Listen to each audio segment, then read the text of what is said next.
Have you ever wondered what really happened in the past? Beyond the pages of textbooks lies a world of fascinating tales, extraordinary figures, and incredible events. Join me as we explore them on Exploring History in Sleep. Welcome to a journey through time, where epic tales of power, betrayal, and personal tragedy are unveiled. Forget the fairy tales of knights and shining castles you thought you knew. Because tonight, we're diving deep into history's darkest corners, where smiles faded and hopes were crushed under the relentless weight of their era. You'll witness the brutal and relentless life of medieval peasants, where every day was a battle for survival against hunger, disease, and the cruelty of fate. Could they find any glimmer of light in that unending darkness? Then, we'll step into opulent but treacherous palaces, where absolute power left indelible scars. You'll see powerful yet tragic queens, trapped in arranged marriages, falling victim to lies and betrayals from their closest confidantes. Could they hold onto their thrones when even love and loyalty were weaponized? Our journey will take you to mysterious ancient civilizations, where power and ritual intertwined, but also held secrets buried deep within the earth. And finally, we'll arrive at the life of a great artist who transformed profound physical agony into vibrant masterpieces, defying life's every limitation. This isn't just history. It's a story of shattered dreams, betrayed hearts, and the unbreakable human spirit in the face of the most grueling challenges. Can a smile truly survive when hope has crumbled? Let's find out together. Story 1: The Fading Light in Lyra's Hovel. Imagine, if you will, a world steeped in shadow, not the dramatic chiaroscuro of a Renaissance painting, but the suffocating gloom of perpetual hardship. A world where the simplest joys are fleeting and the most basic comforts are a distant dream. This isn't a fairy tale we're about to unravel. This is a glimpse into the raw, often brutal tapestry of existence for those who toiled in the vast anonymity of medieval Europe. Forget the romanticized notions of valiant knights and courtly love for a moment. Instead, picture a small, damp hovel nestled amongst countless others, clinging to a hillside like a barnacle to a weathered rock. Within its single cramped room, the faint, flickering glow of a poorly maintained fire struggles to push back the encroaching darkness, much like the fragile hope within our protagonist, Lyra. Lyra was, in the grand scheme of things, unremarkable. Just one thread in the immense, coarsely woven fabric of peasant life. At 20 years of age, considered by the harsh standards of her time to be nearing the fullness of her adulthood, though bearing the marks of a life that had already demanded more than its fair share of endurance. Her face, though still retaining a youthful softness around the eyes, was etched with the subtle lines of worry and the deeper furrows of unrelenting labor. Her hands, calloused and strong from years of working the unforgiving land, told a silent story of dawn-to-dusk toil that no spoken words could ever truly convey. There was a quiet resilience in her posture, a certain stoicism that spoke of generations who had learned to bend with the storms of life, lest they be broken entirely. Yet, beneath this hardened exterior, a flicker of something brighter still persisted, a fragile ember of hope that she guarded fiercely against the ever-present winds of despair. Her world was circumscribed by the rhythms of the agricultural year, a relentless cycle of planting, tending, and harvesting, dictated by the whims of nature and the demands of the local lord. Life unfolded at a pace both agonizingly slow in its daily drudgery and terrifyingly swift in its march towards an often premature end.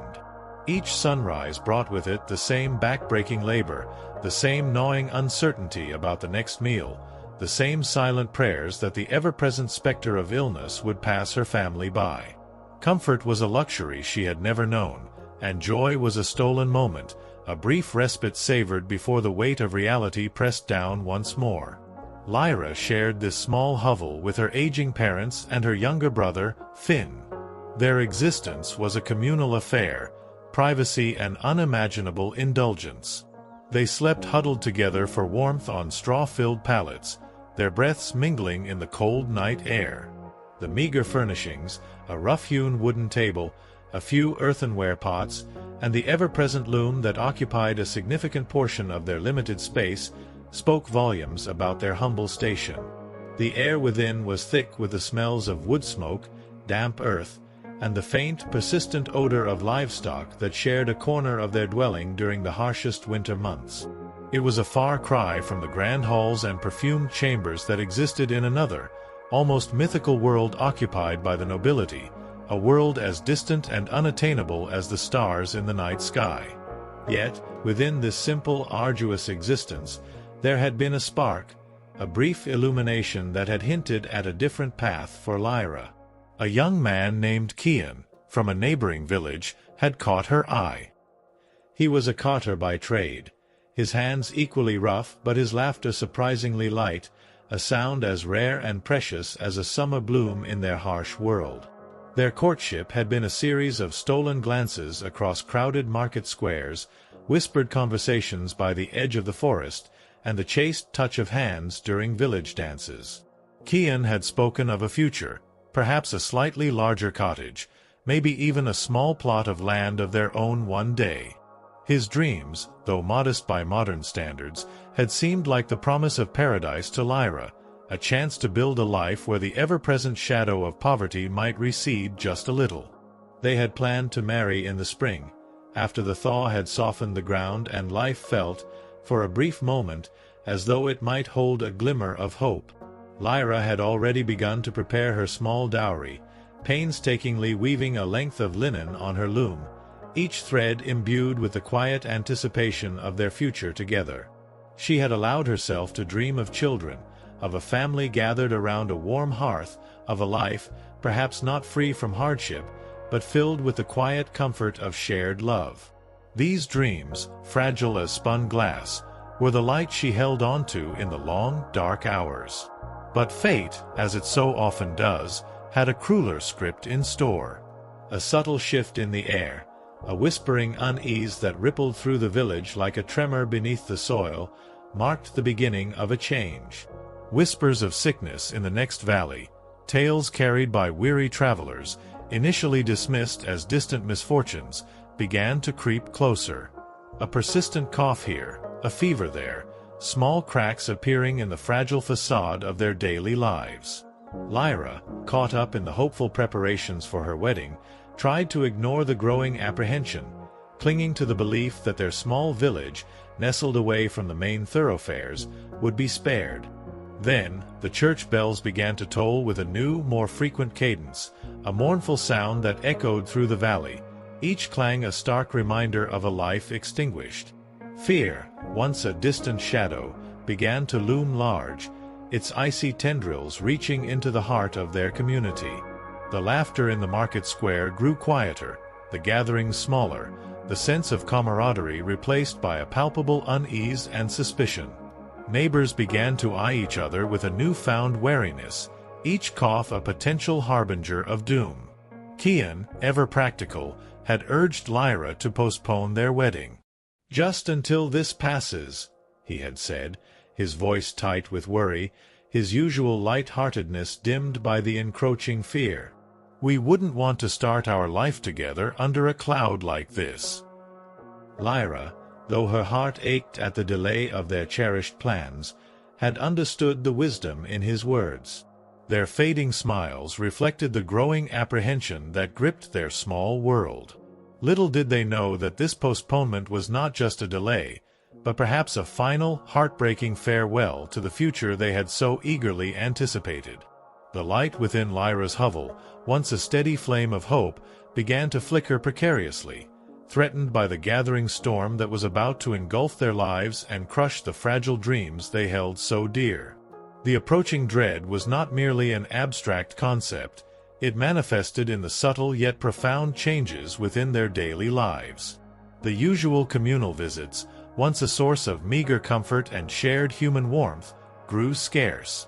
People avoided lingering by the well, their conversations brief and clipped, their gazes averted. The old men who usually gathered by the blacksmith's forge, exchanging stories and complaints, now huddled in fearful silence, their eyes constantly scanning the road. Even the children, usually oblivious in their rough play, seemed to sense the shift, their games becoming quieter, their laughter less frequent. An invisible curtain of apprehension had descended upon the village, muffling its sounds, dulling its colors, and slowly, insidiously, dimming the light in every soul. Lyra found herself watching her younger sister, Ain, with a renewed intensity. Ain, barely 2 years old, was a fragile blossom, seemingly spun from moonlight and fleeting dreams. Her cough, a persistent nuisance since the onset of winter, now seemed to carry a new, ominous resonance. Lyra's heart clenched every time she heard Ain's strained breathing, a silent prayer escaping her lips that the sickness would pass her by. The dread that had settled in Lyra's own chest, mirroring the pervasive fear outside, intensified with every wheezing breath from her little sister. She knew, with a certainty that chilled her more than the pre-dawn air, that many children did not survive their second winter. It was a silent lottery, and Ain's chances, already slim, dwindled with each passing day. The village had no true healers, only old women like Agnes, their elderly neighbor, who practiced ancient folk remedies, often with more faith than efficacy. The closest physician was a barber surgeon in the Lord's town, a man whose primary tools were a rusty blade, a set of pliers, and an unwavering belief in the power of bloodletting. Lyra shuddered at the thought. Better to trust in God's unpredictable mercy than the barber's brutal butchery. She tried every remedy Agnes knew: warm compresses, infusions of bitter herbs, whispered prayers.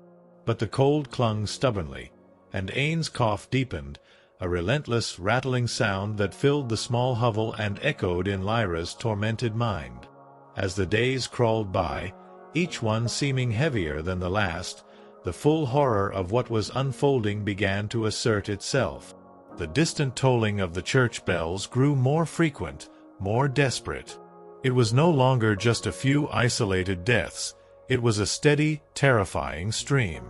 Whispers, now turning into frantic shouts, confirmed their worst fears. The Black Sickness, the terrifying plague that had devastated distant lands, had finally reached their valley. It was here. It was real. And it was merciless.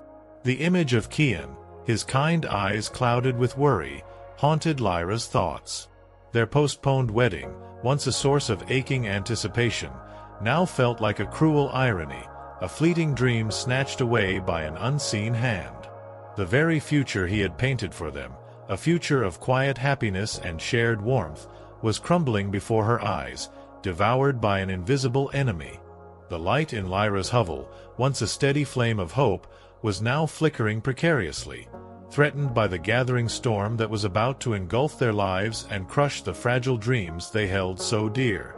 The smiles were fading, rapidly, irrevocably, and hope itself was about to be crushed beneath the relentless march of the plague. The stage was set, not for a romance, but for a harrowing confrontation with oblivion, where every breath was a gamble and every sunset brought a deeper fear. The chilling realization of the plague's arrival, of its insidious creep into their community, marked the true beginning of their descent into a nightmare from which there might be no awakening. The fading light in Lyra's hovel was not just the diminishing sun, it was the final fading of innocence. Story 2: Ashland's Last Breath. The Silence That Fell. The pale, anemic light of dawn bled grudgingly across the eastern sky, illuminating the grim reality of Lyra's world. The constant cold, the gnawing hunger, the ever-present ache in her bones. These were familiar torments. But the familiar rhythm was now profoundly, terrifyingly altered. Little Ain, her 2-year-old sister, lay still in her arms, her feverish body unresponsive, her tiny chest barely rising. The desperate battle Lyra had waged through the night, a silent, agonizing war against an unseen sickness, had been lost not with a sudden, violent blow, but with a quiet, heartbreaking surrender. The fading light in Lyra's hovel echoed the dimming flame of Ain's life, leaving Lyra with a hollow emptiness that seemed to consume the very air she breathed. Her last desperate act had been to try and make her drink the rosemary infusion, a futile effort against an enemy she couldn't comprehend. Now, the silence that fell was absolute, broken only by the chilling truth that a far greater terror was about to knock on every door. The silence that now clung to their small hovel was not empty. It was a heavy, suffocating blanket, thick with the unsaid, the undone, the utterly broken. It pressed down on Lyra, a tangible weight that eclipsed the physical discomforts that were usually her constant companions. The small room, usually a symphony of rustles, snores, and the low bleating of the goat, now felt impossibly vast, echoing only with the absence of Ain's tiny breaths. Finn stirred restlessly beside her, his small body shivering, disturbed by the profound stillness. Kian, Lyra's fiancé, knelt beside her, his rough hand hovering, uncertain, before finally settling on her shoulder. The pressure was firm, anchoring, a silent acknowledgment of their shared abyss. Old Agnes, Kian's mother, had ceased her low chanting. Her tears, no longer held back, tracked glistening paths through the grime on her ancient cheeks. The air, already thick with wood smoke and the pervasive damp, seemed to grow heavier, laden with the weight of yet another life extinguished before its time. This was not the end of suffering, merely another grim punctuation mark in the endless, agonizing sentence of their existence. Aislin's last breath was the silence that fell, profound and absolute. The practicalities of death, brutal and immediate, soon asserted their cold dominion over grief. There was no time for prolonged mourning, no luxury of tender farewells. Ain's tiny body, once so warm and vibrant, would soon grow cold, a chilling reminder of the ubiquitous unseen threats that stalked their lives. Kian, his face a mask of grim resolve, gently took Ain from Lyra's arms. He moved with a practiced ease, a man too familiar with this particular sorrow. Lyra watched, numb, as he wrapped the small form in a scrap of faded linen, the only fabric they could spare. There would be no polished coffin, no ceremonial shroud, no embalming. Just a shallow hole in the frozen earth, a hasty burial in the crowded churchyard where her siblings lay, their names already fading from memory, lost to the relentless march of time and the indifferent soil. Aislin's whispers, once gentle breaths in the straw, were now silenced forever, carried away on the cold wind, a part of the vast, unseen chorus of the departed. The grim ritual of laying Ain to rest unfolded under a sky as gray and unforgiving as Lyra's heart. The ground was hard, resistant, the earth frozen and unyielding. Kian, with the help of a few neighbors whose faces were etched with the same weary sympathy they had offered countless times before, dug the small grave. No priest was present. Their services were too costly, too often reserved for the Lord's favored or for those with enough coin to buy a sliver of divine attention. Just a few murmured prayers from Agnes, ancient words of hope and resignation, whispered into the biting wind. The small group huddled together, their breath misting in the frigid air, a silent tableau of shared sorrow and communal endurance. Then, earth on earth, a final chilling thud that echoed in Lyra's soul, sealing yet another tiny dream beneath the indifferent soil.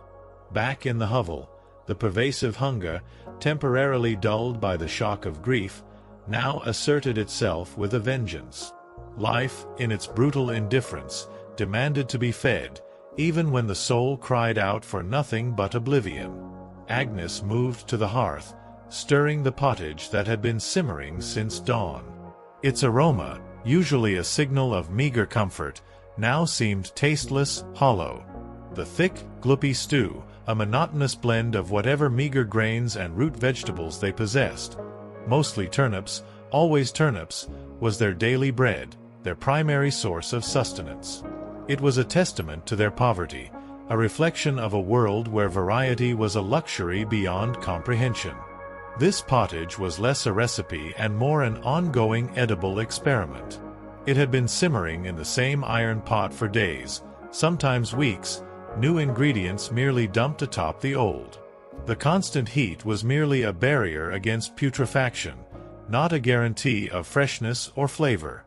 Lyra often wondered what ancient, forgotten scraps lay buried beneath the surface, What unseen life might be thriving within its depths? The thought made her stomach clench, a wave of nausea mingling with the gnawing hunger. The bread, a dense, dark hunk of coarse rye or barley flour, lay beside the pot, hard enough to deflect a stone, and likely bulked up with sawdust or ground acorns in leaner times. Wheat, the soft, palatable grain, was a rich man's fantasy, an unattainable luxury. This bread was not meant for pleasure. It was meant for chewing, for gnawing, for grinding down the insatiable hunger that gnawed at their insides. Lyra took a piece, the gritty texture a familiar torment on her tongue. She chewed slowly, mechanically, each mouthful a conscious effort, devoid of taste or enjoyment. This was not a meal. It was a forced act of survival, a grim pact with the body to ensure it would endure another day of relentless labor. And then there was the ale. Weak, low-alcohol ale, brewed from their meager stores of grain, it was served at every meal, even to young Finn. Not for pleasure, but for sheer, desperate safety.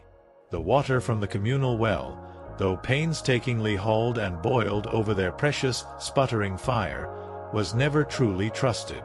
Unseen parasites, unseen filth, the entire microbial army of medieval Europe lurked in every seemingly innocent sip. The brewing process, imperfect as it was, offered a slightly safer alternative, a desperate gamble against the invisible dangers that constantly threatened to sicken and claim them. Lyra took a gulp, the bitter, flat liquid doing little to quench the parched feeling in her throat, a dryness born more of grief than thirst. She remembered her own childhood, drinking this same weak brew, never knowing the taste of clear, clean water, never dreaming of a life where hydration wasn't a hazardous gamble. It was a chilling reality. They started their days not with sustenance, but with a calculated risk, a forced submission to a world where even water sought to betray them. Meat was a rarity, a distant memory of feast days or a generous lord's whim, often only a few times a year. Most peasants, like Lyra's family, were lucky to consume it more than a handful of times in an entire year. As for fresh fruit, it was a seasonal delight, available only when it was in season and not already fermented into wine. And spices? Those exotic wonders from distant lands, like pepper, cinnamon, or nutmeg, were worth more than gold, locked away in the lord's storerooms, a pinch costing more than a peasant's monthly wages.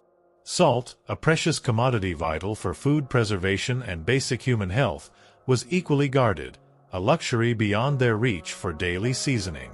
Their meals were bland, monotonous, tasting of wet burlap sprinkled with sadness, their blandness only emphasized by the constant, gnawing hunger that defined their existence. Lyra chewed her gritty bread, swallowed her bitter ale, and tried not to think of the rat that might have nibbled at their meager stores during the night, or the unseen dangers that lurked in every bite. Breakfast was not an act of nourishment. It was a grim ritual, a forced ingestion of meager calories to stave off the immediate threat of starvation. The forced consumption of food was a stark reminder of the relentless cycle. They ate to live, only to live to work. And the work, constant and backbreaking, awaited them. There was no time for rest, no room for lingering grief. Cian would soon return to the fields, his body a tool for the Lord's profit.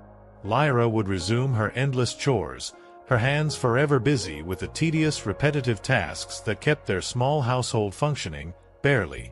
Grief, like a wound that would not heal, would simply be carried, a silent weight beneath the surface of their daily lives, a constant companion that gnawed at her soul.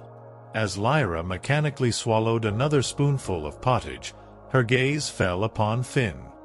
He ate with the focused intensity of a hungry animal, his small hands clutching the wooden bowl, oblivious to the silence, to the grief that choked the air around him.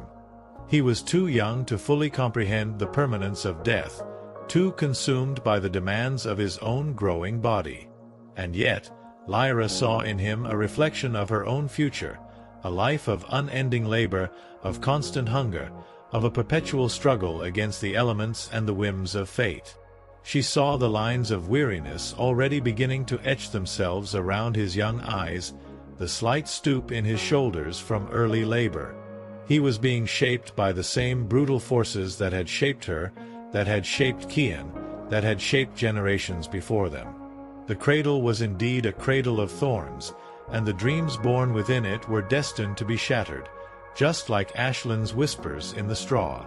The air in the hovel, always thick with smoke and the damp earth, now seemed to press in on Lyra, stifling her.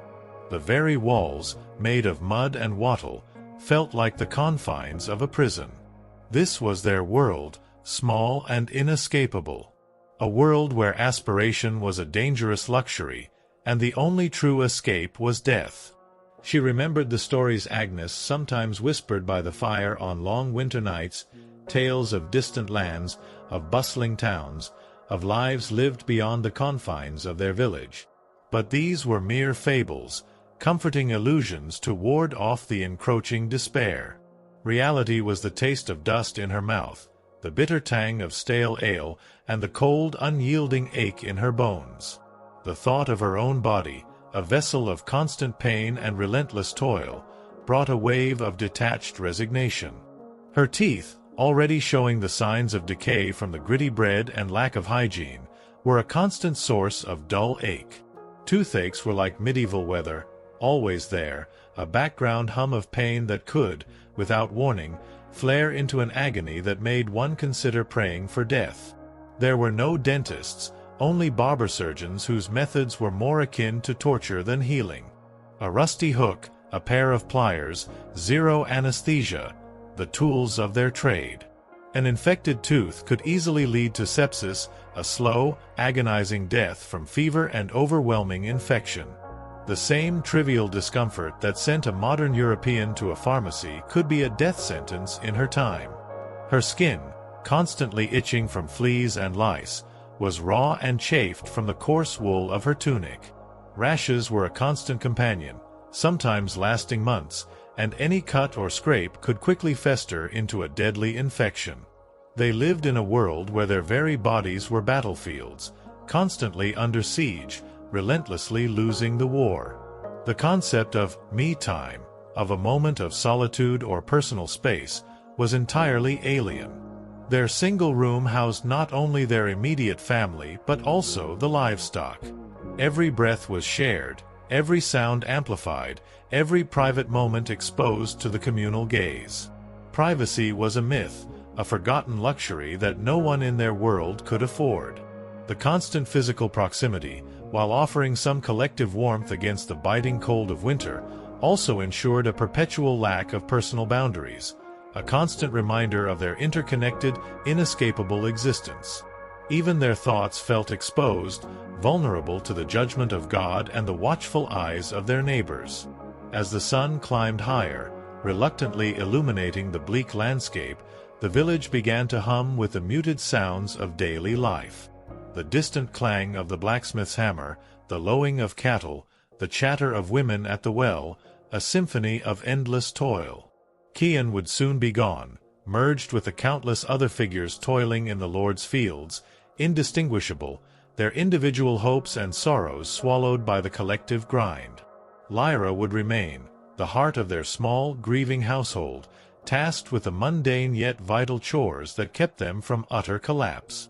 She would clean, cook, mend, and spin, her hands moving with the automatic precision of long habit, while her mind remained a desolate landscape, haunted by the memory of Ashland's last breath. The feast of dust and bitter ale was not merely a meal, it was a daily communion with their grim reality. Each gritty mouthful, each bitter sip, was a reaffirmation of their place in this unforgiving world. The shattered dreams of warmth, of comfort, of a life free from pain, were now merely ghosts that lingered in the corners of her vision, fading with each passing moment. Yet, a flicker of something, deep within Lyra, refused to be entirely extinguished. A stubborn, fierce kernel of resilience. She had survived this far. She would continue to survive. For Finn, for Kian, for the silent, unbroken promise she had made to the indifferent sky. The shadow of Ashland's tiny, unmarked grave would forever follow her, a constant reminder of what had been lost. But the relentless march of life, however brutal, demanded its due. And Lyra, a woman carved from hardship, would answer its call, one agonizing breath at a time, towards a future as uncertain as the shadows that clung to their hovel, where Ashland's whispers would forever haunt the straw of their lives. A future where the black sickness would soon test their resolve in ways they could barely imagine, and smiles would continue to fade. Story 3: The Black Sickness Descends. Panic in the Village. The pale, anemic light of dawn bled grudgingly across the eastern sky, illuminating the grim reality of Lyra's world. The constant cold, the gnawing hunger, the ever-present ache in her bones. These were familiar torments. But the familiar rhythm was now profoundly, terrifyingly altered. Little Ain, her 2-year-old sister, lay still in Lyra's arms, her feverish body unresponsive, her tiny chest barely rising. The desperate battle Lyra had waged through the night, a silent, agonizing war against an unseen sickness, had been lost not with a sudden, violent blow, but with a quiet, heartbreaking surrender. The fading light in Lyra's hovel echoed the dimming flame of Ain's life, leaving Lyra with a hollow emptiness that seemed to consume the very air she breathed. Her last desperate act had been to try and make her drink the rosemary infusion, a futile effort against an enemy she couldn't comprehend. Now, the silence that fell was absolute, broken only by the chilling truth that a far greater terror was about to knock on every door. The silence that now clung to their small hovel was not empty. It was a heavy, suffocating blanket, thick with the unsaid, the undone, the utterly broken. It pressed down on Lyra, a tangible weight that eclipsed the physical discomforts that were usually her constant companions. The small room, usually a symphony of rustles, snores, and the low bleating of the goat, now felt impossibly vast, echoing only with the absence of Ain's tiny breaths. Finn stirred restlessly beside her, his small body shivering, disturbed by the profound stillness. Kian, Lyra's fiancé, knelt beside her, his rough hand hovering, uncertain, before finally settling on her shoulder. The pressure was firm, anchoring, a silent acknowledgment of their shared abyss. Old Agnes, Kian's mother, had ceased her low chanting. Her tears, no longer held back, tracked glistening paths through the grime on her ancient cheeks. The air, already thick with wood smoke and the pervasive damp, seemed to grow heavier, laden with the weight of yet another life extinguished before its time. This was not the end of suffering, merely another grim punctuation mark in the endless, agonizing sentence of their existence. Ashland's last breath was the silence that fell, profound and absolute. The practicalities of death, brutal and immediate, soon asserted their cold dominion over grief. There was no time for prolonged mourning, no luxury of tender farewells. Ain's tiny body, once so warm and vibrant, would soon grow cold, a chilling reminder of the ubiquitous unseen threats that stalked their lives. Kian, his face a mask of grim resolve, gently took Ain from Lyra's arms. He moved with a practiced ease, a man too familiar with this particular sorrow.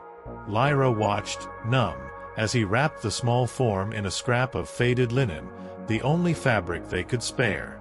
There would be no polished coffin, no ceremonial shroud, no embalming. Just a shallow hole in the frozen earth, a hasty burial in the crowded churchyard where her siblings lay, their names already fading from memory, lost to the relentless march of time and the indifferent soil.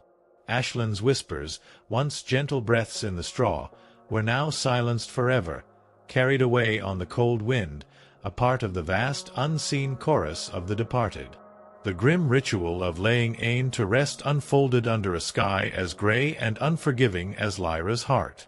The ground was hard, resistant, the earth frozen and unyielding. Kian, with the help of a few neighbors whose faces were etched with the same weary sympathy they had offered countless times before, dug the small grave. No priest was present. Their services were too costly, too often reserved for the Lord's favored or for those with enough coin to buy a sliver of divine attention. Just a few murmured prayers from Agnes, ancient words of hope and resignation, whispered into the biting wind. The small group huddled together, their breath misting in the frigid air, a silent tableau of shared sorrow and communal endurance. Then, earth on earth, a final chilling thud that echoed in Lyra's soul, sealing yet another tiny dream beneath the indifferent soil. Back in the hovel, the pervasive hunger, temporarily dulled by the shock of grief, now asserted itself with a vengeance. Life, in its brutal indifference, demanded to be fed, even when the soul cried out for nothing but oblivion. Agnes moved to the hearth, stirring the pottage that had been simmering since dawn. Its aroma, usually a signal of meager comfort, now seemed tasteless, hollow. The thick, gloopy stew, a monotonous blend of whatever meager grains and root vegetables they possessed, mostly turnips, always turnips, was their daily bread, their primary source of sustenance. It was a testament to their poverty, a reflection of a world where variety was a luxury beyond comprehension. This pottage was less a recipe and more an ongoing edible experiment. It had been simmering in the same iron pot for days, sometimes weeks, new ingredients merely dumped atop the old. The constant heat was merely a barrier against putrefaction, not a guarantee of freshness or flavor. Lyra often wondered what ancient, forgotten scraps lay buried beneath the surface, what unseen life might be thriving within its depths. The thought made her stomach clench, a wave of nausea mingling with the gnawing hunger. The bread, a dense, dark hunk of coarse rye or barley flour, lay beside the pot, hard enough to deflect a stone, and likely bulked up with sawdust or ground acorns in leaner times. Wheat, the soft, palatable grain, was a rich man's fantasy, an unattainable luxury. This bread was not meant for pleasure, it was meant for chewing, for gnawing, for grinding down the insatiable hunger that gnawed at their insides. Lyra took a piece, the gritty texture a familiar torment on her tongue. She chewed slowly, mechanically, each mouthful a conscious effort, devoid of taste or enjoyment. This was not a meal. It was a forced act of survival, a grim pact with the body to ensure it would endure another day of relentless labor. And then there was the ale. Weak, low-alcohol ale, brewed from their meager stores of grain, it was served at every meal, even to young Finn. Not for pleasure, but for sheer, desperate safety.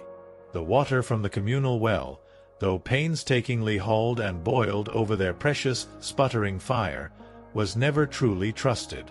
Unseen parasites, unseen filth, the entire microbial army of medieval Europe lurked in every seemingly innocent sip. The brewing process, imperfect as it was, offered a slightly safer alternative, a desperate gamble against the invisible dangers that constantly threatened to sicken and claim them. Lyra took a gulp, the bitter, flat liquid doing little to quench the parched feeling in her throat, a dryness born more of grief than thirst. She remembered her own childhood, drinking this same weak brew, never knowing the taste of clear, clean water, never dreaming of a life where hydration wasn't a hazardous gamble. It was a chilling reality. They started their days not with sustenance, but with a calculated risk, a forced submission to a world where even water sought to betray them. Meat was a rarity, a distant memory of feast days or a generous lord's whim, often only a few times a year. Most peasants, like Lyra's family, were lucky to consume it more than a handful of times in an entire year. As for fresh fruit, it was a seasonal delight, available only when it was in season and not already fermented into wine.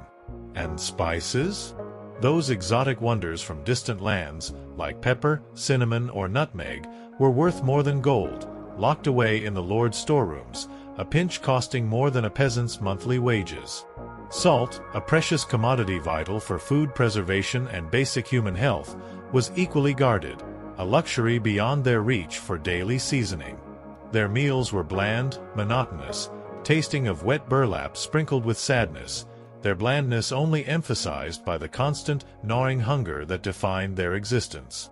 Lyra chewed her gritty bread, swallowed her bitter ale, and tried not to think of the rat that might have nibbled at their meager stores during the night, or the unseen dangers that lurked in every bite. Breakfast was not an act of nourishment. It was a grim ritual, a forced ingestion of meager calories to stave off the immediate threat of starvation. The forced consumption of food was a stark reminder of the relentless cycle. They ate to live, only to live to work. And the work, constant and backbreaking, awaited them. There was no time for rest, no room for lingering grief. Cian would soon return to the fields, his body a tool for the Lord's profit. Lyra would resume her endless chores, her hands forever busy with the tedious, repetitive tasks that kept their small household functioning, barely.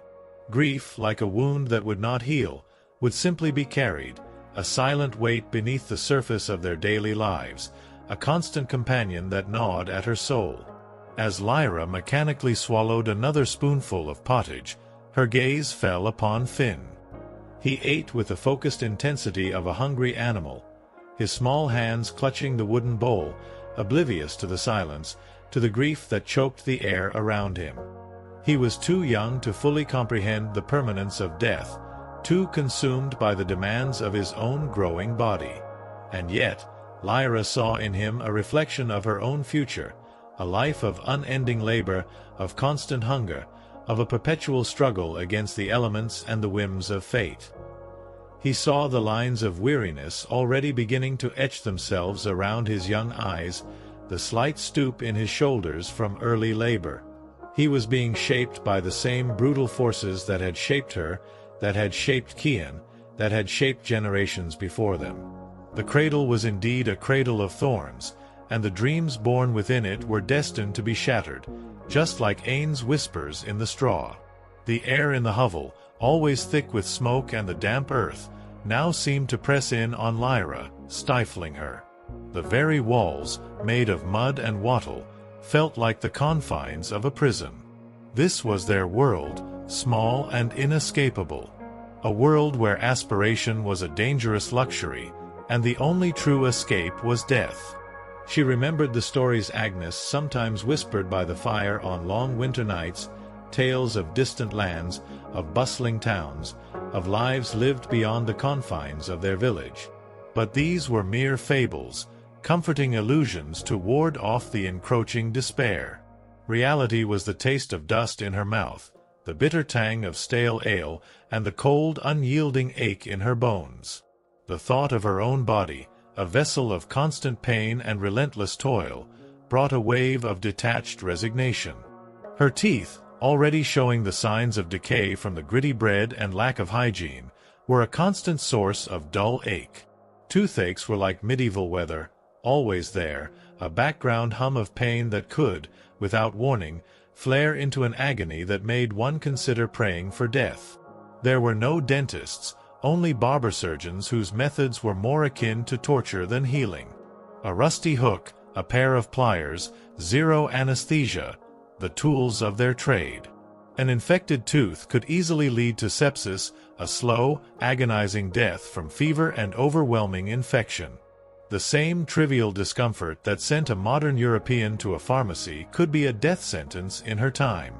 Her skin, constantly itching from fleas and lice, was raw and chafed from the coarse wool of her tunic.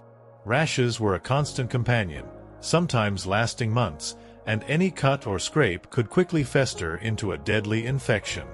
They lived in a world where their very bodies were battlefields, constantly under siege, relentlessly losing the war. The concept of me time, of a moment of solitude or personal space, was entirely alien. Their single room housed not only their immediate family but also the livestock. Every breath was shared, every sound amplified, every private moment exposed to the communal gaze. Privacy was a myth, a forgotten luxury that no one in their world could afford.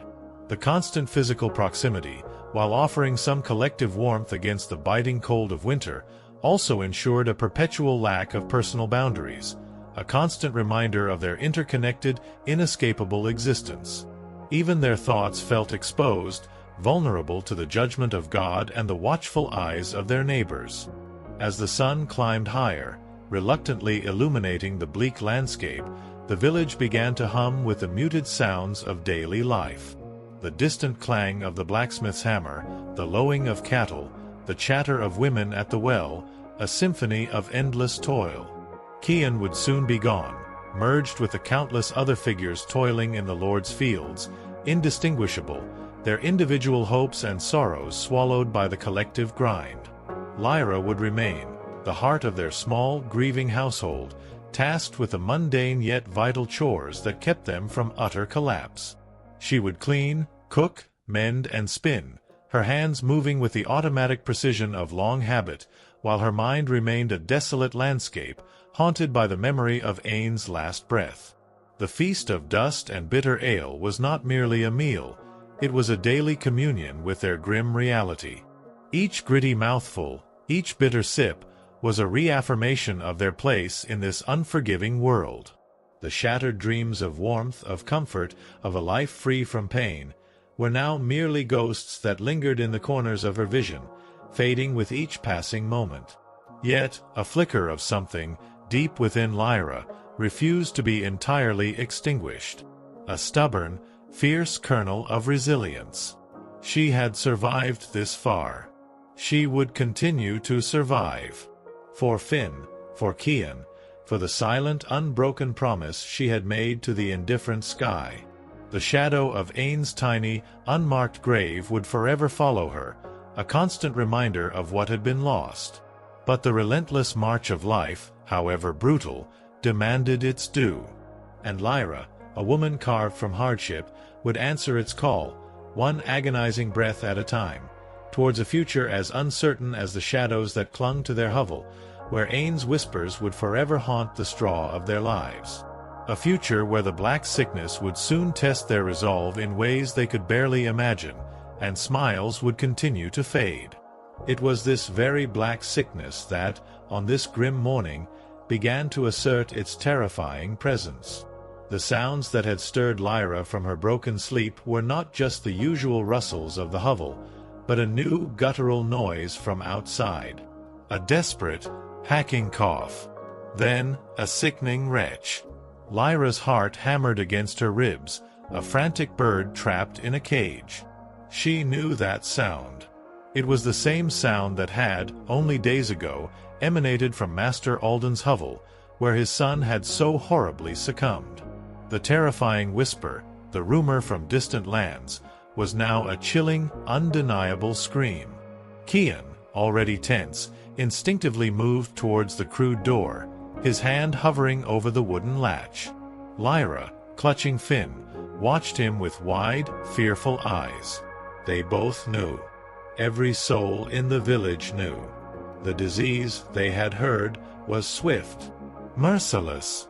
It struck without warning, without mercy.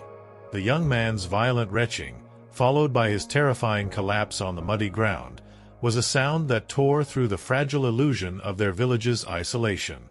It was Master Ilara's youngest son, barely out of childhood himself, collapsing in a heap, his body already beginning to contort, his cries turning into choked gasps. The black sickness, the chilling whisper from distant lands, was no longer a far-off horror. It was here, in their very midst, convulsing on their doorstep, its insidious tendrils already reaching for their lives. Master Ilara's frantic cries from her hovel, a mournful wail of despair, confirmed their worst fears. The plague had truly descended.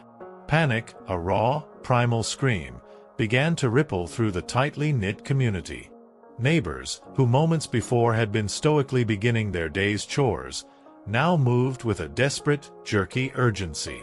Some stumbled into their huts, slamming crude wooden doors shut, seeking to barricade themselves against the invisible foe. Others, their faces contorted in terror, began to run, blindly, desperately, towards the edges of the village, as if escape were possible. But where would they go? The roads to other villages were likely already infested, the cities a teeming cauldron of disease. There was no escape from this particular horror. It moved with a chilling efficiency that mocked human defenses. The silence that fell, after the initial cries, was absolute, broken only by the incessant mournful toll of the church bell. When plague knocked on every door, it brought not just death, but a terrifying silence, and ensured that any remaining smiles would fade and hopes would be crushed. Story 4: The Well's Curse. Water, not life. The terrifying knowledge that the Black Sickness had truly descended upon the village, brought by the horrifying collapse of Master Ilara's son, clung to Lyra like a shroud. The desperate scramble for water from the communal well, and the chilling realization of its potential treachery, had only deepened their collective despair. Ain's last breath, the profound silence that had fallen over their hovel, now felt like a prelude to a far greater communal doom. Lyra clutched Finn to her side, his small body a fragile anchor in a world consumed by an invisible predator. They were trapped, caught between nature's wrath and man's cruel hand, their only solace a desperate, unspoken plea for release. And in this maelstrom of fear, one desperate truth clawed its way to the surface. The very source of their life, water, might now be their ultimate undoing. Bran, usually so stoic, his face a mask of grim determination against the daily grind of medieval life, now looked utterly lost. His eyes, wide with a horror that surpassed even his usual weary resignation, scanned the chaotic scene. He tightened his grip on Lyra's arm, his knuckles white. "The well," he rasped, his voice rough with fear, a raw, animalistic sound. "We need water. Fresh water. Before it claims us all." His words, though simple, struck a profound chord of terror in Lyra. Water, the very essence of survival, now seemed to hold the potential for their deepest destruction. In medieval times, for common folk like them, water wasn't their friend. It was a silent, insidious killer, trying to murder them quietly, drop by agonizing drop. The nearby stream, which often appeared so fresh, bubbling, and clear, like something out of the bard's fantastical tales of untouched, pristine nature, was a treacherous illusion. Upstream, someone had undoubtedly just dumped a chamber pot into its flow, a crude, yet common, act of daily relief. Or perhaps, unseen and unmourned, a dead pig was slowly decomposing in its shallow depths after a hard winter, its putrid flesh contaminating the very source that fed their communal well. Parasites, bacteria, and the entire microbial army of medieval Europe lurked in every seemingly innocent sip. This was the terrifying reality of their existence, a constant, unseen threat that made the very act of quenching thirst a deadly gamble. It was why people, even children like Finn, drank ale. Not for pleasure, for its mild, weak alcohol content offered little true intoxication, but for sheer, desperate survival. The brewing process, imperfect as it was, at least boiled the water, offering a slightly safer alternative than whatever foul concoction flowed through the town ditch. Wine was another option, of course, if one was rich enough to afford it, and unconcerned with functioning properly before noon. But for them, for the common folk of the village, weak ale was their daily bread, their liquid lifeline, a grim substitute for true hydration. But in the face of this new, terrifying sickness, the ale offered little comfort. What if this plague, this new, virulent humor, was somehow different? What if it could bypass the meager purification of the brewing process? The unknown was a terrifying void, and their ignorance a gaping, festering wound. Lyra remembered her own childhood, her mother's constant warnings about the evil humors in the water, warnings often punctuated by the sight of a neighbor convulsing with the bloody flux, their bodies racked by invisible torment. The memory sent a fresh shiver down her spine, a cold premonition of the agony that now threatened to consume them all. The casual acceptance of water's treachery, once a background hum of anxiety, was now a deafening scream. As Bran began to move towards the communal well, pulling Lyra and Finn with him, the scene was one of contained chaos. The well, a central point of their village life, usually a place of quiet chatter and gossip, was now a potential focal point of terror. Families, desperate and frantic, were already gathering there, their wooden buckets clattering against the cold stone, a desperate scramble for the precious liquid. The usual polite exchanges, the quiet gossiping, were replaced by a tense, silent urgency, a desperate race against an invisible clock. Each person knew, deep in their gut, that the well, though vital for life, was also a shared vulnerability. If one person sickened there, if their contaminated hands touched the rope or the well's edge, the plague could spread like wildfire, contaminating the very source of their life, turning salvation into a curse. Lyra remembered the time she had seen animals dead in the stream that fed their well, bloated carcasses contaminating the water, their putrid flesh a grim warning of unseen dangers. And the sight of the communal latrines in the nearest town, an open cesspit where privacy was a myth and ventilation a cruel joke. People sat shoulder to shoulder, relieving themselves, their waste dropping directly into the river below, to be carried downstream, eventually to their own village. The very thought made her stomach churn, a bitter reminder of the constant, pervasive filth that permeated their world, a world where even the most basic human needs were performed in public, often in disgust. It was a humiliation ritual, cold, public, dangerous, and never not disgusting. One slip on a wet stone path, and you could find yourself face first in humanity's leftovers, a grim baptism in the ubiquitous waste of their age, leaving deep, unseen scars on the soul. The fear of water, in their world, extended beyond mere drinking. Bathing was a concept fraught with peril. People truly believed that washing yourself too often actually opened your pores, allowing disease to enter the body. It was thought that one was cleaner, apparently, if they never removed the protective layer of filth caked onto their skin. This ancient superstition, born of ignorance and reinforced by generations of practice, made any notion of personal hygiene a dangerous folly. Communal bathhouses, where they did exist, had quickly gained reputations as places for gossip, scandal, and sometimes full-on medieval extracurriculars, naturally leading the church to get involved and shut many down. Even if Lyra had wanted to bathe, it would have been a full production, a monumental task that outweighed any perceived benefit. She would need to fetch large amounts of water from the well, boil it over a precious fire, fill a wooden tub that constantly leaked, and then pray no one else in the hovel used it before her, or worse, after. And rainwater, collected in open barrels, was often teeming with bird droppings, breeding insects, and thriving moss. It sounded refreshing in theory, but in practice it was another gamble, another source of potential sickness.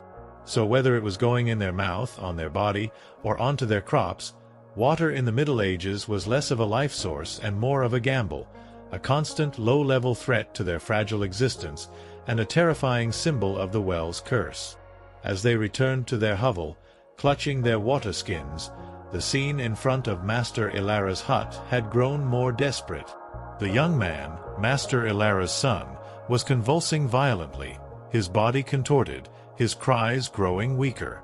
His skin, as the rumors had described, was turning a mottled, terrifying black. The telltale buboes, swollen, painful glands, were visibly rising in his neck and armpits, grotesque markers of the insidious infection that raged within him. It was the plague, undeniable, horrific, and utterly real. The air, usually filled with the mundane sounds of village life, was now punctuated by gasps of horror, whispered prayers, and the chilling silence of those who watched, paralyzed by fear. When plague knocked on every door, it often chose the most fundamental elements of life as its weapon, turning sustenance into a source of dread. Maeve pulled Finn closer, burying his face in her side, shielding him from the sight, from the tangible terror that emanated from the dying boy. She could feel his small body trembling, the rapid thrum of his heartbeat against her side. Bran stood by the door, his eyes fixed on the scene, his face a mask of grim, helpless despair. He knew, as did every adult in the village, that once the black sickness truly took root, there was no escaping its clutches. They had all heard the tales, the terrifying legends of villages wiped clean, of entire families vanishing overnight, their homes left silent and abandoned. The memory of Ain's gentle passing, though heartbreaking, now seemed almost merciful compared to the agonizing spectacle unfolding before them. The immediate priority shifted from mere survival to desperate avoidance. They needed to isolate, to guard their meager family against the invisible enemy. But how? Their hovel was a single room, permeable to the elements and any unseen airborne humors. Their very existence depended on communal interaction, the shared well, the communal fields, the Lord's demands. Isolation was a luxury afforded only to the dead. The fear was a living, breathing entity, a constant companion that gnawed at Lyra's insides, eclipsing even the pangs of hunger and the ache in her bones. Inside their hovel, Bran began to move with a renewed, almost frantic energy. He started to seal the cracks in the walls with more mud, more wattle, trying to create a tighter barrier against the encroaching dread. Lyra knew it was futile, a desperate, symbolic gesture against a foe that laughed at such flimsy defenses. But she said nothing. Any action, however small, however meaningless in the grand scheme of things, offered a sliver of control, a brief respite from the overwhelming helplessness. Agnes, her face pale and drawn, continued to murmur her prayers, her voice a low, constant hum, a desperate plea for divine mercy, her hope dwindling like a dying ember, as the well's curse promised an unquenched thirst for survival. The long, agonizing night stretched before them, a canvas of terror and uncertainty. Sleep would be a broken thing, punctuated by the sounds from Master Ilara's hut, the groans, the labored breathing, the ultimate, terrifying silence. Every cough from Finn would send a jolt of pure terror through Lyra. Every itch on her skin would feel like the onset of the buboes. The water in their skins, so recently a source of desperate hope, now felt like a potential carrier of unseen doom. In this world, where life was a constant gamble, the greatest treachery was often found in the most fundamental elements, the very things they needed to survive.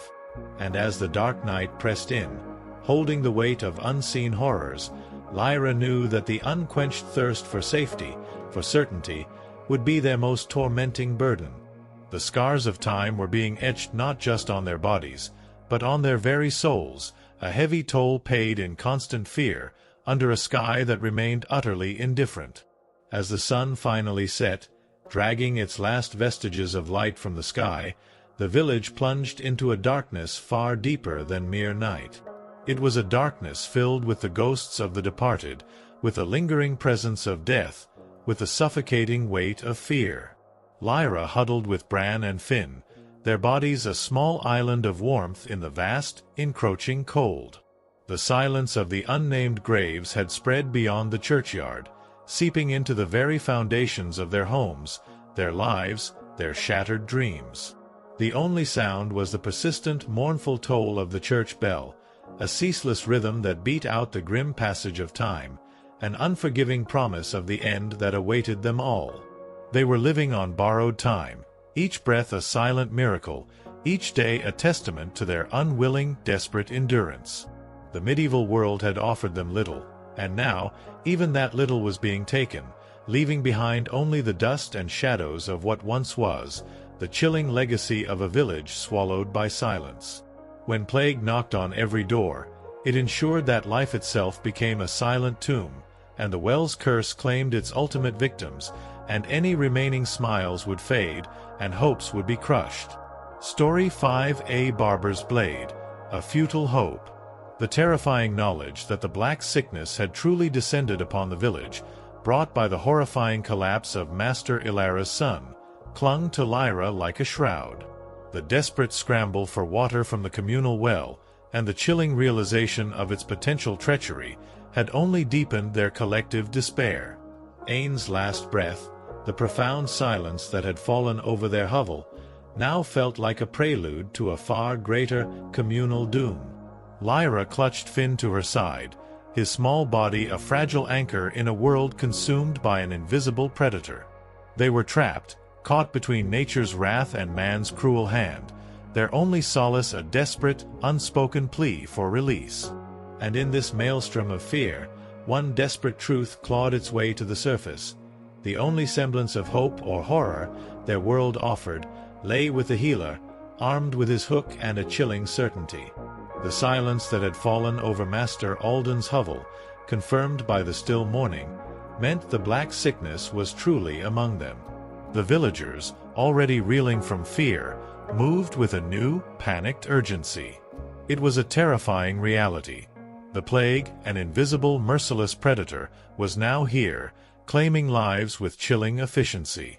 And into this terrifying new normal, a figure arrived, a grim harbinger of both desperate hope and ultimate despair. Master Joris, the barber surgeon from the Lord's town. He was a man of gruff demeanor, his hands calloused from countless extractions and bloodlettings, his face etched with a perpetual sneer that somehow intensified his grim countenance. He moved with a practiced, almost bored efficiency, his leather pouch clinking faintly with the tools of his trade. He carried a rusty blade, a set of crude pliers, and an unwavering belief in the efficacy of his methods. He surveyed the scene outside Alden's hovel, his eyes showing no pity, only a detached professional interest. To him, this was not a tragedy, but a case study, another body for the grim ballet of his craft.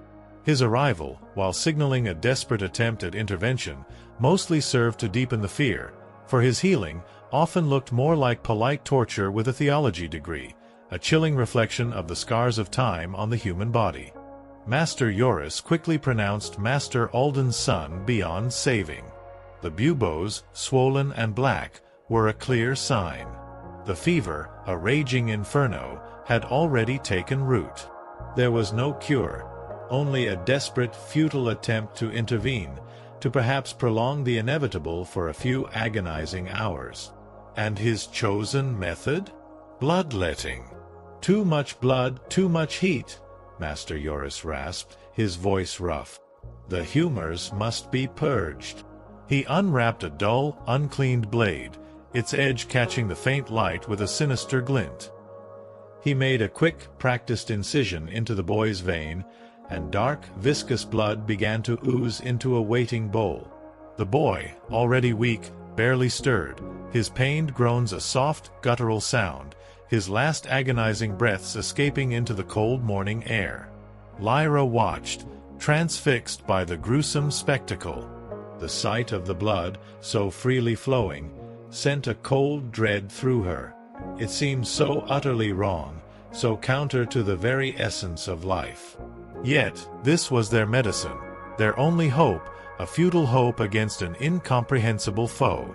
Imagine getting a haircut and a hemoglobin extraction in one sitting, a 2-for-1 special in a world that offered no other choices. This was the terrifying reality of their medical knowledge, a desperate dance with the unknown, often more lethal than the ailment itself, adding more scars to the already wounded. The air around Master Alden's hovel was thick with the stench of sickness, of death, and now, of fresh blood.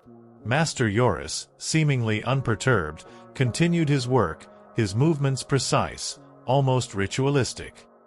He spoke of further purges, of herbal concoctions designed to force the body to expel the evil humors. He might prescribe laxatives, hot compresses, or even a warm herbal purge, hoping to cleanse the body of its perceived imbalance. If one was feeling sad or anxious, that was clearly an excess of black bile, and the cure was a vigorous purge, perhaps accompanied by prayers and a cold compress, while everyone else avoided eye contact and began to carve your coffin, preparing for the inevitable. The barber surgeon's grim prognosis was a chilling reminder of their utter helplessness. If one broke a bone or got a nasty wound, they were in real trouble. There was no anesthesia, unless one counted passing out from sheer agony. Surgery, when performed, involved knives that likely hadn't been cleaned since the Crusades, tools heated over a fire not for sterilization, but because they simply looked scarier that way. The concept of germ theory, of invisible killers lurking in the air or on unwashed hands, was centuries away from being discovered. They believed disease came from bad air, or, more often, from God being annoyed with one's moral failings. Got a stomach ache? It must have been your sinful thoughts. Hope you liked confessing while vomiting.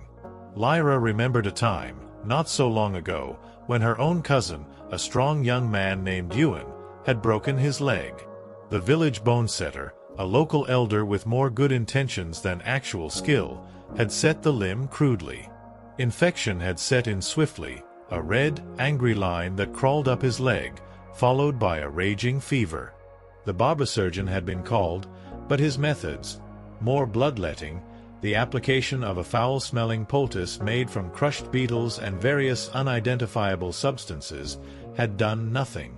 Ewan's screams had echoed through the night for days, then faded into a chilling silence. His body, when he finally succumbed, was a swollen, grotesque mockery of the vibrant young man he had been. It was a brutal lesson in the fragility of life, a stark reminder that even a simple accident could become a death sentence, scarring the family forever, leaving behind indelible marks of pain. If one's condition worsened, more leeches might be applied, more crushed beetles ingested, and a priest would undoubtedly arrive at the bedside, administering the last rites just in case. At this point, they were essentially preparing for the cure known as death. And if, by some miracle, one recovered, everyone simply assumed God had taken pity on them, the doctor would take full credit, and the leech, presumably, would get promoted. So yes, in the Middle Ages, medicine was less about healing and more about surviving the cure itself, a terrifying gamble with one's own life, a constant reminder of the scars of time and the heavy toll it exacted, a desperate plea for release that often went unheard. The raw terror of the plague's arrival, compounded by the horrifying reality of their medical helplessness, began to consume Lyra. Her body, already a vessel of constant aches and persistent itches, now felt utterly vulnerable, a mere puppet to the invisible humors that raged outside and within. The fear of Ane's cough, once her primary torment, was now overshadowed by the specter of the buboes, the blackening skin, the convulsions that claimed their victims with such terrifying speed. She looked at Finn, so small, so innocent, and her heart ached with a desperate, unspoken prayer. How could she protect him against an enemy that defied all understanding, all defense, even against the healer's hook? The village, once a close-knit community, was now a cauldron of fear and suspicion. Neighbors eyed each other with wary glances, every cough, every sneeze, a potential sign of doom. The shared act of drawing water from the well, once a communal ritual, was now fraught with a chilling tension. The thought of the unseen filth, the unseen humors, contaminating the very source of their life, sent shivers down Lyra's spine. The world had gone mad, it seemed, and they were trapped within its agonizing grip. Master Joris, the barber surgeon, after pronouncing Master Alden's son beyond aid, began to turn his attention to other villagers, examining the sick, his face grim, his pronouncements terse. His presence, rather than offering comfort, served only to heighten the pervasive fear, a silent acknowledgement that even those who claimed to wield the power of healing were utterly helpless against this new, terrifying scourge. Lyra watched him, a flicker of something akin to loathing in her heart. He was a symbol of their powerlessness, a grim reaper in the guise of a healer, his rusty blade and cold eyes the only tools offered against the relentless march of death. As the sun began to dip below the horizon, casting long, distorted shadows across the village, the air grew colder, heavier, filled with the unspoken dread of the night to come. The cries from Master Alden's hovel had finally ceased, replaced by the chilling silence of death. Another life claimed. Another family shattered. Lyra gripped Finn's hand tighter, her knuckles white. Sleep would offer no escape from this particular nightmare. It would only bring the torment of feverish dreams, of buboes swelling in the darkness, of the barber's hook pulling at her very life force.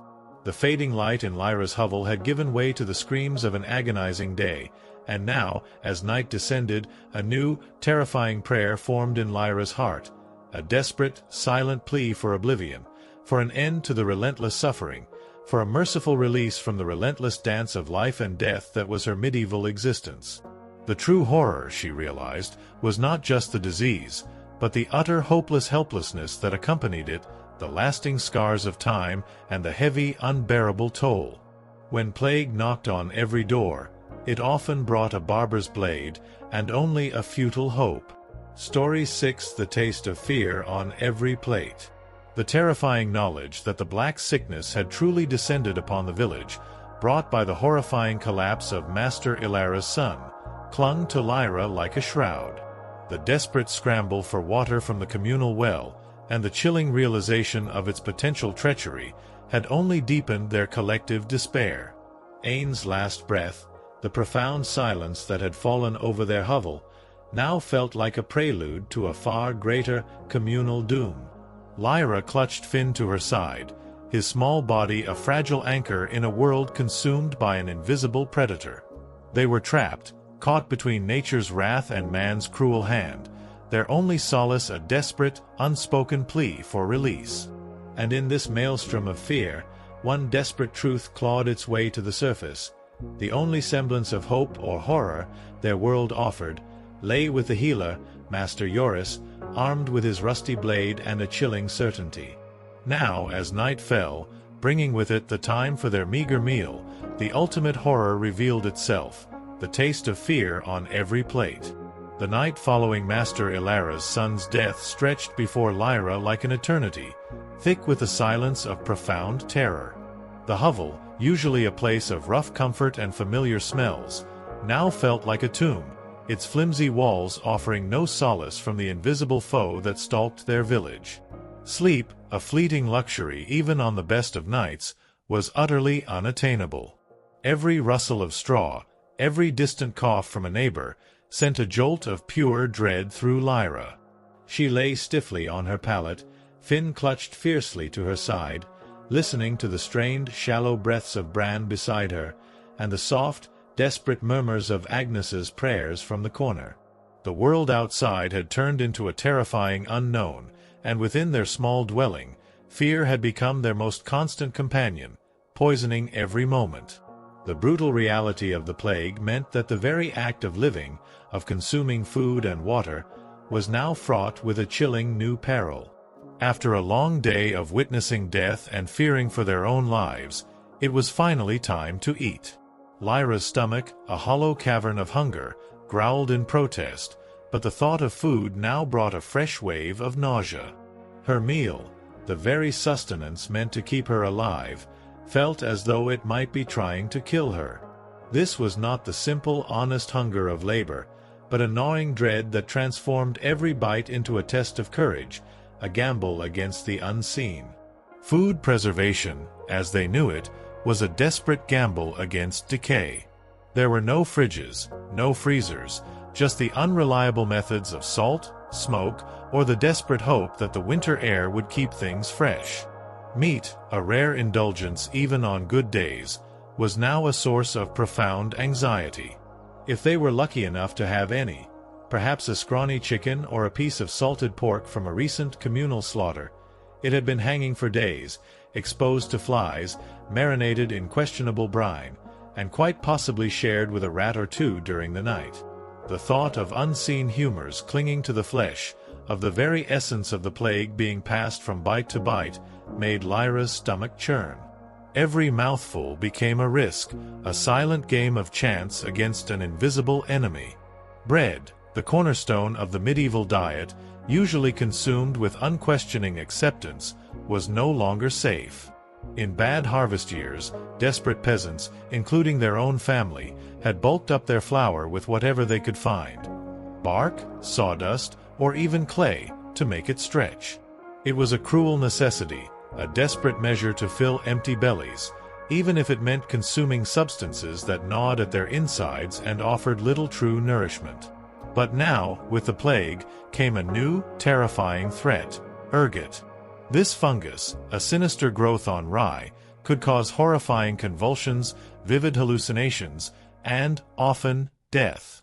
It was like eating bread laced with both a mind-bending poison and a slow, agonizing sickness. The sheer ignorance surrounding its dangers made it even more terrifying.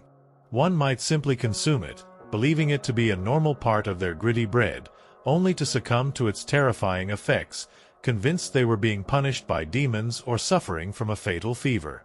Vegetables, when available, were limited to what was in season, mostly root vegetables that could be stored for a time in the cold, damp earth. And what was always in season, always plentiful, always ubiquitous? Turnips. So many turnips. Boiled, mashed, or floating in pottage, the very stew that served as their daily sustenance.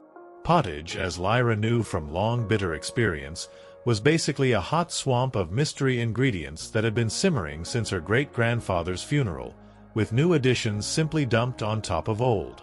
It was less a recipe and more an ongoing edible experiment, its texture thick and gloopy, its taste bland and earthy. Now, even this familiar monotonous meal felt like a bowl of potential poison, a silent threat bubbling beneath its unappetizing surface, a grim testament to the taste of fear on every plate. Fruit might be available in the fall, but it rotted quickly, and sugar, as Lyra well knew, was a rare and expensive commodity, hoarded by the rich to show off their blackened teeth. Dairy was another gamble. Fresh milk spoiled in hours, a haven for unseen bacteria. Butter and cheese fared better, offering a semblance of preservation, but they too were loaded with unseen microbes. People ate them anyway, because frankly, it was either that or chew one's boot leather. The desperate hunger outweighed the fear, for a time. But now, the fear of the plague permeated every aspect of their consumption, making each bite a conscious act of courage or desperation, knowing that a meal of dread could quickly turn into a belly full of poison. And seasoning? Spices like pepper, cinnamon, or nutmeg were worth more than gold, locked away in the Lord's storerooms, a pinch costing more than a peasant's monthly wages. Salt, a precious commodity vital for food preservation and basic human health, was equally guarded, a luxury beyond their reach for daily seasoning. Their meals were bland, monotonous, tasting of wet burlap sprinkled with sadness, their blandness only emphasized by the constant, gnawing hunger that defined their existence. Lyra chewed her gritty bread, swallowed her bitter ale, and tried not to think of the rat that might have nibbled at their meager stores during the night, or the unseen dangers that lurked in every bite. Breakfast was not an act of nourishment. It was a grim ritual, a forced ingestion of meager calories to stave off the immediate threat of starvation. The forced consumption of food was a stark reminder of the relentless cycle. They ate to live, only to live to work. And the work, constant and backbreaking, awaited them. There was no time for rest, no room for lingering grief. Cian would soon return to the fields, his body a tool for the Lord's profit. Lyra would resume her endless chores, her hands forever busy with the tedious, repetitive tasks that kept their small household functioning, barely. Grief, like a wound that would not heal, would simply be carried, a silent weight beneath the surface of their daily lives, a constant companion that gnawed at her soul. As Lyra sat by the flickering firelight, stirring her meager bowl of gray stew, every bite felt like a risk. Her stomach growled, demanding nourishment, but her mind recoiled, haunted by the terrifying knowledge of the plague, of unseen contamination, of the slow, agonizing death that awaited those who consumed the wrong thing. She remembered the stories whispered by the old women, tales of entire families brought low by spoiled grain, their final hours spent hallucinating and screaming at the walls, convinced they were being devoured by demons. Was this what awaited them? A slow, agonizing descent into madness, fueled by the very food meant to sustain them? A meal of dread, a belly full of poison, now a chilling reality. Bran, his own bowl empty, watched her with a haunted gaze. He knew the risks. He had seen the swift, brutal efficacy of the plague in Master Ilara's son. He had witnessed the terror that permeated the village, the way neighbors now recoiled from each other, fearing every cough, every sneeze, every touch. He reached out, his hand rough and calloused, and gently squeezed Lyra's shoulder, a silent reassurance, a shared burden. He could offer no words, for words were hollow in the face of such overwhelming despair. The fear of the plague had transformed every aspect of their existence into a terrifying gamble. The water from the well, the very air they breathed, and now the food they ate, all were imbued with a chilling potential for doom. They were trapped, caught in a relentless cycle of fear and hunger, their lives reduced to a desperate, daily struggle against unseen enemies. Sleep offered no escape. It brought only fitful dreams, nightmares of buboes swelling in the darkness, of bodies twisting in agony. The prayer for oblivion, a desperate plea for an end to the suffering, was now a constant whisper in Lyra's mind, a quiet yearning for release from the relentless torment of their existence. The night outside their hovel was thick with the weight of unspoken fear. The usual sounds of the village, the distant barking of dogs, the muffled sounds of animals, the occasional human cough, were now amplified by their heightened senses, each sound a potential herald of doom. Lyra imagined the plague, a shapeless, invisible entity, moving silently through the dark, its cold breath seeping into every crack, every crevice, claiming its victims with chilling efficiency. Master Ilara's hovel, now utterly silent, was a grim monument to its power, a stark reminder of the fate that awaited them all. Finn, curled tightly beside Lyra, stirred in his sleep, his small body shivering. Lyra pulled the threadbare wool blanket tighter around him, her heart clenching. He was their last hope, their last connection to a future that felt increasingly impossible.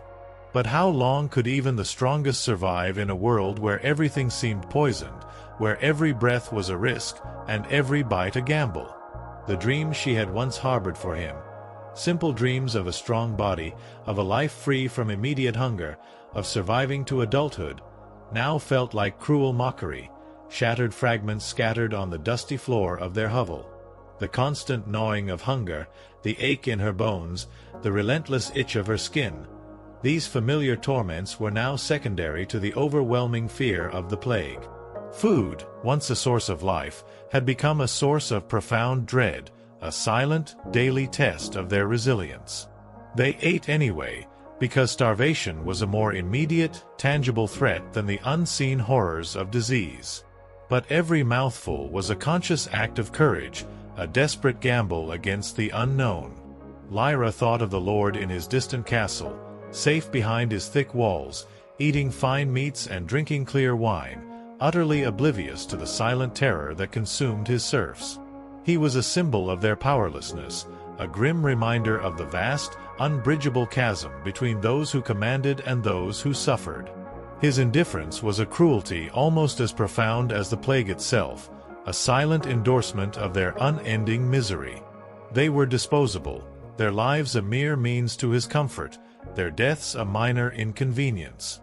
As the hours dragged on, the night seemed to grow colder, heavier, filled with the palpable presence of death. Lyra closed her eyes, seeking a brief respite from the horrifying reality. But even in the darkness, the images flashed before her. Master Ilara's son, convulsing on the ground, his skin turning black, the barber surgeon's rusty blade, draining life force, the countless unnamed graves in the churchyard. Their world was not one of glory or chivalry, but of grim, everyday terror.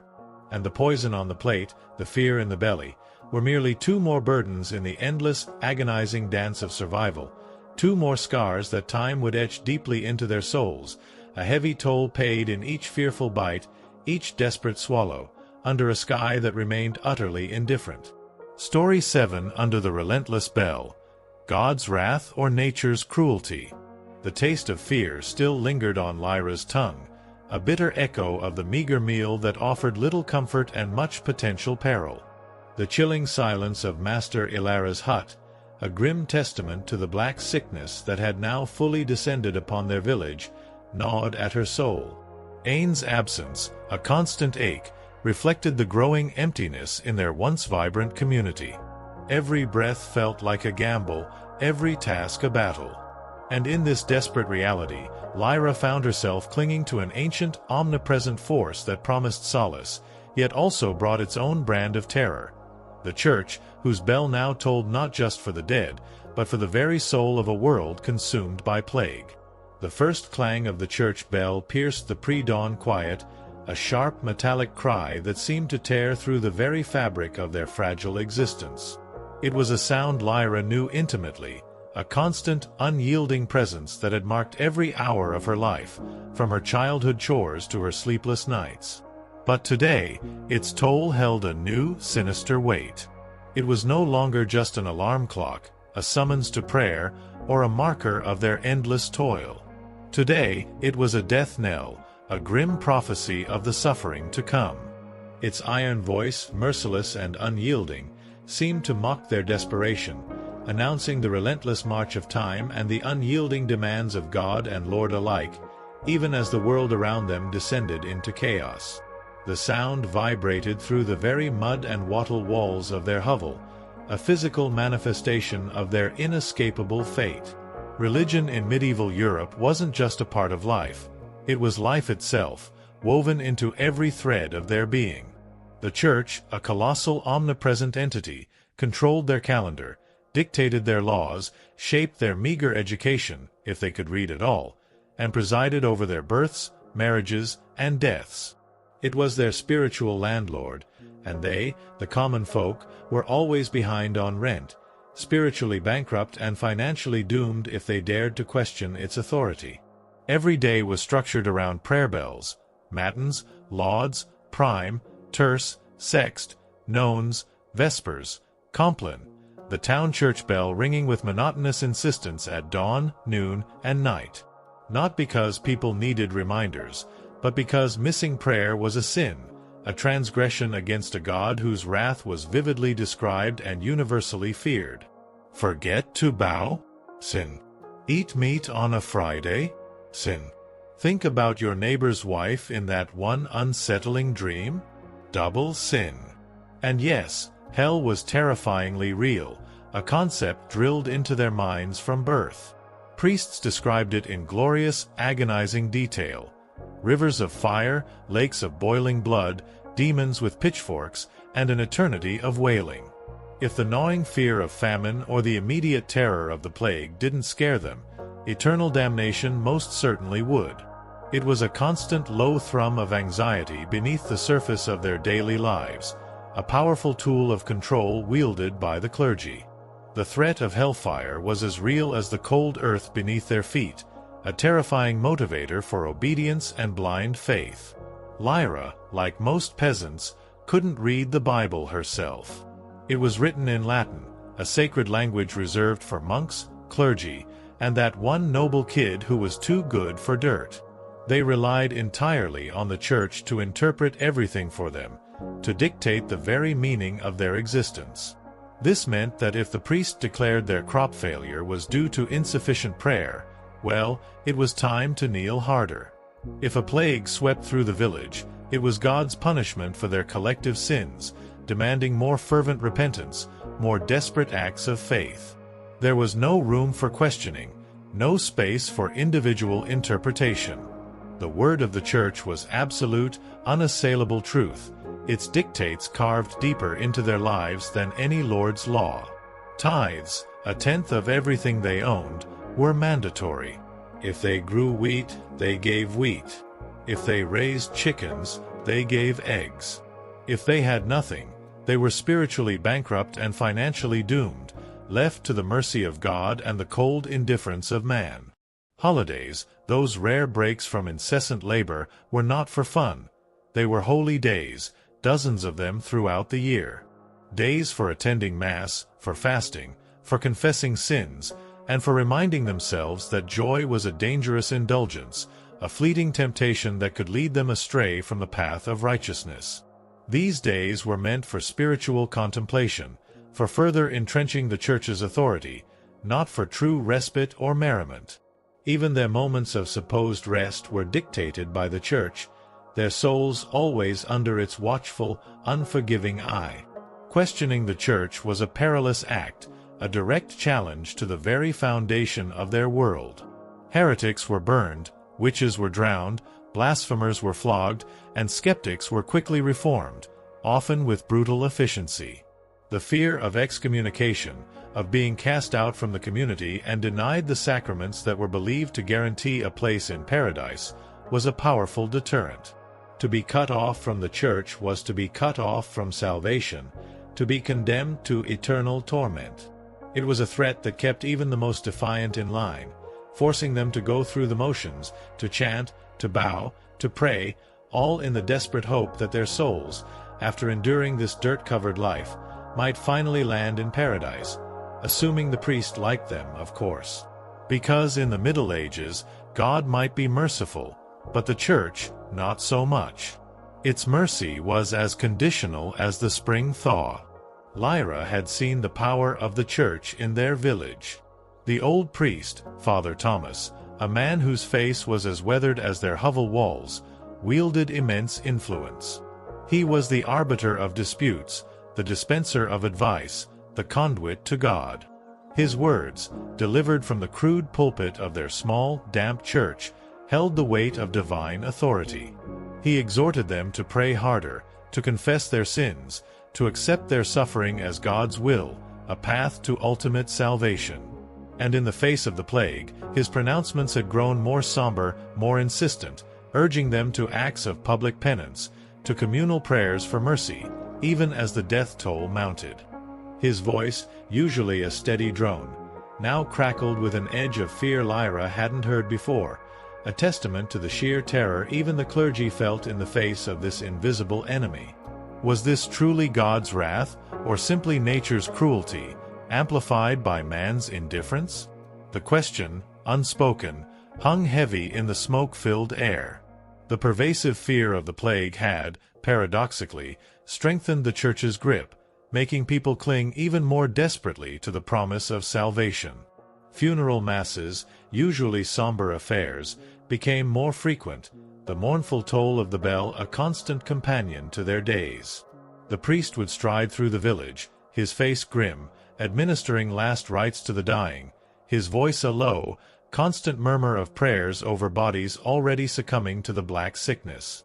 Lyra had witnessed the desperate hope in the eyes of the dying, the terrified pleas for absolution, the desperate clinging to a promise of paradise in the face of agonizing torment. It was a powerful, brutal truth. The church offered the only solace in a world utterly devoid of it, a final, desperate gamble against eternal damnation, etching its authority into the very fabric of their dying breaths. As the sun climbed higher, reluctantly illuminating the grim tableau of their village, the church bell continued its relentless toll, a monotonous, insistent rhythm that marked the passage of a day filled with terror. Lyra prepared their meager breakfast, the pottage now tasting even more bland, more like ash in her mouth. Finn, subdued and quiet, sat by the hearth, his eyes wide with a fear that transcended his young age. He was learning early the brutal lessons of their world, the constant threat of death, the pervasive power of the church, the utter helplessness against forces unseen and incomprehensible. His small body seemed to shrink under the weight of the bell's unforgiving dirge. The thought of escaping the church's omnipresent gaze, of living a life free from its endless rules and terrifying threats, was as impossible as flying.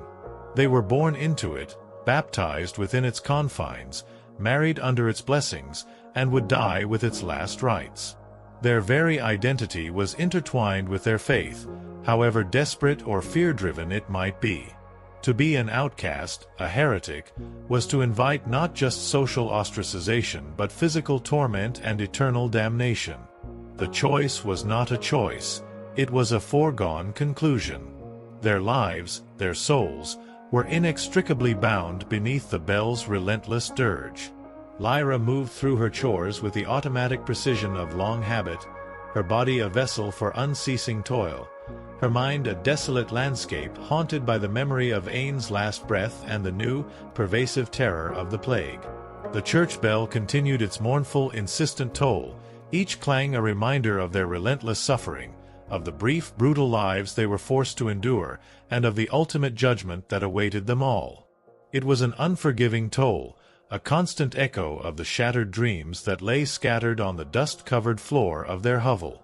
Father Thomas would soon make his rounds, visiting the sick, offering prayers and administering comfort, or, more accurately, preparing souls for their inevitable departure. His presence, while a supposed blessing, often felt like a grim harbinger of doom, a confirmation that death was near. Lyra knew he meant well, that he too was a product of this unforgiving world, clinging to his faith with a desperation born of the same fear that gripped them all. But his words, his promises of an afterlife, felt hollow in the face of the agony unfolding around them, the terrifying reality of the plague devouring their village, one life at a time. His voice, once a source of weary comfort, now sounded thin, almost transparent, swallowed by the sheer volume of suffering. As the morning wore on, the faint sounds of life from the village began to dwindle, replaced by an eerie quiet. The distant hum of activity, the muffled sounds of animals, the chatter of women at the well, all faded into a chilling stillness. The only constant was the relentless toll of the church bell, its iron voice echoing through the silent streets, a grim soundtrack to their collective despair. Each clang marked another life claimed, another family shattered, another soul sent to its uncertain judgment. The plague was tightening its grip, merciless and efficient, and the church, with its unwavering authority, offered only a spiritual balm to a wound that demanded a physical cure.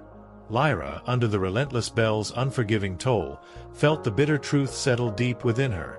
In this world, even faith, the last bastion of hope, was inextricably tied to suffering, a grim reflection of the shattered dreams beneath a gray, indifferent sky. The fear, a palpable entity, permeated every crack of their mud-daubed hovel, clinging to their garments like the pervasive damp. It was the air they breathed, the water they drank, the food they ate. Now even the very act of prayer was steeped in it. The church, ostensibly their guide to salvation, had become, in the grim reality of the plague, a daily reminder of their sins and the divine punishment they were enduring. The priest's sermons, once a source of comfort in their stark lives, now felt like an endless litany of their failings, each word designed to drive a deeper fear into their souls. They were told their suffering was a test, a cleansing fire, a path to absolution. But all Lyra saw was the agonizing, grotesque reality of death consuming her village, leaving only scars that time would etch into their very being. Was this truly God's wrath, or simply nature's cruelty unfolding unchecked? The question, unspoken, hung heavy in the air. The village itself, once a familiar landscape of hardship, was transforming. The familiar faces of neighbors, etched with the weariness of endless toil, now bore the blank, terrified stares of the condemned. Communication dwindled, replaced by wary glances and hurried retreats. No one dared to linger by the well, or to share stories by the hearths that were now mostly left cold, their families having succumbed. The communal bonds, forged in the shared suffering of famines and harsh winters, began to fray under the unprecedented assault of the Black Sickness. Suspicion replaced camaraderie, fear a chilling poison in the wellspring of their community. Who would be next? Who among them carried the invisible seeds of death? Lyra found herself watching Kian with a terrifying new anxiety. Every cough, every flush of color on his face, sent a jolt of ice through her veins. He was strong, yes, a man of formidable endurance, but even the strongest men withered before this invisible foe. His strength, once a source of comfort, now felt like a fragile shield, destined to shatter. And Finn, so small, so utterly vulnerable. The memory of Ain's quiet surrender was a constant, sharp ache, a premonition of the future. Lyra prayed with a ferocity she hadn't known she possessed, not for comfort, not for glory, but simply for more time, for a miracle that would spare her last child from the relentless march of the plague. Her faith was not a gentle, nurturing balm, but a desperate, raw plea, hurled against an indifferent heaven, beneath the bell's relentless dirge, hoping to escape the ultimate price of nature's cruelty. The fading smiles and crushed hopes of her people were testament to the unyielding force of the plague. Story 8: The Threads of Doom, a woman's burden in the pestilence. The ceaseless, mournful dirge of the church bell hammered at Lyra's soul. Its iron voice, once a harsh alarm for the dawn, had become the very soundtrack of their dying village, a constant reminder of the unseen plague's merciless harvest. Hovel after hovel stood in chilling silence, their crude doors sealed against an enemy that cared nothing for mud and wattle walls or desperate prayers. Master Ilara's son, Master Alden, and so many others, lay in unnamed graves, the earth itself a silent tomb, swallowing countless lives. Lyra moved through her days in a numb trance, her body aching, her heart heavy with grief for Ain, clutching Bran and Finn as if they were the last embers of hope. The brutal realities of medieval life, from the constant threat of contaminated water to the terrifying justice by iron, had given way to the indiscriminate terror of the Black Sickness. The harsh bargain of survival had stripped away almost everything, leaving them to wonder what could possibly remain. Amidst this despair, Lyra bore a unique burden, woven into her very being, the relentless, unforgiving reality of what it truly meant to be a woman in the medieval age, especially under the shadow of the pestilence. For women in medieval times, life was a cruel gauntlet, a constant battle against filth, famine, and fear, compounded by the relentless demands of childbirth, subservience, and a crushing social invisibility. It was, Lyra often thought, like being on hard mode, with no health potions and certainly no restart button. From the moment a girl drew her first breath, her life path was pretty much locked in. Marry young, bear children, serve your husband, and die tired. There was no escape, no alternative. Their destinies were woven into the very fabric of their world, as inescapable as the coarse wool of their tunics, threads that would inevitably bind them. Education, for women like Lyra, was a luxury as distant as the stars. Unless one was fortunate enough to be born into a noble family and sent to a convent, a rare and often equally restrictive path, intellectual development stopped around the time a girl learned how to churn butter, spin wool, and patch a tunic. Her mind, as a tool, was less valued than her hands, her body, her ability to produce. Girls learned what was necessary for survival: the rhythms of the earth, the demands of the hearth, the endless cycle of domestic labor. Lyra had never learned to read or write, skills reserved for the clergy and the privileged few. Her world was defined by spoken words, by the commands of men, by the dictates of tradition. This illiteracy was not merely a lack of knowledge. It was a woven shackle, binding her to a life of limited understanding, dependent on others to interpret the world's complexities, from the sacred texts of the Church to the harsh laws of the Lord.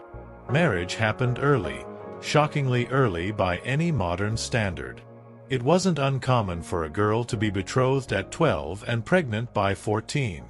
Love, as a concept of personal affection and choice, was utterly irrelevant. Marriages were practical arrangements, cold calculations based on land, livestock, and alliances. A good match could consolidate a family's meager holdings, secure a small advantage in the relentless struggle for survival, or, for the noble few, solidify political power. Lyra had been married to Bran when she was barely 14, a quiet girl with eyes already heavy with the weariness of too many chores. Her opinion had not been required. Her consent was a mere formality. She was a transaction, a pawn in the larger unyielding game of survival, her personal desires entirely irrelevant to the grand design of her father's desperate hopes. Once married, a woman was effectively her husband's property. Her primary job was to produce heirs, preferably sons, to feed everyone, to keep the hovel running, and, crucially, not to complain.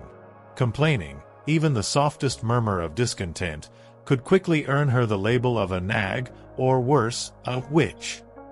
That latter label, in this world steeped in superstition and religious fervor, came with complimentary drowning or burning, depending on the local fashion and the mood of the community. Lyra had seen women accused, their desperate pleas ignored, their fates sealed by the whispers of jealous neighbors or the paranoid pronouncements of a fearful priest. The stakes were terrifyingly high, and silence was often the only shield a woman possessed. Childbirth was a death lottery, a terrifying gamble that haunted every married woman's waking thoughts and invaded her fitful sleep. There was no prenatal care, no sterile tools, no anesthesia. Midwives, usually old women like Agnes, did their best, relying on ancient folk remedies, prayers, and sheer practical experience. But even minor complications, a difficult presentation, excessive bleeding, a persistent fever, could mean death for the mother, the child, or often, both. Lyra had already lost Ain and 2 other children to the unseen terrors of early infancy, and the memory of their brief, fragile lives and her own agony was a constant, raw wound.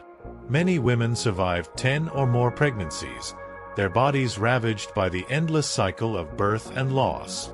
Many more didn't survive 2 or 3. Bran's own sister, a vibrant young woman named Ilara, had died in childbirth just years before, a grim fate that haunted every married woman in the village, a silent sword hanging over their heads with each swelling belly. But even if a woman survived the agonizing ordeal of childbirth, her work only increased.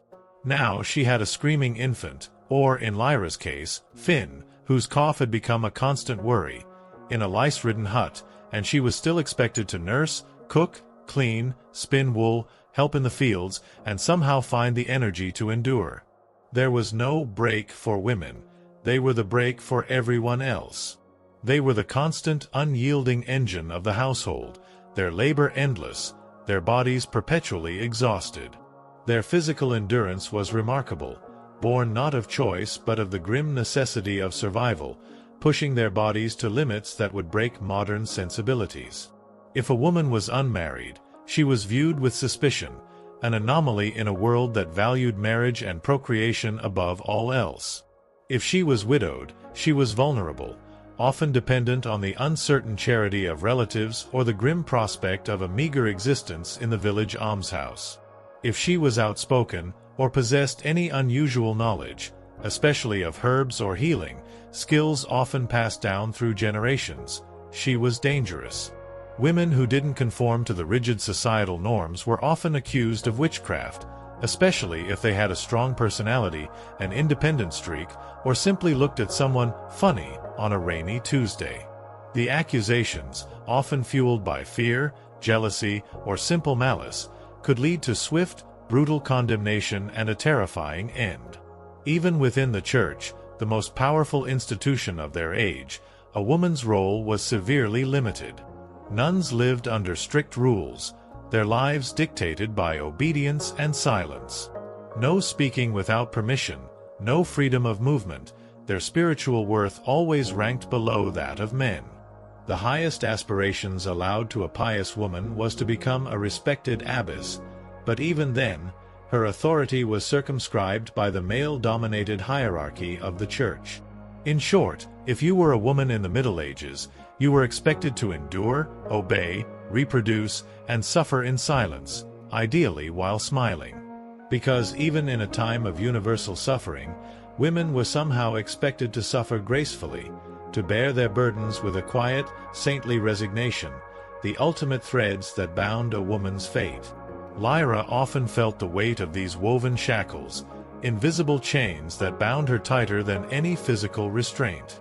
Her dreams, fragile and quickly shattered, had long since been replaced by the stark necessity of survival. Yet, as she looked at Finn, her last surviving child, a fierce protective instinct flared within her. He was a boy, yes, destined for the same grueling toil as his father, but at least he would not face the additional burdens of womanhood, the constant fear of childbirth, the perpetual vulnerability, the silent suffering demanded by a world that valued obedience over intellect and procreation over spirit. The thought of raising Finn, of protecting him from the myriad dangers that lurked in their world, was a new purpose, a grim, unyielding determination that eclipsed her own weariness. The plague, a new, terrifying layer of suffering, now added another dimension to the woven shackles of womanhood.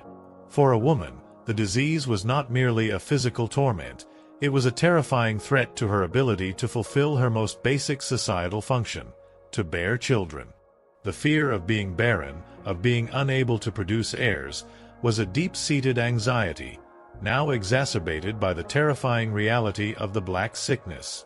Women sickened and died at an alarming rate, leaving behind motherless children, broken families, and an even greater burden on those who remained.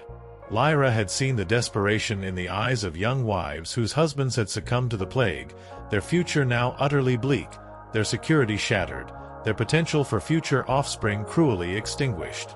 The silence that had fallen over the village, punctuated only by the mournful clang of the church bell, was a chilling testament to the plague's relentless march. The normal sounds of daily life, the distant chatter, the laughter of children, all had faded, replaced by an eerie stillness. Lyra moved through the hovel, tending to the few remaining chores, her hands working automatically, her mind a desolate landscape.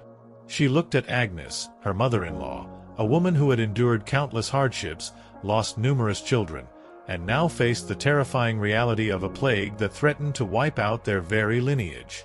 Agnes's face, a roadmap of sorrows, held a grim resignation, a quiet acceptance of the inevitable.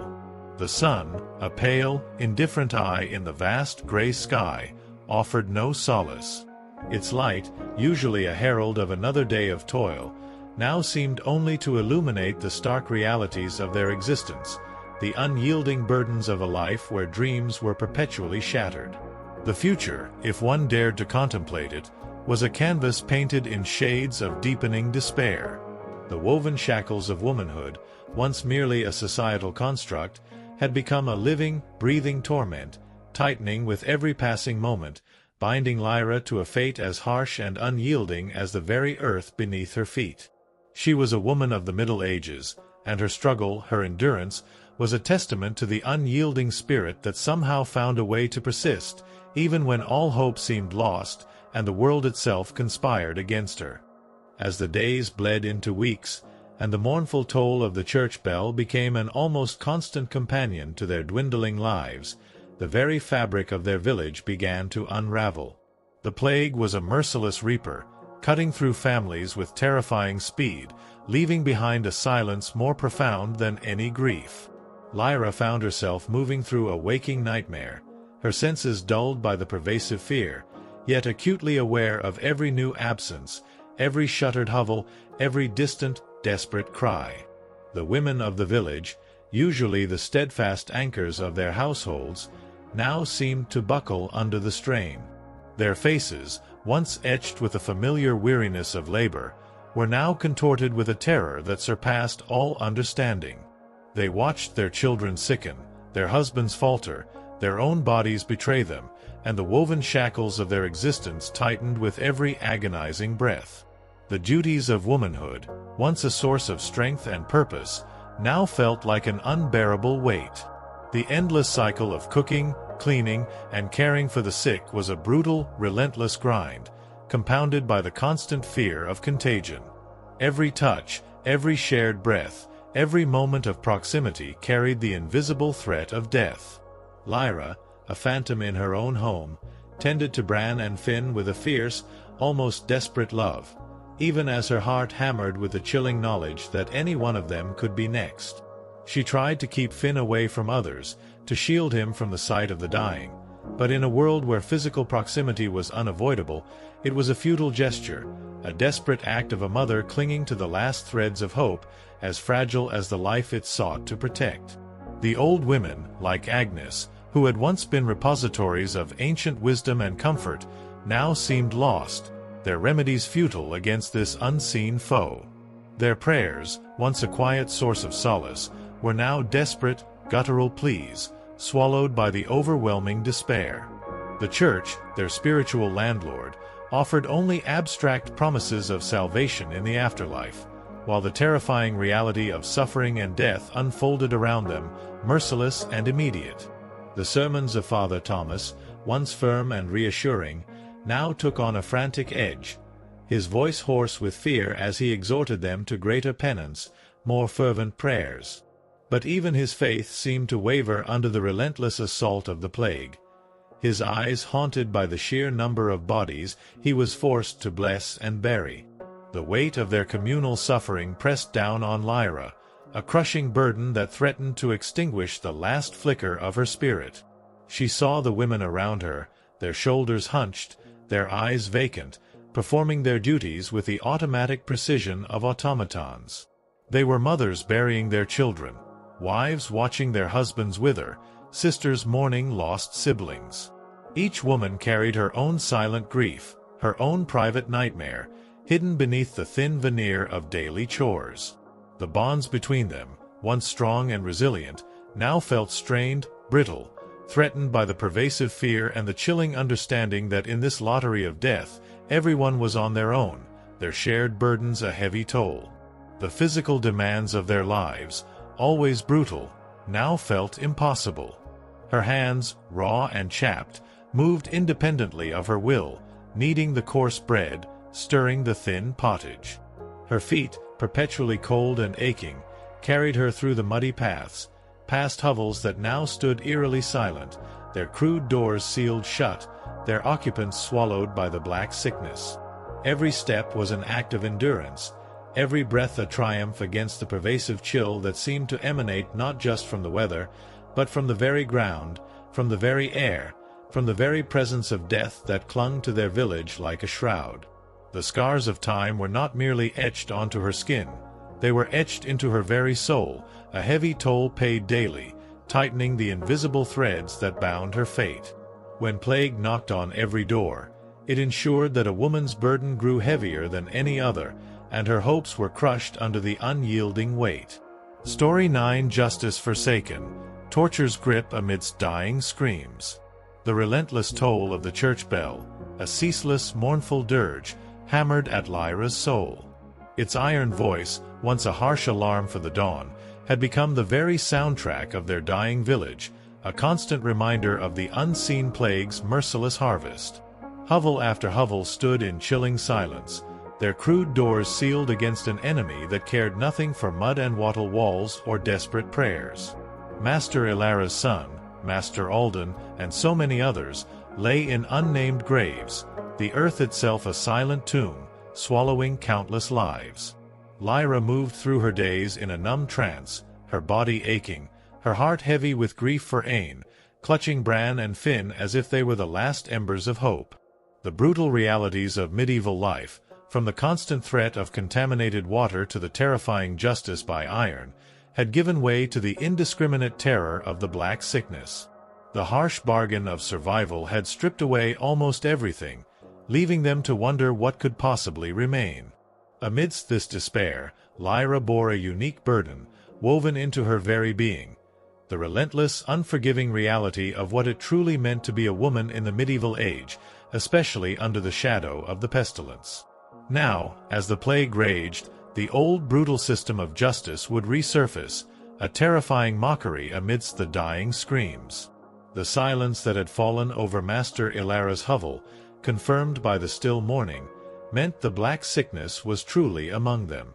The villagers, already reeling from fear, moved with a new, panicked urgency. It was a terrifying reality. The plague, an invisible, merciless predator, was now here, claiming lives with chilling efficiency. And into this terrifying new normal, a figure arrived, a grim harbinger of both desperate hope and ultimate despair. Master Joris, the barber surgeon from the Lord's town. His rusty blade and cold, detached gaze offered only futile remedies, his healing more akin to torture, leaving behind only the chilling understanding that the true horror was not just the disease, but the utter, hopeless helplessness that accompanied it.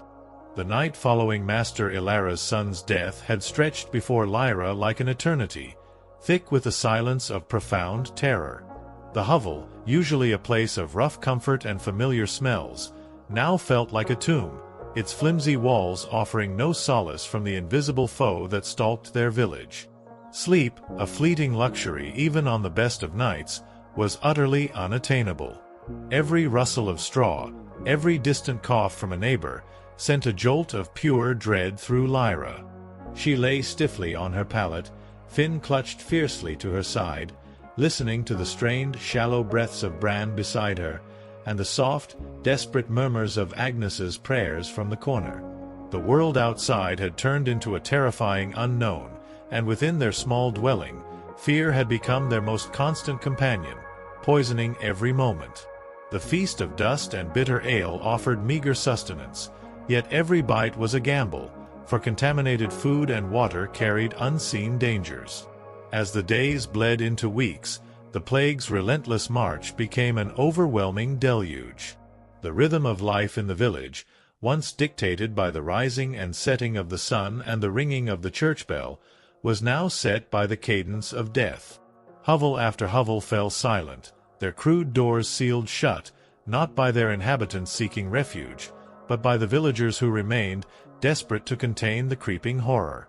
These were not just homes, they were rapidly becoming silent tombs, their occupants swallowed whole by the black sickness. The sheer scale of the deaths defied comprehension. There was simply no time for proper burial, no luxury for elaborate funerals.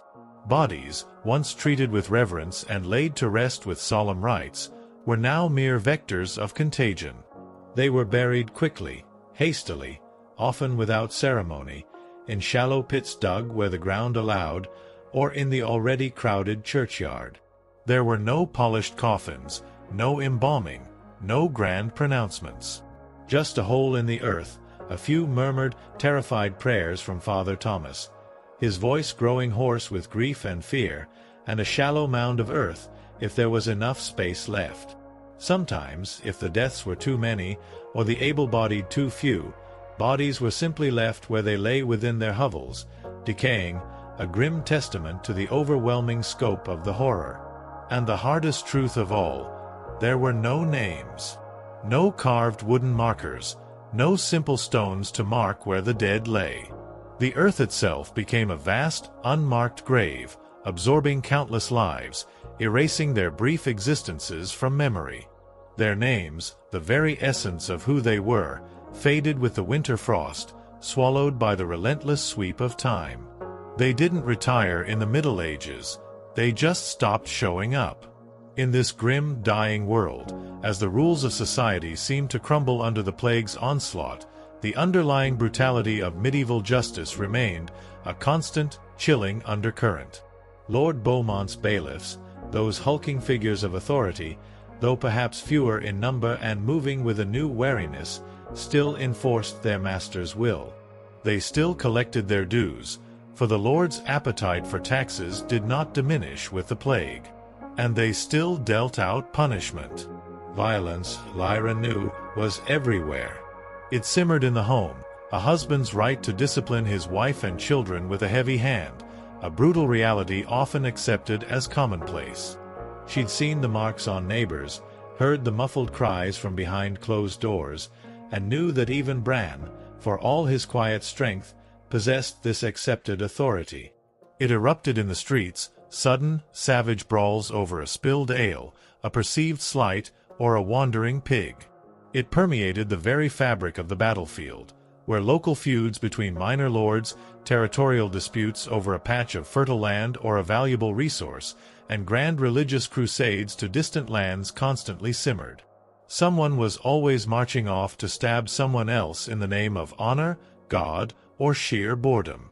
The return of these heroes often brought not glory, but further suffering, ravaged lands, plundered villages, and more mouths to feed from already meager resources. Crime was common, driven by desperation and hunger. Punishment, however, was swift, brutal, and often public, a terrifying spectacle designed to instill fear and enforce obedience. Lyra had witnessed it firsthand. The peasant who stole a loaf of bread from the Lord's granary, his children starving, could lose a hand. She remembered the sight of the bloody stump, the man's agonizing cries echoing through the village square, a chilling warning to all who dared to defy the Lord's authority. Accused of lying to an overseer, a farmer's tongue might be pierced with a hot iron, leaving him forever marked, his words forever silenced. Gossip too much, particularly about the Lord or his family, and one might meet the scold's bridle, a metal mask strapped to the head with a bar forced into the mouth, designed to inflict pain and humiliation, a brutal form of public correction. These were not mere tales.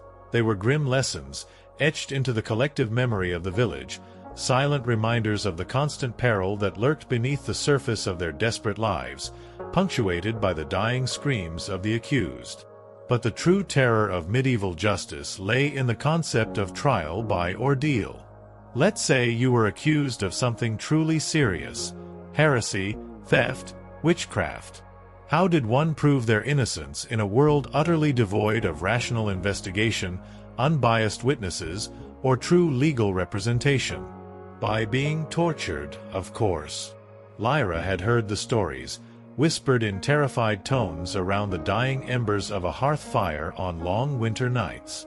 One version, the ordeal by hot water, involved sticking your hand into boiling water to retrieve a stone. If it healed without infection in 3 days, you were innocent. If not, you were guilty, and your punishment, likely a brutal death, would follow swiftly. Another option, the ordeal by cold water, was perhaps even more horrifying. You were tossed into a river. If you sank, you were innocent and probably dead.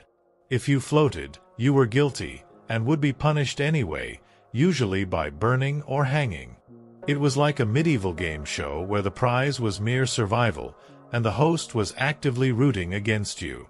There was no true justice, only a terrifying gamble with one's life, a brutal test of endurance against the indifferent forces of fate and the cruel whims of accusers. The screams of the accused, whether dying or merely enduring, were the soundtrack to this twisted form of justice. And if you were sentenced to death, that was a public event, a spectacle for the masses. Executions were performed in front of cheering crowds, a gruesome form of entertainment in a world devoid of other diversions. Hangings, beheadings, burnings, each method chosen for its particular horror and deterrent effect. Sometimes, people brought snacks, treating it like a macabre festival, the medieval equivalent of cable TV, a gruesome distraction from their own miserable lives. The sheer brutality of it all was designed to instill fear, to remind everyone of the absolute power of the Lord and the terrifying consequences of defiance. Domestic violence was completely normalized. Husbands were allowed, even expected, to discipline their wives and children, often with brutal force. A woman's protests were usually ignored, her suffering a private matter, dismissed as a domestic dispute. Street fights were commonplace, erupting over the smallest provocations. One could be beaten just for looking the wrong way at a noble's horse, or for inadvertently crossing the path of a drunken merchant. Life was cheap, and aggression was often the first and only language. Violence wasn't a breakdown of society in the Middle Ages. It was society. Everyone lived with the constant knowledge that life is fragile, justice is arbitrary, and your neighbor might bash your head in over a pig. So, one learned to walk carefully, to keep their eyes down, and never to trust anyone with a club. In the midst of the plague, the usual forms of justice seemed to falter, overwhelmed by the sheer scale of death. But the underlying brutality remained, a constant, chilling undercurrent. The Lord's men, often immune to the plague's initial ravages due to better food and living conditions, still enforced order with an iron hand. There were whispers of summary executions for those caught stealing from abandoned homes, or for villagers attempting to flee the quarantined area. The law, like the plague itself, was merciless, its arbitrary nature a constant source of terror. Lyra herself had experienced the cold, indifferent hand of justice. The loss of her children, first her unnamed boy and girl, then Ain, had been attributed by some, even within the village, to divine displeasure, a punishment for unspoken sins. She heard the whispers, the veiled accusations, the fearful glances. Was she, in some way, cursed? Was her suffering a reflection of some hidden moral failing? Such accusations, though never formalized, carried a heavy weight, adding another layer to the woven shackles of her womanhood, and to the scars of time etched on her soul. To be a woman in this world was to be perpetually vulnerable, subject to the whims of men, the dictates of the church, and the arbitrary judgments of a superstitious community. The threat of being accused of witchcraft, a terrifying possibility for any woman who was too outspoken, too independent, or simply too knowledgeable about herbs, hung like a guillotine blade over their heads. Lyra had always been careful, her silence a shield against suspicion, her knowledge of simple remedies kept well hidden. But the plague, with its incomprehensible devastation, fueled paranoia, making the ground fertile for accusations. Any woman who survived when others perished, any woman who seemed too calm, too collected, could become a target. The trial by ordeal, that brutal, terrifying game of chance, would then await them, a dance with death that offered no real chance of acquittal. As the days turned into a blur of fear and endless toil, the silence of the village deepened. The church bell, its mournful toll a constant companion, now seemed to ring not just for the dead, but for the living, a slow, agonizing dirge for their shattered hopes. The bodies of the fallen were sometimes left in their hovels, too numerous for proper burial, their homes becoming silent tombs. The law, once a rigid framework of punishment, seemed to collapse under the sheer weight of death, replaced by a grim, chaotic desperation. Justice, in its medieval form, had truly been forsaken.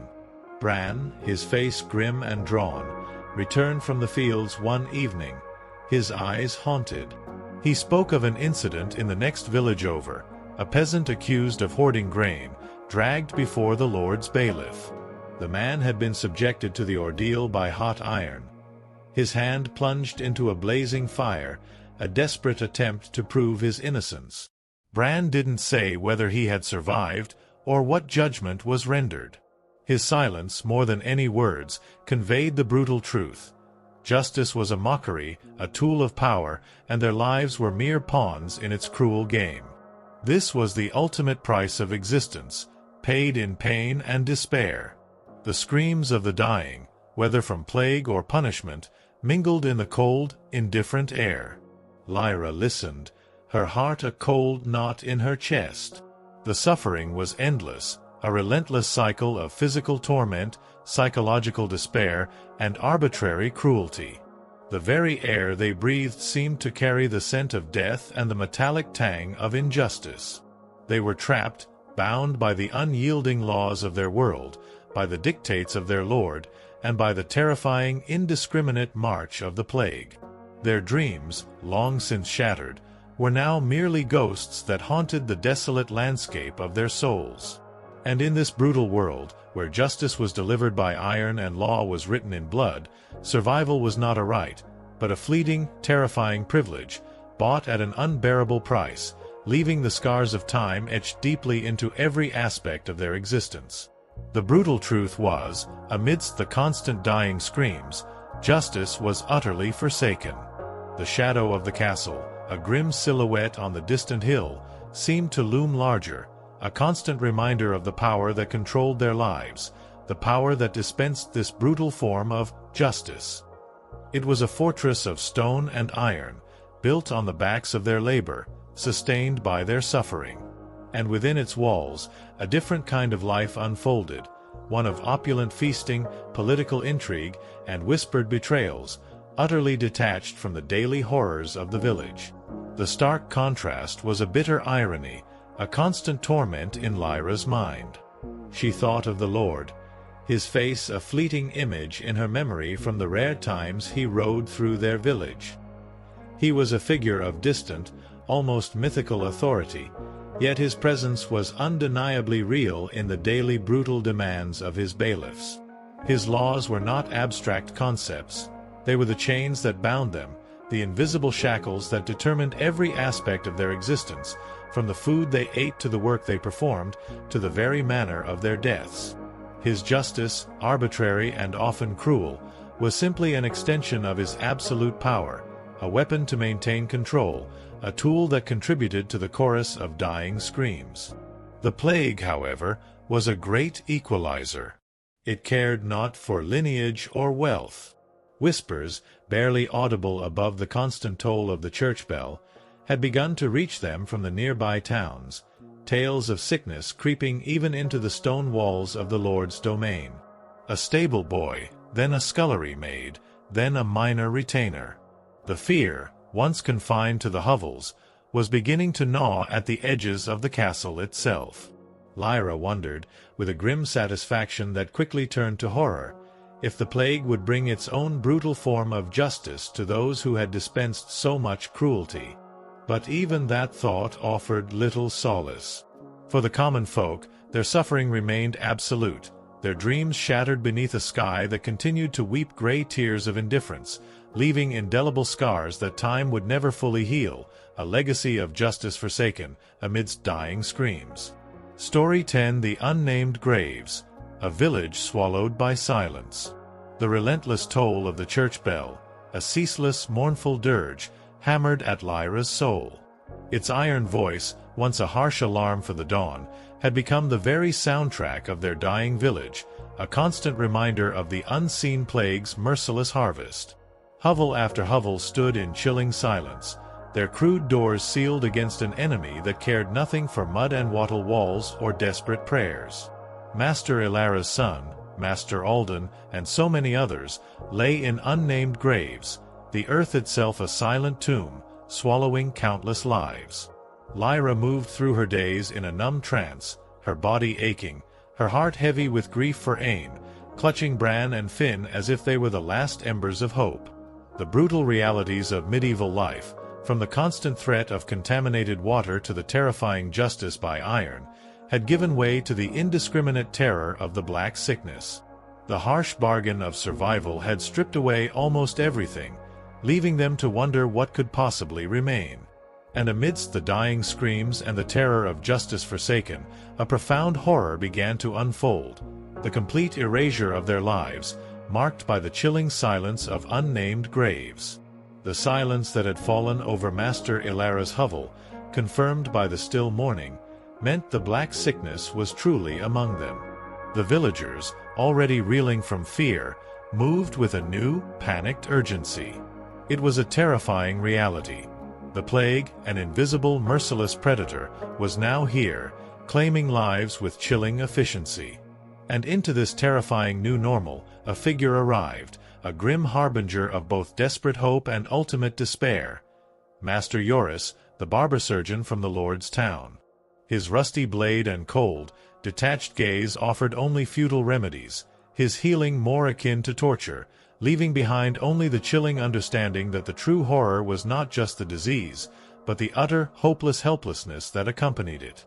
The night following Master Ilara's son's death had stretched before Lyra like an eternity, thick with the silence of profound terror. The hovel, usually a place of rough comfort and familiar smells, now felt like a tomb, its flimsy walls offering no solace from the invisible foe that stalked their village. Sleep, a fleeting luxury even on the best of nights, was utterly unattainable. Every rustle of straw, every distant cough from a neighbor, sent a jolt of pure dread through Lyra. She lay stiffly on her pallet, Finn clutched fiercely to her side, listening to the strained, shallow breaths of Bran beside her, and the soft, desperate murmurs of Agnes's prayers from the corner. The world outside had turned into a terrifying unknown, and within their small dwelling, fear had become their most constant companion, poisoning every moment. The feast of dust and bitter ale offered meager sustenance, yet every bite was a gamble, for contaminated food and water carried unseen dangers. As the days bled into weeks, the plague's relentless march became an overwhelming deluge. The rhythm of life in the village, once dictated by the rising and setting of the sun and the ringing of the church bell, was now set by the cadence of death. Hovel after hovel fell silent, their crude doors sealed shut, not by their inhabitants seeking refuge, but by the villagers who remained, desperate to contain the creeping horror. These were not just homes, they were rapidly becoming silent tombs, their occupants swallowed whole by the Black Sickness. The sheer scale of the deaths defied comprehension. There was simply no time for proper burial, no luxury for elaborate funerals. Bodies, once treated with reverence and laid to rest with solemn rites, were now mere vectors of contagion. They were buried quickly, hastily, often without ceremony, in shallow pits dug where the ground allowed, or in the already crowded churchyard. There were no polished coffins, no embalming, no grand pronouncements. Just a hole in the earth, a few murmured, terrified prayers from Father Thomas, his voice growing hoarse with grief and fear, and a shallow mound of earth, if there was enough space left. Sometimes, if the deaths were too many, or the able-bodied too few, bodies were simply left where they lay within their hovels, decaying, a grim testament to the overwhelming scope of the horror. And the hardest truth of all, there were no names. No carved wooden markers, no simple stones to mark where the dead lay. The earth itself became a vast, unmarked grave, absorbing countless lives, erasing their brief existences from memory. Their names, the very essence of who they were, faded with the winter frost, swallowed by the relentless sweep of time. They didn't retire in the Middle Ages, they just stopped showing up. There was no golden age of rest and contemplation, no comfortable decline into old age. Life was a relentless endurance test, and when the body finally gave out, it was discarded, often without ceremony, without dignity, becoming merely another anonymous shadow in the village swallowed by silence. The thought of her own inevitable death, and Bran's and Fint's, became a constant low hum in Lyra's mind. The prospect of her own unmarked grave, lying beside Ain and her other lost children, was not a source of fear, but of weary resignation. It was the only certainty in a world defined by uncertainty, a grim, final peace after a life of relentless struggle. Their dreams, long since shattered by hunger, toil, and loss, were now being consumed by the ultimate silence, the profound, terrifying stillness of the unmarked earth. There would be no glory in their passing, no grand pronouncements. Only a final, terrifying silence, lost to history, forgotten by a world that moved relentlessly forward, leaving behind only the dust and shadows of their vanished lives. The air, thick with the scent of decay and fear, seemed to hum with the lingering presence of death. It seeped into every crack of their mud-daubed hovel, clinging to their garments like the pervasive damp. This wasn't merely the chill of the outside world, it was the cold hand of oblivion reaching for them. The birds, usually a cheerful chorus at dawn, were now eerily silent, their songs replaced by the chilling absence of sound. The small, familiar comforts of their daily grind, the lowing of the goat, the distant clatter of a neighbor's tools, had faded, leaving behind a stark and terrifying quiet. This wasn't merely a pause in the cacophony of life. It was a profound, aching emptiness that echoed the growing void in Lyra's soul, a testament to what had been taken, a heavy toll of the scars of time. Even the Lord's bailiffs, those hulking figures of authority, seemed to move with a new, hesitant uncertainty. Their usual swagger was gone, replaced by a grim wariness. They still collected their dues, for the Lord's appetite for taxes did not diminish with the plague, but their patrols were quicker, their gazes more averted. They, too, were not immune to the creeping terror, to the knowledge that the invisible foe could claim even them. This small shift in their demeanor, almost imperceptible to an outsider, spoke volumes to Lyra. It was a testament to the plague's indiscriminate power, a fleeting moment of parity in a world defined by stark hierarchies, though it brought little true comfort. But any solace from this fleeting observation was quickly extinguished by the relentless reality of her own family's precariousness. Finn, though still seemingly spared, moved with a newfound quietness, his eyes wide, absorbing the horror around him. He saw the empty hovels, heard the incessant bell, felt the unspoken terror that gripped his parents. Childhood, that fleeting period of innocence, was being brutally stripped away from him, replaced by a forced maturity, a grim understanding of death that no child should ever bear. Lyra watched him, her heart a constant ache, a silent prayer that his young spirit would not be irrevocably scarred by the horrors he witnessed. The cold truth was, no matter how many prayers Agnes offered, no matter how much mud Bran smeared on the walls, no matter how fiercely Lyra fought the gnawing hunger and physical pain, their lives were no longer their own. They were merely awaiting their turn in the grim lottery of the plague. The church, their spiritual guide, spoke of sin and salvation, but even Father Thomas, his face gaunt and his voice hoarse, seemed to be losing the battle against despair. His sermons, once filled with fire and brimstone, were now tinged with a raw, pleading desperation, a fear that even God had turned his face from them. As the sun finally set, dragging its last vestiges of light from the sky, the village plunged into a darkness far deeper than mere night. It was a darkness filled with the ghosts of the departed, with the lingering presence of death, with the suffocating weight of fear. Lyra huddled with Bran and Finn, their bodies a small island of warmth in the vast, encroaching cold. The silence of the unnamed graves had spread beyond the churchyard, seeping into the very foundations of their homes, their lives, their shattered dreams. The only sound was the persistent, mournful toll of the church bell, a ceaseless rhythm that beat out the grim passage of time, an unforgiving promise of the end that awaited them all. They were living on borrowed time, each breath a silent miracle, each day a testament to their unwilling, desperate endurance. The medieval world had offered them little, and now, even that little was being taken, leaving behind only the dust and shadows of what once was, the chilling legacy of a village swallowed by silence.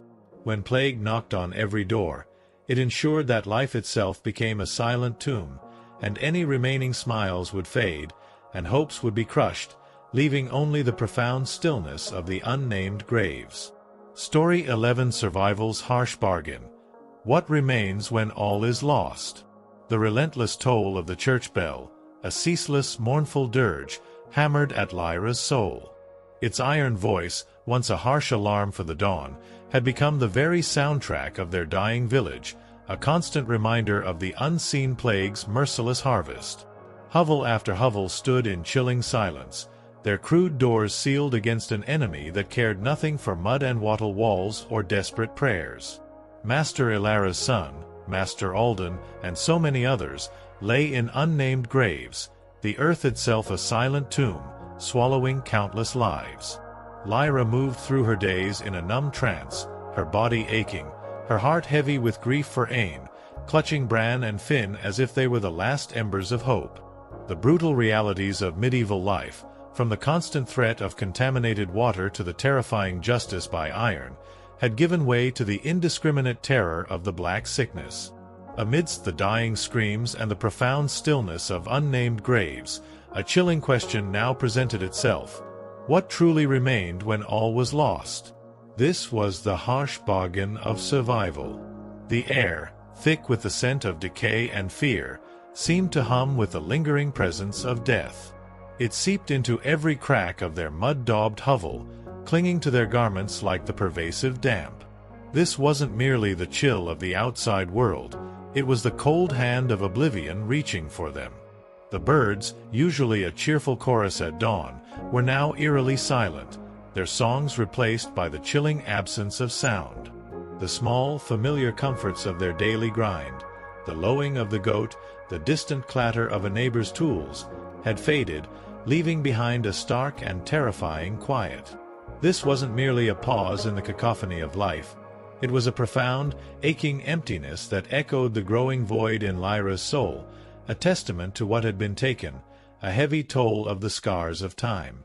Even the Lord's bailiffs, those hulking figures of authority, seemed to move with a new, hesitant uncertainty. Their usual swagger was gone, replaced by a grim wariness. They still collected their dues, for the Lord's appetite for taxes did not diminish with the plague, but their patrols were quicker, their gazes more averted. They, too, were not immune to the creeping terror, to the knowledge that the invisible foe could claim even them. This small shift in their demeanor, almost imperceptible to an outsider, spoke volumes to Lyra. It was a testament to the plague's indiscriminate power, a fleeting moment of parity in a world defined by stark hierarchies, though it brought little true comfort.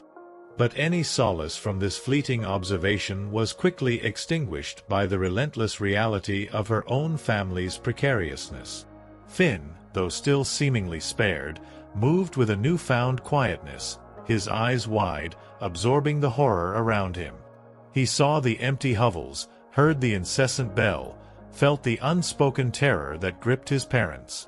Childhood, that fleeting period of innocence, was being brutally stripped away from him, replaced by a forced maturity, a grim understanding of death that no child should ever bear.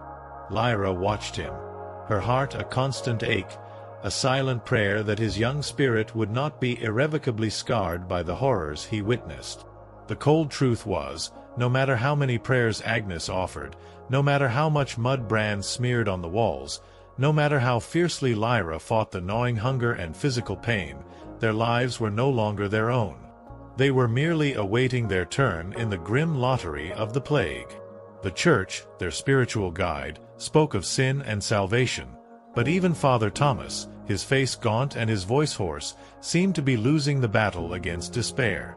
His sermons, once filled with fire and brimstone, were now tinged with a raw, pleading desperation, a fear that even God had turned his face from them. The question, "What remains when all is lost?" hung heavy in the smoke-filled air. As the sun finally set, dragging its last vestiges of light from the sky, the village plunged into a darkness far deeper than mere night. It was a darkness filled with the ghosts of the departed, with the lingering presence of death, with the suffocating weight of fear. Lyra huddled with Bran and Finn, their bodies a small island of warmth in the vast, encroaching cold. The silence of the unnamed graves had spread beyond the churchyard, seeping into the very foundations of their homes, their lives, their shattered dreams. The only sound was the persistent, mournful toll of the church bell, a ceaseless rhythm that beat out the grim passage of time, an unforgiving promise of the end that awaited them all. They were living on borrowed time, each breath a silent miracle, each day a testament to their unwilling, desperate endurance. The medieval world had offered them little, and now, even that little was being taken, leaving behind only the dust and shadows of what once was, the chilling legacy of a village swallowed by silence. The very notion of community, once a fragile but present shield against complete devastation, was splintering under the weight of fear and death. Neighbors, once bound by shared hardship, now eyed each other with suspicion, every cough a potential death sentence, every touch a potential contagion. The thin fabric of their community, already stretched to its limits, was tearing apart, leaving individuals isolated in their fear, each family a desperate island against the encroaching tide of death. Finn was witnessing this unraveling firsthand, absorbing the profound shift in human interaction, learning that even those you trusted could become vectors of unseen horror. The bargain of survival demanded isolation, but isolation meant crushing loneliness and weakened defenses against other threats. Food, now even more scarce, became a further point of tension. The threat of famine, always lurking in the background, was intensifying with the plague's decimation of the workforce. Fields lay untended, their bounty rotting or consumed by rats, because the hands meant to work them were still and cold. The grim reality of a meal of dread, a belly of poison, was now compounded by the agonizing knowledge that soon there might be no meal at all. The Lord's men, while still demanding taxes, were less able to enforce cultivation, leaving a vacuum that no one dared to fill. The struggle was not just against illness, but against the very foundations of their daily existence, revealing the harsh bargain of survival. And so, the villagers faced the ultimate question: what remained when all was lost? Their physical comforts were gone. Their loved ones were gone. Their sense of security was gone. Their faith, though clung to desperately, felt hollow in the face of such overwhelming suffering. Their community, their very social structure, was collapsing. What remained was the raw, primal urge to survive, to breathe one more breath, to protect the last flicker of life in Finn. This was the core of survival's harsh bargain: to strip away everything extraneous, everything that was not essential to the raw, animalistic drive to cling to existence, a desperate, almost animalistic fight against the dying light. Lyra found herself performing her chores with an almost robotic detachment. Her hands kneaded the coarse bread, stirred the thin pottage, mended the threadbare garments, but her mind was consumed by the stark necessity of the moment. She conserved every ounce of warmth, every scrap of food, every drop of precious, potentially tainted water. Her body, a vessel of chronic pain and relentless wear, was now merely an instrument of survival, pushing past its limits. Her personal grief for Ain, though profound, had to be compartmentalized, locked away in a hidden corner of her heart, lest it consume her entirely. There was no room for anything but the grim, relentless pursuit of survival, a silent bargain struck with fate. Bran, too, seemed transformed. His usual stoicism had hardened into a grim resolve, his eyes haunted but fiercely determined. He spoke little, but his actions were precise, deliberate. He spent his days sealing the hovel with every available scrap of mud and wattle, a futile but necessary gesture against the perceived entry points of the plague. He would stand guard outside at night, a crude wooden club in hand, not against raiders, for raiders now seemed a lesser threat, but against the despair that might tempt them to abandon all hope.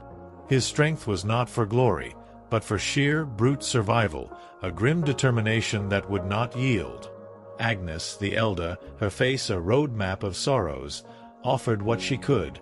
Her prayers, her dwindling knowledge of herbal remedies, and her silent, enduring presence. Her wisdom, born of surviving countless famines and smaller plagues, was now tested to its absolute limit. She spoke in hushed tones of ancient prophecies, of God's mysterious ways, seeking patterns in the chaos, a desperate attempt to find meaning in the overwhelming despair. But even her faith seemed to waver, her eyes reflecting the growing fear that perhaps, this time, there truly was no hope left, that the bargain of survival was simply too harsh. The unspoken question lingered in the air, heavier than the smoke from their meager fire. Would they be next? Would Finn succumb to a cough, Bran to a fever, Lyra to the telltale buboes? Every day was a reprieve, every morning a silent miracle. But the cost was immense. The scars of time were not just etched on their bodies, they were etched into their very souls, the profound emotional wounds of constant loss, of living in a world consumed by death. This was the heavy toll of survival's harsh bargain, to trade every shred of comfort, every glimmer of hope, for the mere chance of another agonizing breath. As the long, terrifying night stretched before them, the village plunged into a darkness far deeper than mere absence of light. It was a darkness filled with the ghosts of the departed, with a lingering presence of death, with the suffocating weight of fear. Lyra huddled with Bran and Finn, their bodies a small island of warmth in the vast, encroaching cold. The silence of the unnamed graves had spread beyond the churchyard, seeping into the very foundations of their homes, their lives, their shattered dreams. The only sound was the persistent, mournful toll of the church bell, a ceaseless rhythm that beat out the grim passage of time, an unforgiving promise of the end that awaited them all. They were living on borrowed time, each breath a silent miracle, each day a testament to their unwilling, desperate endurance.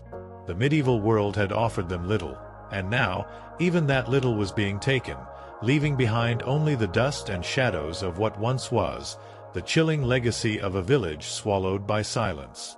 When plague knocked on every door, it ensured that life itself became a silent tomb, and any remaining smiles would fade, and hopes would be crushed, leaving only the profound stillness and the harsh bargain of survival. Story 12 echoes from the walls, a castle's illusion of safety. The relentless toll of the church bell, a ceaseless, mournful dirge, hammered at Lyra's soul. Its iron voice, once a harsh alarm for the dawn, had become the very soundtrack of their dying village, a constant reminder of the unseen plague's merciless harvest. Hovel after hovel stood in chilling silence, their crude doors sealed against an enemy that cared nothing for mud and wattle walls or desperate prayers. Master Ilara's son, Master Alden, and so many others, lay in unnamed graves, the earth itself a silent tomb, swallowing countless lives. Lyra moved through her days in a numb trance, her body aching, her heart heavy with grief for Ain, clutching Bran and Finn as if they were the last embers of hope. The brutal realities of medieval life, from the constant threat of contaminated water to the terrifying justice by iron, had given way to the indiscriminate terror of the Black Sickness. The harsh bargain of survival had stripped away almost everything, leaving them to wonder what could possibly remain. And amidst this pervasive despair, a chilling narrative began to filter through the surviving whispers, one that hinted at a different kind of sanctuary, a place where life, it was rumored, could still thrive. The castle, its very grandeur a powerful, yet ultimately false, illusion of safety. The air, thick with the scent of decay and fear, seemed to hum with the lingering presence of death. It seeped into every crack of their mud-daubed hovel, clinging to their garments like the pervasive damp. This wasn't merely the chill of the outside world, it was the cold hand of oblivion reaching for them. The birds, usually a cheerful chorus at dawn, were now eerily silent, their songs replaced by the chilling absence of sound. The small, familiar comforts of their daily grind, the lowing of the goat, the distant clatter of a neighbor's tools, had faded, leaving behind a stark and terrifying quiet. This wasn't merely a pause in the cacophony of life. It was a profound, aching emptiness that echoed the growing void in Lyra's soul, a testament to what had been taken, a heavy toll of the scars of time. Even the Lord's bailiffs, those hulking figures of authority, seemed to move with a new, hesitant uncertainty. Their usual swagger was gone, replaced by a grim wariness. They still collected their dues, for the Lord's appetite for taxes did not diminish with the plague, but their patrols were quicker, their gazes more averted. They, too, were not immune to the creeping terror, to the knowledge that the invisible foe could claim even them. This small shift in their demeanor, almost imperceptible to an outsider, spoke volumes to Lyra. It was a testament to the plague's indiscriminate power, a fleeting moment of parity in a world defined by stark hierarchies, though it brought little true comfort. But any solace from this fleeting observation was quickly extinguished by the relentless reality of her own family's precariousness. Finn, though still seemingly spared, moved with a newfound quietness, his eyes wide, absorbing the horror around him. He saw the empty hovels, heard the incessant bell, felt the unspoken terror that gripped his parents. Childhood, that fleeting period of innocence, was being brutally stripped away from him, replaced by a forced maturity, a grim understanding of death that no child should ever bear. Lyra watched him, her heart a constant ache, a silent prayer that his young spirit would not be irrevocably scarred by the horrors he witnessed.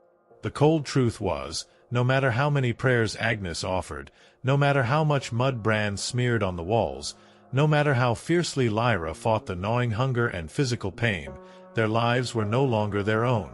They were merely awaiting their turn in the grim lottery of the plague. The Church, their spiritual guide, spoke of sin and salvation, but even Father Thomas, his face gaunt and his voice hoarse, seemed to be losing the battle against despair. His sermons, once filled with fire and brimstone, were now tinged with a raw, pleading desperation, a fear that even God had turned his face from them. As the sun finally set, dragging its last vestiges of light from the sky, the village plunged into a darkness far deeper than mere night. It was a darkness filled with the ghosts of the departed, with the lingering presence of death, with the suffocating weight of fear. Lyra huddled with Bran and Finn, their bodies a small island of warmth in the vast, encroaching cold. The silence of the unnamed graves had spread beyond the churchyard, seeping into the very foundations of their homes, their lives, their shattered dreams. The only sound was the persistent, mournful toll of the church bell, a ceaseless rhythm that beat out the grim passage of time, an unforgiving promise of the end that awaited them all. They were living on borrowed time, each breath a silent miracle, each day a testament to their unwilling, desperate endurance. The medieval world had offered them little, and now, even that little was being taken, leaving behind only the dust and shadows of what once was. Yet, amidst this pervasive gloom, a flicker of something, deep within Lyra, refused to be entirely extinguished. a stubborn, fierce kernel of resilience. She had survived this far. She would continue to survive. For Finn, for Bran, for the silent, unbroken promise she had made to the indifferent sky. The shadow of Aislin's tiny, unmarked grave would forever follow her, a constant reminder of what had been lost. But the relentless march of life, however brutal, demanded its due. And Lyra, a woman carved from hardship, would answer its call, one agonizing breath at a time, towards a future as uncertain as the shadows that clung to their hovel. But even as their village crumbled, consumed by death and despair, a strange narrative began to filter through the surviving whispers, one that hinted at a different kind of sanctuary, a place where life, it was rumored, could still thrive. These whispers spoke of the castle, the Lord's stronghold, a towering silhouette on the distant hill. For the peasants, it had always been a symbol of unreachable power, of harsh justice, of taxes levied and demands enforced. Now, it began to shimmer with a new, terrifying allure, an illusion of safety. From their mud-choked hovels, the castle seemed impregnable. Its massive stone walls, too thick for any plague-ridden air to penetrate, its towering turrets reaching for a sky that ignored the common folk, its formidable gates seemingly capable of holding out any earthly threat. The peasants had always believed that the Lord, in his wisdom and power, would find a way to protect himself and his inner circle. His wealth, his access to the best food and wine, his distant barber surgeons. Surely these would be enough to keep the black sickness at bay, to maintain a castle's illusion of safety. Initially, these rumors seemed to hold true. While hovels in the village fell silent day by day, and the church bell tolled incessantly for the common folk, the castle remained, outwardly at least, untouched. Its flags still flew, smoke still curled from its chimneys, and occasional riders still emerged from its gates, though their faces were grim and their movements hurried. For a time, the thought that the Lord and his nobles were safe, that perhaps their inherent superiority or divine favor protected them, was a grim comfort to Lyra. It suggested a degree of order, a reason, however cruel, for their own suffering. The smiles had long faded, but perhaps hope still clung to the stone. But the plague, as Lyra was brutally learning, cared nothing for hierarchy or privilege. It was an indiscriminate killer, a force of nature that mocked human distinctions. Slowly, insidiously, the whispers began to change. First, it was a stable boy in the castle's outer bailey. Then, a scullery maid, her skin turning mottled, her buboes swelling. A minor retainer, then a lesser knight. The disease was creeping even into the stone walls of the Lord's domain. The illusion of safety, so carefully constructed, began to crack, slowly, inexorably, revealing the terrible cost. The castle, once a symbol of impenetrable power, now felt like a gilded trap. Its grand, drafty halls, once filled with the sounds of feasts and revelry, now echoed with a chilling silence, punctuated by the mournful toll of the church bell for the fallen within its walls. The very wealth that allowed the nobles to eat better food and drink clearer wine also meant they were in closer contact with a larger number of people. Servants, merchants, visiting dignitaries, each a potential carrier of the deadly humors. The tightly packed quarters of the servants, the lack of proper sanitation within the inner walls, the constant movement of people in and out of the castle gates, all contributed to making it, paradoxically, a more dangerous environment than the relatively sparse peasant villages. The shadows within the keep's stone walls were deepening, filled now not just with political intrigue, but with the chilling presence of death. The Lord himself, Maeve imagined, must now be gripped by a terror far greater than any peasant. He was accustomed to commanding, to demanding, to exercising absolute control. But against this invisible foe, he was as helpless as the lowest serf. His riches could not buy him immunity. His knights could not defend him. His prayers, offered in the grand echoing chapel of the castle, were no more effective than Agnes's desperate murmurs in their hovel. The power that had so ruthlessly governed their lives was now utterly impotent against the indiscriminate march of death, a heavy toll paid by nobility and commoner alike. The thought, grim as it was, brought a flicker of grim satisfaction to Lyra. Not true joy, for joy was a forgotten luxury, but a cold, detached sense of justice. The powerful, who had inflicted so much suffering, were now experiencing a taste of the terror that had always been the peasant's lot. The scars of time were being etched onto their gilded lives too, a heavy toll paid in disease and despair, shattering their own illusions of invincibility. This was the dark reality of when plague knocked on every door, a truth that transcended the hovel walls and reached into the very heart of the keep.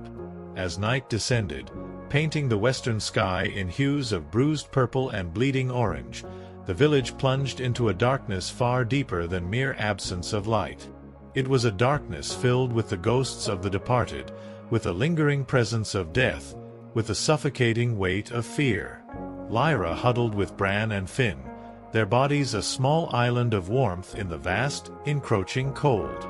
The silence of the unnamed graves had spread beyond the churchyard, seeping into the very foundations of their homes, their lives, their shattered dreams. The only sound was the persistent, mournful toll of the church bell, a ceaseless rhythm that beat out the grim passage of time, an unforgiving promise of the end that awaited them all. They were living on borrowed time, each breath a silent miracle, each day a testament to their unwilling, desperate endurance. The medieval world had offered them little, and now, even that little was being taken. The distant castle, once a shining beacon of power, now felt like a vast, cold tomb, its walls echoing with the terrifying truth. Its very grandeur was an illusion, its safety a lie. When plague knocked on every door, it ensured that even a castle's walls provided no true escape from the overwhelming tide of death, and that even the brightest smiles would fade, and hopes would be crushed. Story 13: The Empress Rises, a throne forged in ambition.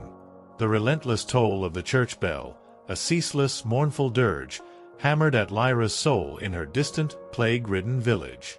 The very air was thick with the omnipresent dread of death, a stark counterpoint to the distant, glittering world of the court. The Black Sickness, an indiscriminate killer, had shattered the illusion of safety even within the formidable walls of the Lord's castle, proving that power, wealth, and stone were no match for its silent, merciless advance. The grim reality of their medieval existence, filled with constant fear and the chilling silence of unnamed graves, seemed like a universal truth, a heavy toll of time etched into every life. Yet, as one form of power crumbled, far across vast lands and through the inexorable march of centuries, a new story of ambition was about to unfold, a testament to a woman who would forge a throne, not from birthright, but from sheer will and cunning. Centuries would pass. The desperate cries of Lyra, Bran, and Finn, the silent anguish of Aen's passing, the unnamed graves of their village, all would fade into the mists of history, swallowed by the relentless currents of time. The brutal medieval world, with its pervasive fear and relentless toil, would gradually yield to new ages, new struggles, and new ways of understanding power. And as time, that most indifferent of sculptors, continued its work, shaping continents and forging destinies, our narrative shifts once more, moving from the darkness of a dying village to the glittering, yet equally treacherous, stage of imperial ambition. In the early 18th century, a figure of profound historical significance would begin her ascent, a woman destined to reshape one of the largest empires on earth. Long before she was known as Catherine the Great, Empress of all Russia, mistress of reform, and an icon of ambition, she was simply Sophie. Born Sophie as Friederike Augusta von Anhalt-Zerbst in 1729, she was the daughter of a relatively obscure German princely family. Her tiny duchy in Pomerania offered little in terms of power or influence on the grand European stage. It was a world still deeply steeped in rigid hierarchies, where a woman's destiny was often dictated by birth, by the alliances her family could forge, and by the will of powerful men. Yet, Sophie herself possessed something no mere inherited title could provide: a razor-sharp intelligence, a relentless charm, and a quiet, burning hunger for greatness that would, in time, defy all expectations and shatter the rigid confines of her birth. Her upbringing was strict, almost Spartan, notably devoid of the warmth and nurturing often associated with childhood. Her mother, Johanna, was a cold and calculating woman, less a maternal figure and more a social climber obsessed with status and securing advantageous marriages for her children. Sophie's father, a Prussian officer, was distant, his presence more formal than disciplinary. From a remarkably young age, Sophie learned to walk a precarious fine line between obedience and cunning, a skill that would prove indispensable in the brutal, competitive courts she was destined to inhabit. She devoured books voraciously, an insatiable appetite for knowledge that set her apart from many of her peers. She mastered multiple languages, and crucially, she learned how to observe a room before speaking in it, how to assess the subtle currents of power, how to listen more than she spoke. These were not mere accomplishments.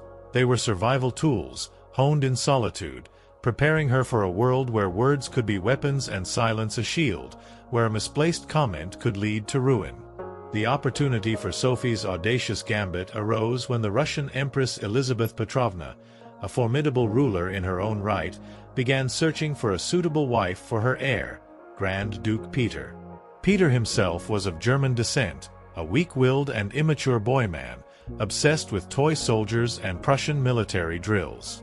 Empress Elizabeth, ever the shrewd politician, believed a foreign bride, pliable and grateful, would be easier to control, a quiet consort who would not challenge the existing power structures or threaten her own authority.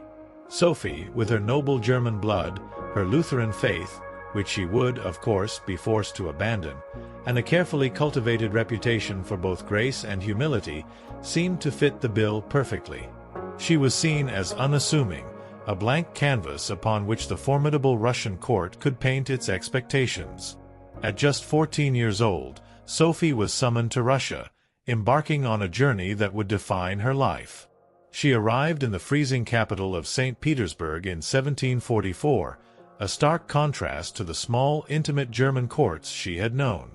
She wore thin German fabrics, utterly unsuited for the brutal Russian winter, but carried herself with a diplomatic smile, a mask that already concealed depths of ambition few could perceive.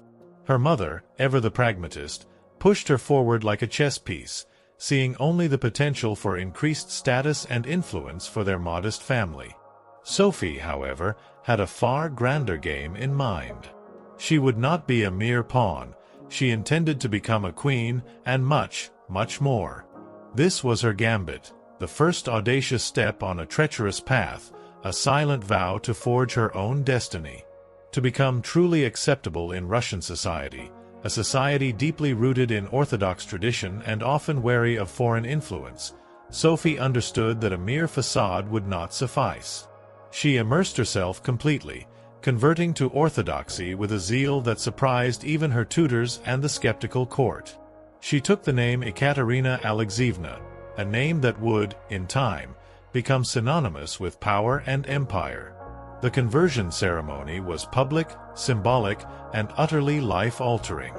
She wasn't just changing religions, she was burning the bridge behind her, stepping into a vast, foreign empire with no way back, severing ties with her German past and embracing her new destiny. She understood that legitimacy in Russia was not just about bloodline, but about faith and cultural immersion. This was her silent promise to Russia, a vow of unwavering devotion. She studied the Russian language with an almost fanatical dedication, mastering its nuances, its idioms, its subtle power, even as her husband-to-be refused to learn it. She delved deeply into Russian history, memorized Orthodox rituals, and cultivated relationships with influential figures in the court, particularly within the powerful imperial guard. Her charming demeanor, coupled with her genuine intellectual curiosity, began to win her quiet allies in a court often dominated by ruthless politicking. No one watching that quiet, diligent teenage girl in a fur-trimmed coat, adapting with such remarkable speed and precision, could have truly predicted what would come next. betrayal, revolution, enlightenment, and the forging of an empire. From the moment Sophie stepped foot in the Russian court, she stopped being a pawn and began planning how to become a queen. Her marriage to Grand Duke Peter, meant to secure her place in Russian royalty, felt more like a cage than a crown from the very beginning. Peter, the heir to the vast Russian throne, was indeed no dashing prince of fairy tales. Awkward, immature, and still childishly obsessed with toy soldiers, he was far more interested in playing war games in his chambers than governing an empire or showing affection to his new wife. Some historical accounts even suggest he refused to consummate their marriage for years, leaving Catherine isolated and vulnerable, yet ironically, giving her the space to pursue her own intellectual and political development. He openly idolized Frederick the Great of Prussia, Russia's longtime enemy, and openly resented the Russian court that had adopted him, making his disdain clear to everyone around him, from the lowliest servant to the most powerful noble. In stark contrast, Catherine embraced Russia with a fierce, almost desperate determination. She didn't merely learn the language, she absorbed it, making it her own, speaking it with a fluency that shamed her husband. She delved into Russian history, its people, its intricate Orthodox rituals, and she sought to belong, to understand, to embody the very essence of her adopted homeland. Peter, meanwhile, only wanted to escape, longing for the simplicity of his Prussian military fantasies, even daring to wear Prussian military uniforms within the Russian court, an act of grave insult to the patriotic army and a public display of his disdain for Russian traditions. This profound mismatch between husband and wife wasn't just emotional. It was deeply, fundamentally political. It created the fertile ground for the serpent's coil to tighten its grip around the future of the Russian monarchy. The Russian court itself was a viper's nest of gossip, paranoia, and brutal power games. Empress Elizabeth Petrovna, though still ruling with absolute authority, was aging, and her health was in decline. Everyone knew a transition was coming, and everyone had an agenda, a hidden ambition, a loyalty that could shift with the slightest change in the wind. Catherine was watched constantly. Her letters were read, her friendships monitored, and her every move scrutinized by a vast network of spies and eager gossips. She couldn't truly trust her husband, who was openly contemptuous of her and often spoke carelessly, revealing state secrets or expressing dangerous opinions to his mistresses. She couldn't fully trust her own mother, Johanna, who was still whispering in her ear on behalf of foreign interests, viewing her daughter as a means to her own family's advancement rather than a beloved child. She couldn't even fully trust her own servants, knowing they could be informants for her myriad rivals. In this cutthroat world, alliances could turn into accusations overnight, and a single misstep, a word out of place, could lead to utter ruin, leaving profound scars on the soul of the ambitious. But Catherine was no fool. She possessed an uncanny ability to read people, to understand the subtle currents of power. She learned to play the court's dangerous games quietly, cultivating allies in the shadows, building a network of loyalty that bypassed the official channels. She charmed military officers, those formidable men whose allegiance was crucial, making genuine friends with scholars and intellectuals, and developing a formidable reputation for dignity, restraint, and an almost unnatural calm. This quiet strength stood in stark contrast to her husband's childish tantrums, open contempt for Russian traditions, and public display of frivolity. While Peter alienated everyone around him, Catherine was meticulously building a foundation of support, a silent, powerful base that would, in time, become her greatest weapon, allowing her to rise from a mere duchess to a formidable Grand Duchess, a true player in the great game of empires. The Empress was truly rising, forging a throne out of sheer ambition, ready to claim her destiny when plague knocked on every door of the established order, a destiny she had silently promised herself. The core of her ambition was not just to survive, but to truly rule. She understood that her life in Russia was a constant test, a never-ending performance. Her very existence was an act of audacious defiance against the traditional expectations for a foreign-born princess. She had learned to project an image of devotion and stability, a stark contrast to the chaos swirling around her husband. This disciplined self-presentation was a shield, protecting her true intentions, a crown in waiting that only she could see. She was meticulously preparing for a moment that had not yet arrived, but which she knew, with chilling certainty, would come. Her intellectual curiosity, her political acumen, her emotional resilience, all were being honed, sharpened, forged in the crucible of this demanding court.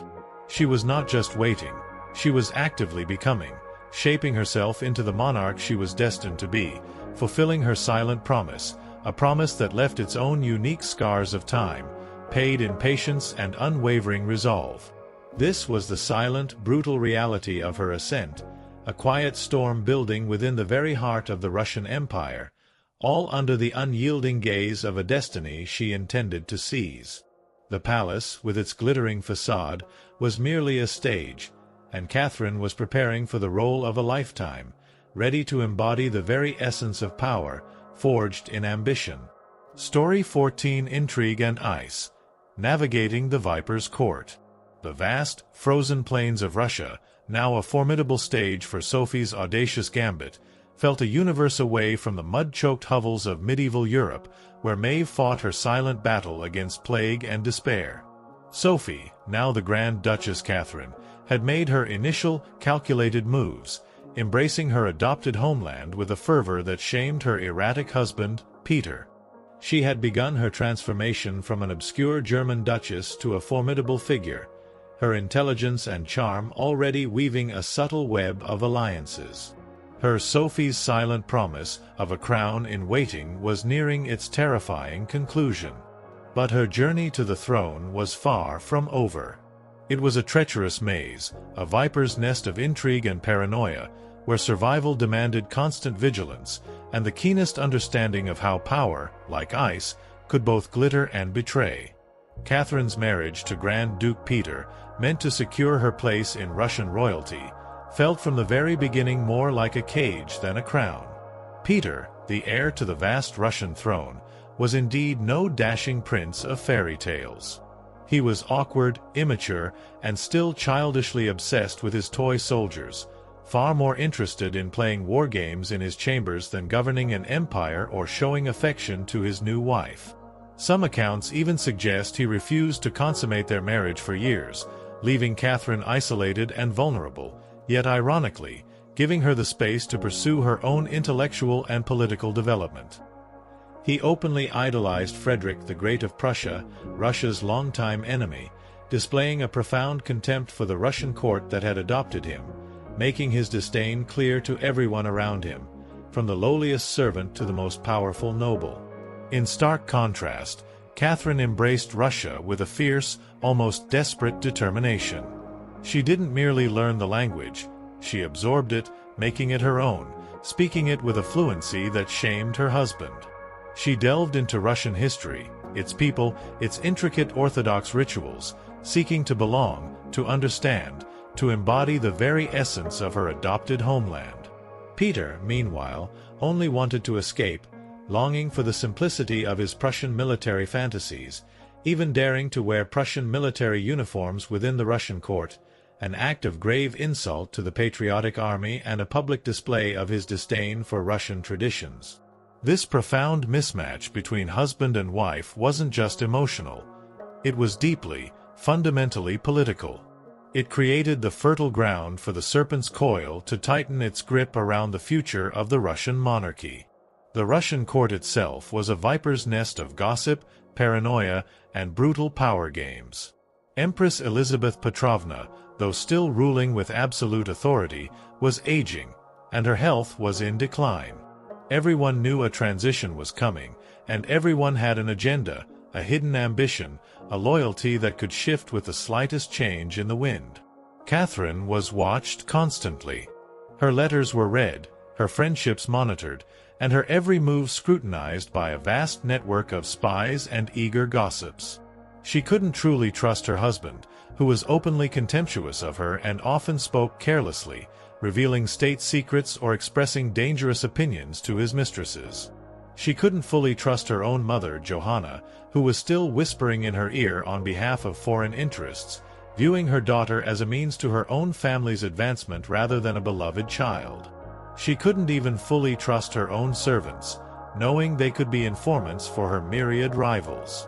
In this cutthroat world, alliances could turn into accusations overnight, and a single misstep, a word out of place, could lead to utter ruin, leaving indelible scars. This was the chilling reality of navigating the Viper's court, where every step was a gamble on thin ice. But Catherine was no fool. She possessed an uncanny ability to read people, to understand the subtle currents of power.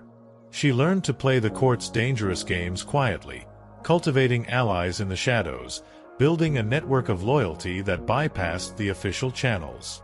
She charmed military officers, those formidable men whose allegiance was crucial, making genuine friends with scholars and intellectuals, and developing a formidable reputation for dignity, restraint, and an almost unnatural calm.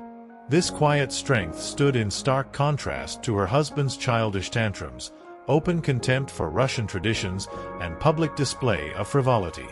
While Peter alienated everyone around him, Catherine was meticulously building a foundation of support, a silent, powerful base that would, in time, become her greatest weapon, allowing her to rise from a mere duchess to a formidable Grand Duchess, a true player in the great game of empires. She endured the indignities of her marriage, the slights from courtiers, the isolation, all while observing, learning, and planning. Behind closed doors, while Peter was immersed in his world of toy soldiers and drunken revelries, Catherine immersed herself in the works of Enlightenment thinkers, Voltaire, Montesquieu, Diderot. She absorbed their radical ideas of reason, progress, education, and the revolutionary concept of a monarch as a servant of the people, even if her own future rule would be absolute. This was Catherine's inherent contradiction, a fascinating blend of enlightened philosophy and ruthless pragmatism. She didn't just read Enlightenment philosophy, she lived it, applying its principles to her own intellectual development and future governance while meticulously maintaining an iron grip on her own ambitions. She envisioned a Russia transformed, a nation of strength, education, and reason, capable of standing shoulder to shoulder with the great powers of Europe. But there was one fundamental problem that hung over her like a guillotine blade.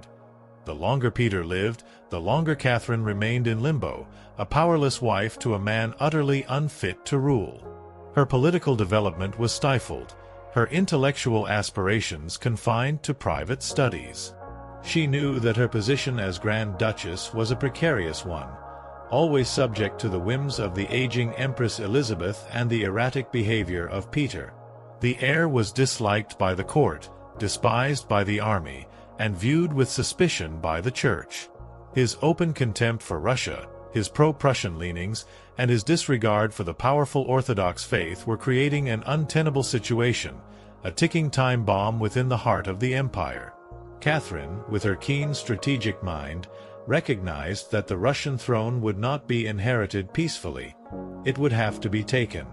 She had to ensure that when the opportunity arose, she would be the one to seize it. She carefully cultivated the loyalty of key figures, particularly within the military. These were the men who commanded the Imperial Guard, the very bedrock of the Tsar's authority. She engaged in subtle yet persistent conversations, weaving a narrative of her devotion to Russia, her understanding of its people, and her commitment to its traditions, all in stark contrast to Peter's increasing alienation. This quiet, strategic work, performed under the watchful eyes of countless spies, was her most dangerous gambit, a testament to her extraordinary patience and cunning, as she navigated a treacherous landscape of intrigue and ice. The court, with its swirling rumors and shifting loyalties, became Catherine's training ground. She learned to speak without truly revealing her thoughts, to smile while planning her next move, to forge alliances that were based on mutual benefit rather than genuine affection. She understood that in a viper's nest, trust was a luxury, and survival depended on understanding the motivations of others, on exploiting their weaknesses, and on presenting oneself as the only viable alternative. The scars of time were not just endured here, They were inflicted, subtly, coldly, with every whispered lie, every calculated betrayal. The stakes were incredibly high, and the consequences of failure were absolute. The inherent political instability, fueled by Peter's incompetence and Empress Elizabeth's declining health, was creating a vacuum, a dangerous space that Catherine was meticulously preparing to fill. Every blunder Peter made, every ally he alienated, every insult he hurled at Russia, was a gift to Catherine, further solidifying her position as the only credible alternative, the true hope for the empire. She allowed Peter to dig his own political grave, patiently waiting for the opportune moment, knowing that the serpent's coil, once tightened, would eventually strike, and she intended to be the hand that guided it. This was the chilling reality of a court where a wrong move could lead to a swift, brutal end, and life was as precarious as walking on thin ice. This intricate dance of power and survival within the Russian court was a microcosm of larger historical forces. The feudal systems of old Europe, with their rigid hierarchies and brutal justice, might seem vastly different from the glittering, sophisticated world of an 18th-century imperial court. Yet, the underlying human elements remained constant.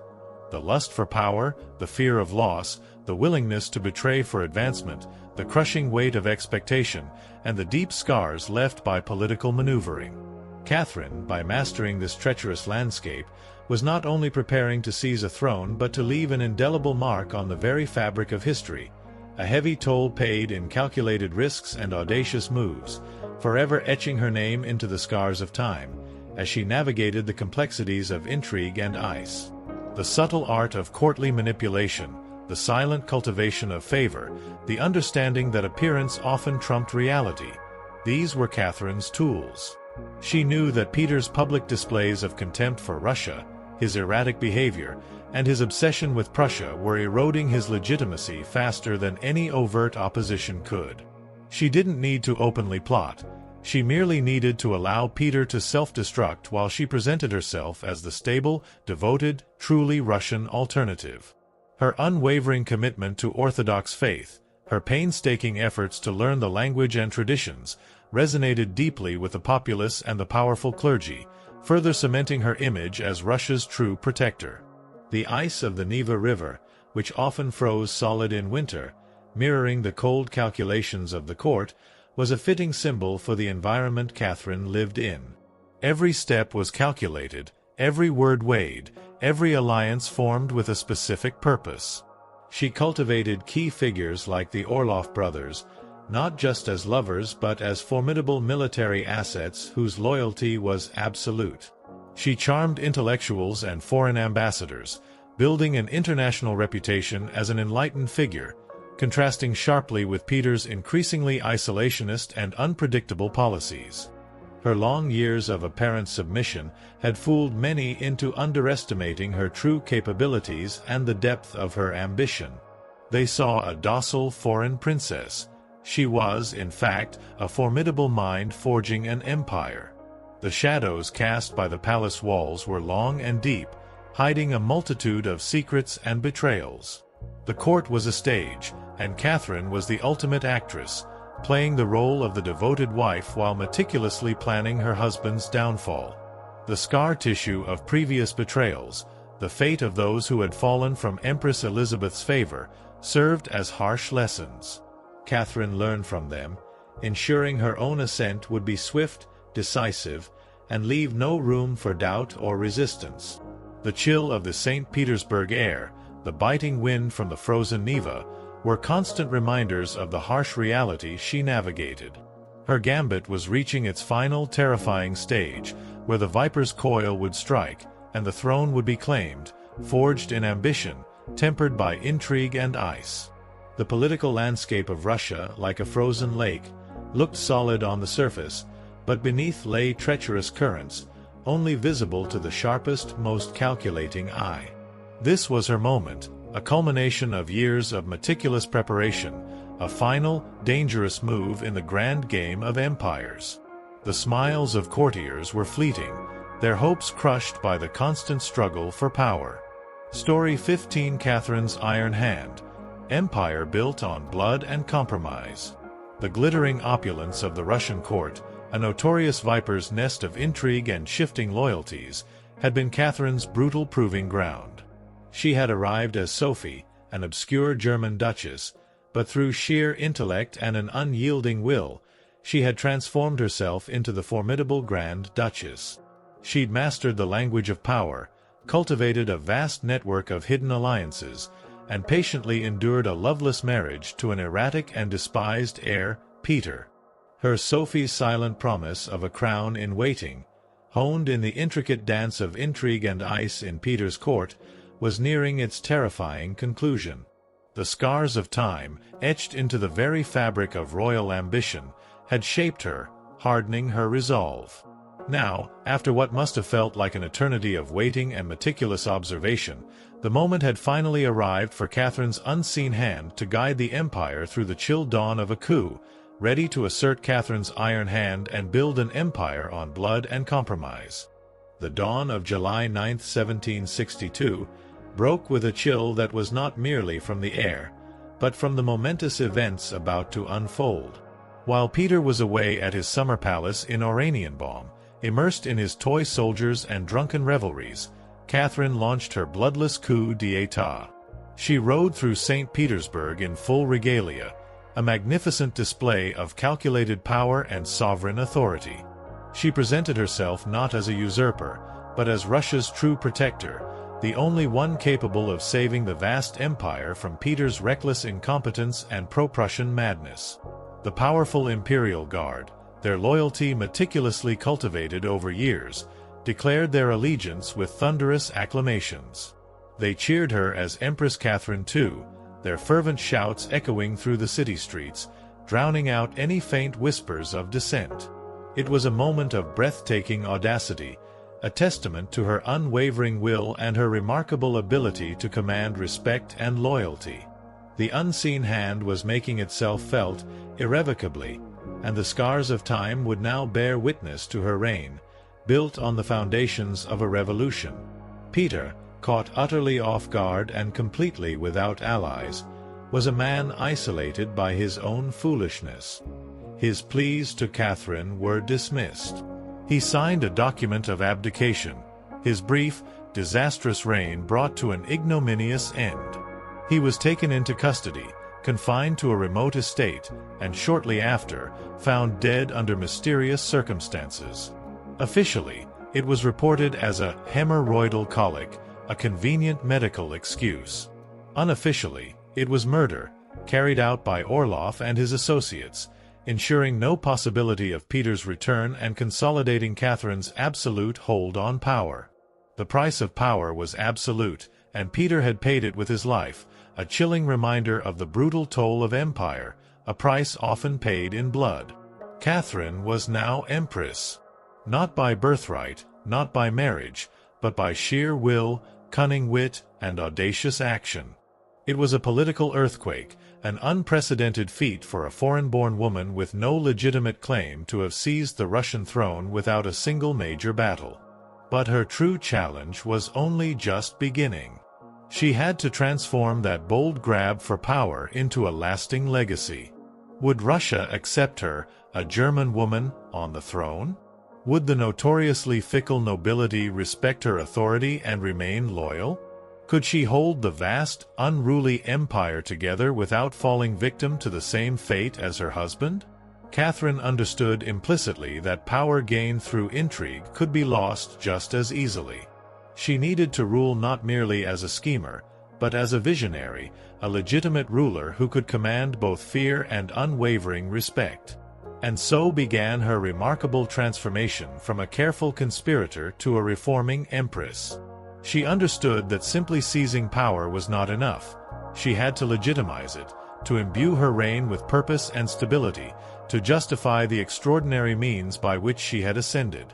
She set out with a clear vision, to redraw borders, to embrace the Enlightenment, and to fundamentally redefine what it meant to be a woman in power, proving that the unseen hand that had guided her ascent was capable of guiding an empire to new heights of influence and prosperity. She was not content to simply sit on the throne. She had something far grander in mind, to transform Russia, not just militarily or politically, but intellectually, culturally, fundamentally. This was the true nature of her ambition, etched deep into her soul, and it would leave its own scars of empire. While her late husband, Peter, had worshipped Frederick the Great and his toy soldiers, Catherine idolized Voltaire, Diderot, and the bold thinkers of the Enlightenment. She believed passionately in reason, in progress, in education, and in the radical idea of a monarch as a servant of the people, even if she herself would rule with absolute, autocratic authority. This was Catherine's inherent contradiction, a fascinating blend of enlightened philosophy and ruthless pragmatism. She didn't just read Enlightenment philosophy, she lived it, applying its principles to her governance while meticulously maintaining an iron grip on power. Her intellectual curiosity was boundless, her capacity for work immense. She corresponded directly with Voltaire for over 15 years, engaging in a dazzling intellectual exchange, flattering him while subtly defending her own autocracy, presenting herself as the ideal enlightened monarch. She invited Diderot to her court, offering him financial support by purchasing his entire library, ensuring his continued work and his influence. Behind closed doors, she pored over legal texts, debated reforms with her chosen advisors, and meticulously crafted policies to modernize the sprawling empire. Her early reign was filled with ambitious efforts to codify Russian law. She formed the Legislative Commission in 1767, a monumental project intended to rewrite the entire legal code of Russia, a vast, often chaotic system inherited from previous centuries. Catherine's own nakaz, or instruction, was a political manifesto disguised as a guide for this commission. It was a truly radical document for an 18th-century empress in Russia, speaking of equality before the law, condemning the dangers of torture, and emphasizing the responsibility of rulers to serve the common good. It was a vision of a more just and rational state, a beacon of Enlightenment ideals in a land still shackled by feudalism and widespread serfdom. It promised profound changes, a stark contrast to the brutal realities Maeve had faced centuries earlier. But Enlightenment ideals, Catherine quickly learned, had to survive the harsh realities of Russia. This was a vast, deeply conservative land ruled by a powerful nobility who liked their serfs exactly where they were, beneath them, providing cheap labor and absolute obedience. Catherine knew this intimately. While she advocated for reform, she moved with extreme caution, balancing her philosophical aspirations with the pragmatic necessity of maintaining noble loyalty. She abolished some forms of torture, a significant step forward, and expanded access to secular education, building new schools and libraries. But she also, crucially, reaffirmed and even strengthened the nobility's control over their serfs, sacrificing her ideals of serf liberation to keep them loyal, to secure her own precarious position. This was the heavy toll of power, the compromise between idealism and survival, leaving a profound social scar. Her iron hand, though it promised enlightenment, also tightened the chains of serfdom. This was Catherine's extraordinary balancing act, a philosopher queen in public, debating radical ideas with the greatest minds of Europe, but a practical empress in private, making ruthless compromises to maintain power and stability. She walked a tightrope between ideology and survival, between the shining salons of Paris and the gritty politics of Moscow. Her vision for Russia was bold, but always calculated, always tempered by the realities of her precarious position. In many ways, Catherine wasn't trying to make Russia merely European. She was trying to make Russia modern, on her own terms, with her own formidable will. And that meant reform, yes, but always with an iron hand in a velvet glove, a subtle yet absolute display of her control, etching the scars of empire deep into its fabric, a history built on compromise. This iron hand would also guide Russia's relentless expansion. Catherine wasn't content with just reforming from within. She wanted to expand it outward, to make it an empire worthy of fear, admiration, and envy. Where Peter the Great, a century before, had opened a window to the west, Catherine aimed to knock down the walls, to project Russian power and influence across the continent and beyond. This expansionist drive was not merely ambition. To Catherine, it was destiny, the natural progression of a great nation guided by a great ruler, a testament to her belief in Russia's manifest destiny. She waged relentless wars, not just to defend her newly acquired crown, but to fundamentally reshape the map of Europe and assert Russia's dominance. One of her most significant and brutal campaigns was against the Ottoman Empire. These conflicts, fought in waves throughout the 1760s and 1770s, were not just about territorial gains. They were about influence, about securing strategic access, and about asserting Russia's role as a major player on the global stage. Catherine skillfully presented herself as the liberator of Orthodox Christians living under Muslim rule, positioning Russia as the rightful protector of Eastern Europe. Under the brilliant and often ruthless command of her generals, like Alexander Suvorov and her influential former lover, Grigory Potemkin, Russia achieved decisive victories. They captured key regions, most notably Crimea, the northern coast of the Black Sea, and, crucially, gained access to warm water ports. This was a strategic prize Russian Tsars had coveted for generations, a vital outlet for trade and naval power that would transform Russia's geopolitical standing. These victories weren't just military triumphs. They were deeply symbolic, sending a clear message to the world. Russia was no longer the distant backward cousin of Europe. It was a formidable continental force, a rising power that demanded respect and instilled fear. The blood spilled in these wars was part of the heavy toll, leaving undeniable scars of empire. Beyond the Ottoman wars, Catherine also turned her gaze westward, towards the struggling and weakened Polish-Lithuanian Commonwealth.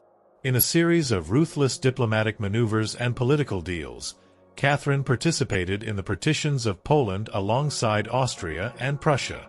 This was an act of blatant imperialistic land-grabbing, devoid of any pretense of liberation or enlightenment. By the end of the Third Partition in 1795, Poland was literally erased from the map of Europe, its existence as an independent nation extinguished for over a century. Russia claimed vast new lands and millions of new subjects, further solidifying its position as the largest empire on Earth.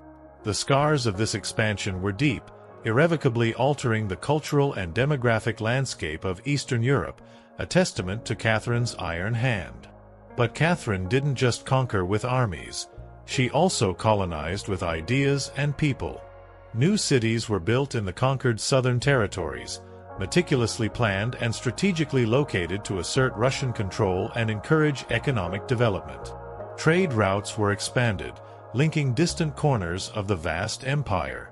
German settlers, often drawn by promises of fertile land and religious freedom, were invited to cultivate Russian farmland, bringing new agricultural techniques and contributing to the empire's economic growth. This deliberate policy of colonization aimed to integrate newly acquired territories and transform them into productive parts of the Russian Empire. The empire became a vast, sprawling mosaic, stretching from the icy Baltic Sea in the north to the sun-drenched shores of the Black Sea in the south, a colossal entity held together by Catherine's iron will. However, amidst this grand narrative of expansion and power, lay a profound contradiction, a deep scar that Catherine never truly healed: the issue of serfdom. While Catherine admired Enlightenment ideals, speaking eloquently of equality before the law and condemning torture in her nakaz, she never freed the serfs. In fact, her reign saw a deepening and expansion of serfdom into new territories, effectively tightening the bonds of millions of Russians to the land and their aristocratic masters. Her reliance on the nobility for loyalty, especially after the coup that brought her to power, meant she largely granted them what they desired: absolute control over their serfs. This political pragmatism, this compromise between her ideals and the realities of power, meant that while Russia expanded outwards and transformed culturally, the vast majority of its population remained trapped in a system akin to slavery, enduring conditions not far removed from the suffering of Maeve's medieval village. This was the heavy toll of empire.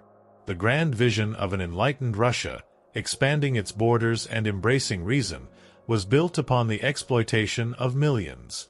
The wealth and military might that allowed Catherine to project power across Europe were largely generated by the brutal labor of serfs bound to the land, their lives little more than property. While new cities rose and trade routes flourished, the human cost was immense.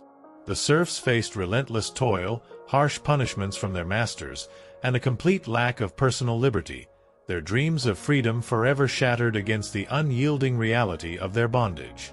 Their lives, much like Maeve's, were defined by the land, by the Lord, and by the absence of choice. This was the most enduring of the scars of empire, a legacy of suffering and compromise, paid for in blood and the shattered dreams of millions, even as smiles faded and hopes were crushed for those at the bottom.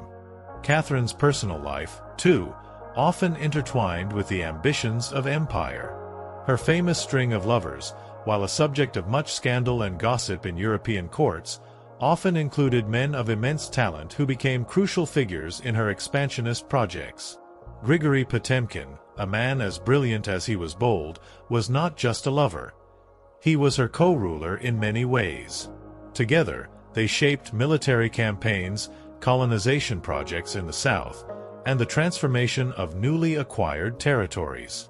Their relationship blurred the lines between romance, politics, and partnership, a unique blend of passion and power that further fueled the empire's growth. The scars of time, paid in personal relationships and political maneuvering, were part of her relentless journey, etched into her very being, a heavy toll of the Empress's iron hand. Story 16: The Red Queen's Veil. Ancient Secrets in Crimson Dust. The immense scars of empire that Catherine the Great etched across Russia, forged through relentless war, expansion, and the brutal reality of serfdom, stood as a stark testament to the heavy toll of power. Her era, though philosophical in its Enlightenment ideals, still bore the deep, unhealing marks of human ambition and ruthless compromise. Such grand narratives of conquest and political maneuvering felt a universe away from the mud-choked hovels of medieval Europe, where Maeve fought her silent battle against plague and despair, or the chilling fall of Anne Boleyn on the scaffold, a testament to the king's shifting eye and the viper's coil of betrayal. Yet, as time, that relentless sculptor, continued its work, shaping lives and leaving its indelible marks, our story pivots again. We journey across vast oceans and through the relentless sweep of centuries, to a land of humid depths and ancient whispers, where a queen, nameless and forgotten for millennia, would finally shed her veil and reveal her ancient secrets in crimson dust. Centuries would fold into millennia. The cries of medieval peasants, the glory and tragedy of Tudor queens, the ambition of Russian empresses, all would become mere echoes, distant murmurs in the vast river of human history. The very continents would shift, new lands discovered, new civilizations rise and fall, leaving their own layers of dust and silence. And so, in a twist of fate that defies mortal comprehension, our gaze settles on a land utterly removed from the cold, power-hungry courts of Europe, the humid, vibrant jungle of Mesoamerica. Deep within the verdant, humid embrace of the Chiapas jungle in southern Mexico, long before Spanish conquistadors would stumble upon its awe-inspiring grandeur, the ruins of Palenque whispered stories from the ancient Maya world. Towering temples, their limestone faces softened and eroded by time and the relentless march of the jungle, still rose majestically above the emerald canopy. They were brimmed with secrets, remnants of a civilization built on complex astronomical knowledge, sophisticated artistry, and a profound connection to the cosmos. This was a world utterly removed from the daily struggles of a European peasant, yet sharing the universal human dance with life, death, and the yearning for meaning beyond mortal existence. For centuries, these magnificent ruins lay hidden, slowly reclaimed by the verdant embrace of the jungle. Thick vines and towering trees veiled their grandeur, concealing their intricate carvings and monumental architecture from the eyes of the world. Scholars of a later age would meticulously unearth parts of this forgotten empire, focusing on the most obvious monuments, the largest pyramids, the most famous kings. The Temple of the Inscriptions, the grand burial site of the mighty King Kinich Janab, Pakel the Great, dominated the site, its intricate carvings telling tales of cosmic rebirth and divine kingship. Its secrets were vast, its significance undeniable, a magnet for archaeological fascination. But even in such a monumental landscape of discovery, some secrets remain stubbornly hidden, waiting, patiently, for their opportune moment to be revealed. It wasn't until 1994, a mere blink in the eye of millennia, a moment in time almost incomprehensibly distant from Maeve's agonizing medieval existence, that one of Palenque's most profound secrets finally revealed itself. A dedicated team of Mexican archaeologists, led by the meticulous Fanny Lopez Jimenez, was surveying Temple 13, a relatively modest pyramid. It stood unassuming, almost overshadowed, next to the more famous Temple of the Inscriptions, its quiet presence often overlooked, its potential for grand revelations seemingly low. The structure, casually known as the throne, wasn't expected to hold much of significance, perhaps minor offerings, forgotten rituals, nothing to rival Pakal's monumental tomb. Yet, as the team carefully mapped its structure, they noticed something odd, a subtle anomaly that piqued their seasoned curiosity. A sealed, hidden chamber beneath the pyramid structure. It was an anomaly that screamed of intent, of purpose, of something deliberately concealed, deliberately protected from both time and plunderers. Crucially, it bore no signs of being touched by looters. Unlike so many other ancient sites, plundered through centuries by those seeking quick riches, this chamber was pristine.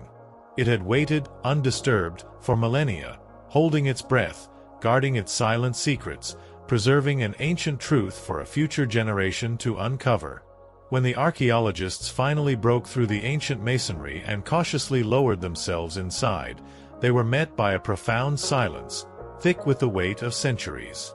The air, untouched by the outside world for so long, felt heavy, ancient, almost sacred.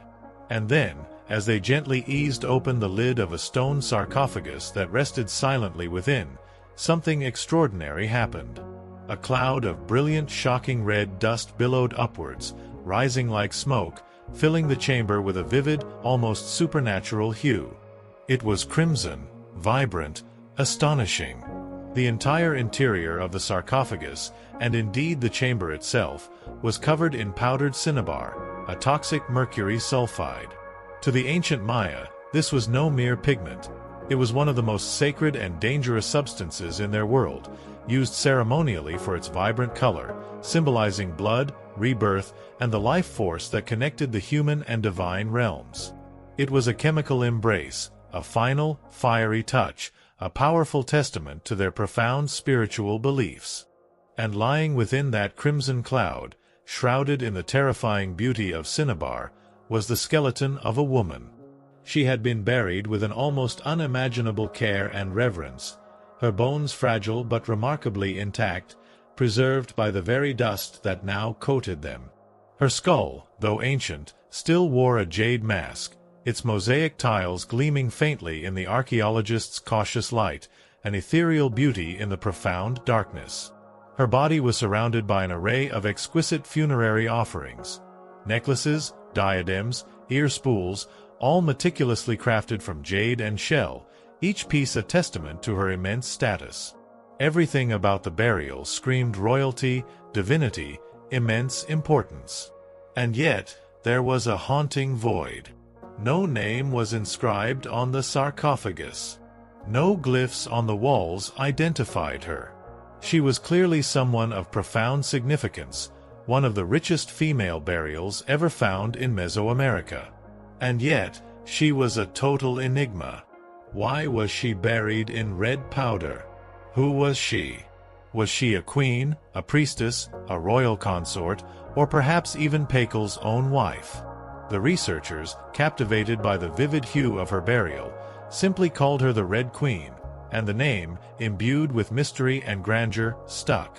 Even with modern forensics, they couldn't say for sure who she was, only that she had lived around the 7th century, during the golden age of Palenque, a period of immense artistic and cultural flourishing, a stark contrast to the dark ages of Europe. The Red Queen's veil had been lifted, but her true identity remained shrouded in the crimson dust, a testament to ancient secrets. Unlike most Maya tombs, hers had been purposefully hidden, untouched, isolated. Her burial wasn't just ceremonial, it was profoundly spiritual. This woman wasn't meant to be remembered with words or grand monuments. She was meant to be remembered through ritual, through color, and through the enduring mystery she left behind.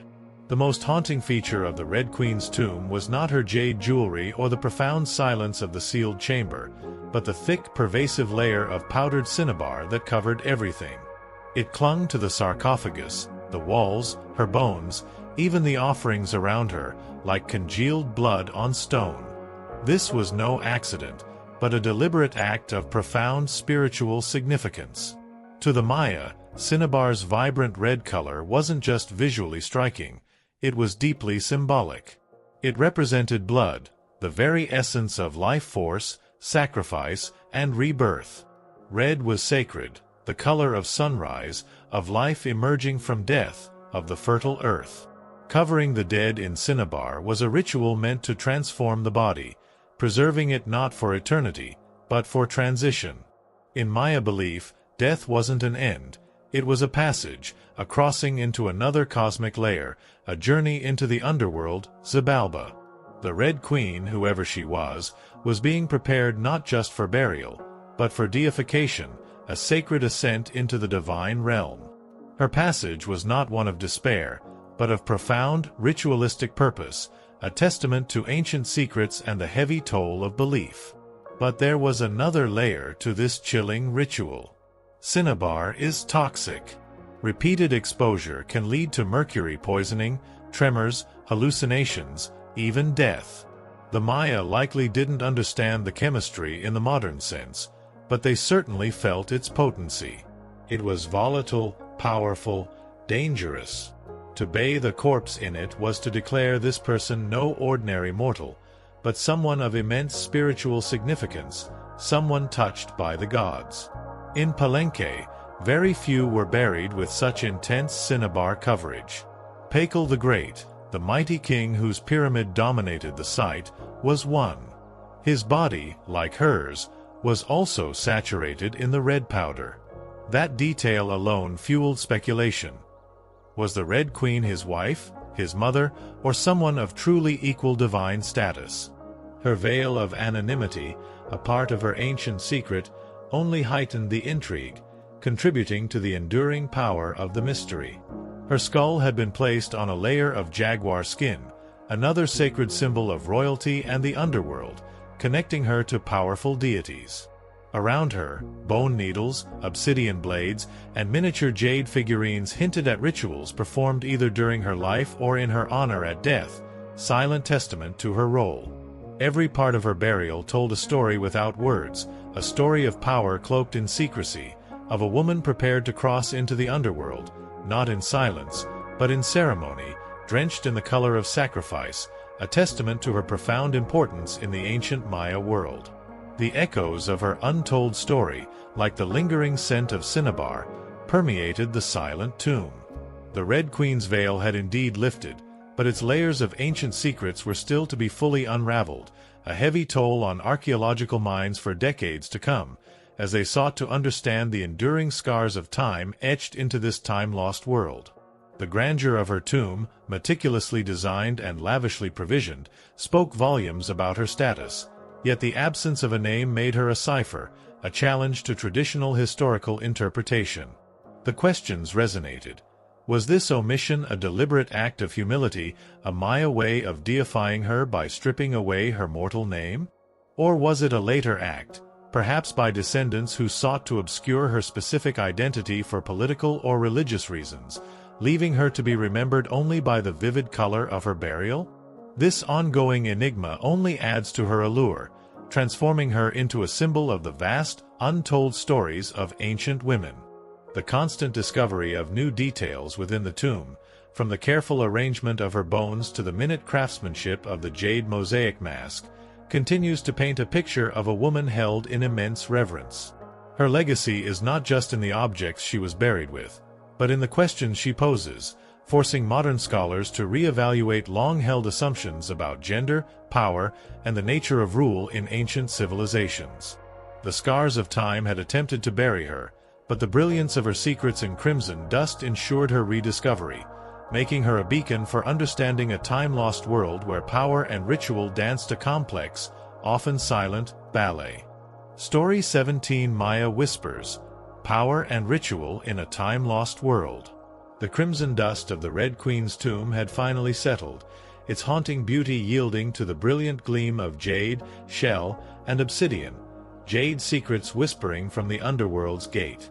Far from the distant cries of plague-ridden medieval Europe, the cold, political machinations of Tudor courts, or the vast, strategic expansions of Catherine the Great's Russia, this ancient Maya burial continued to unveil profound truths about life, death, and power. The nameless queen, her skeleton bathed in cinnabar, had already revealed her immense significance through elaborate ritual and sacred color. Her passage, a meticulously orchestrated transformation, spoke volumes about a civilization where even silence held profound meaning. Now, it was time to delve deeper, beyond the treasures and the veil of anonymity, to understand the world from which she came, a world where Maya whispers of power and ritual shaped empires in a time-lost world. The Maya world, as the Red Queen's burial so vividly hinted, was a place where politics was often a family affair. Royal women weren't merely passive consorts, figures to be admired from afar, confined to domestic spheres or the gentle arts. No, they were far more. They were diplomats, priestesses, and power brokers, active participants in the intricate dance of governance and spiritual life. They conducted elaborate rituals that maintained cosmic order, sponsored the construction of towering temples that touched the sky, and played crucial roles in maintaining dynastic legitimacy. Their bloodlines, meticulously traced through generations, were vital political capital, used to forge strategic alliances with rival city-states and to secure or reinforce claims to the throne. This was a sophisticated understanding of power, where feminine influence was not merely tolerated but vital, woven into the very fabric of their intricate society, a stark contrast to the subjugated women of Maeve's Europe.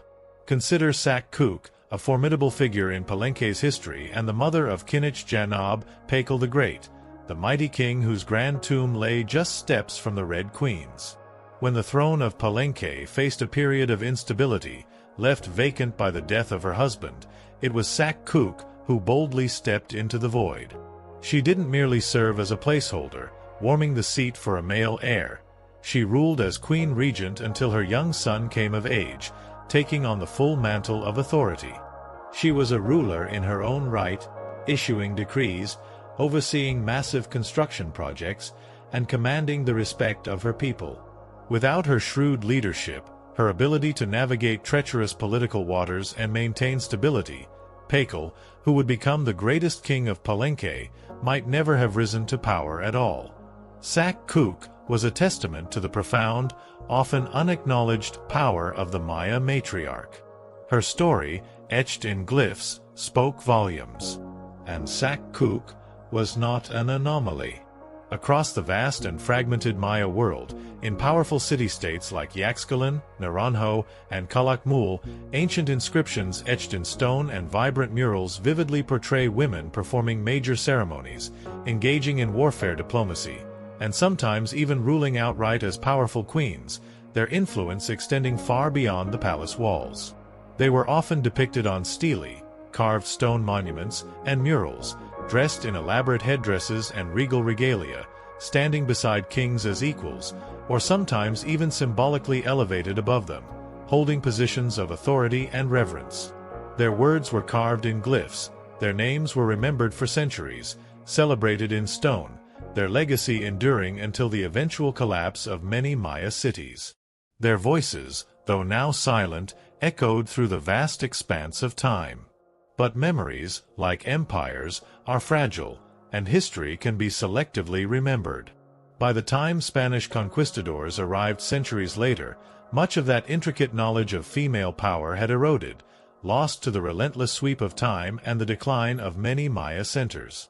The colonial lens, often blinded by its own patriarchal biases and the rigid gender roles of 16th-century Europe, saw native women as silent figures in a male-dominated world, overlooking the profound influence they once wielded.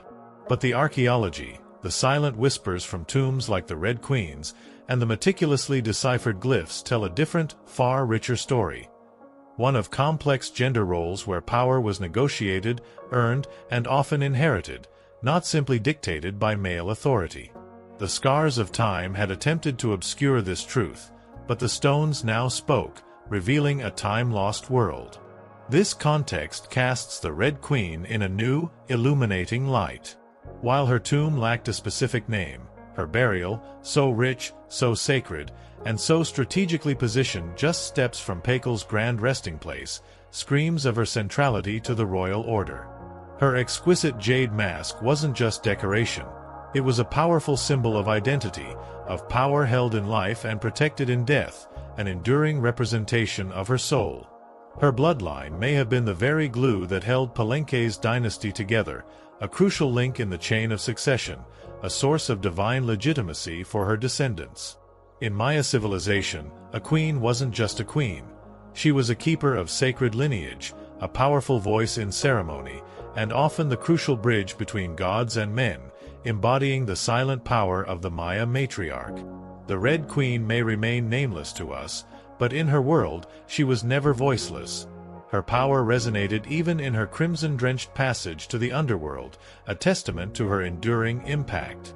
The very architecture of Palenque itself, meticulously aligned with celestial events and sacred principles, suggests that ritual and spiritual life, often overseen by powerful women, were fundamental to governance.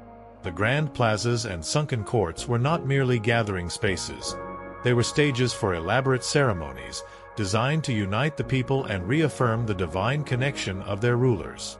The Maya believed in the harmonious balance of masculine and feminine principles, of the sun and the moon, essential for cosmic order.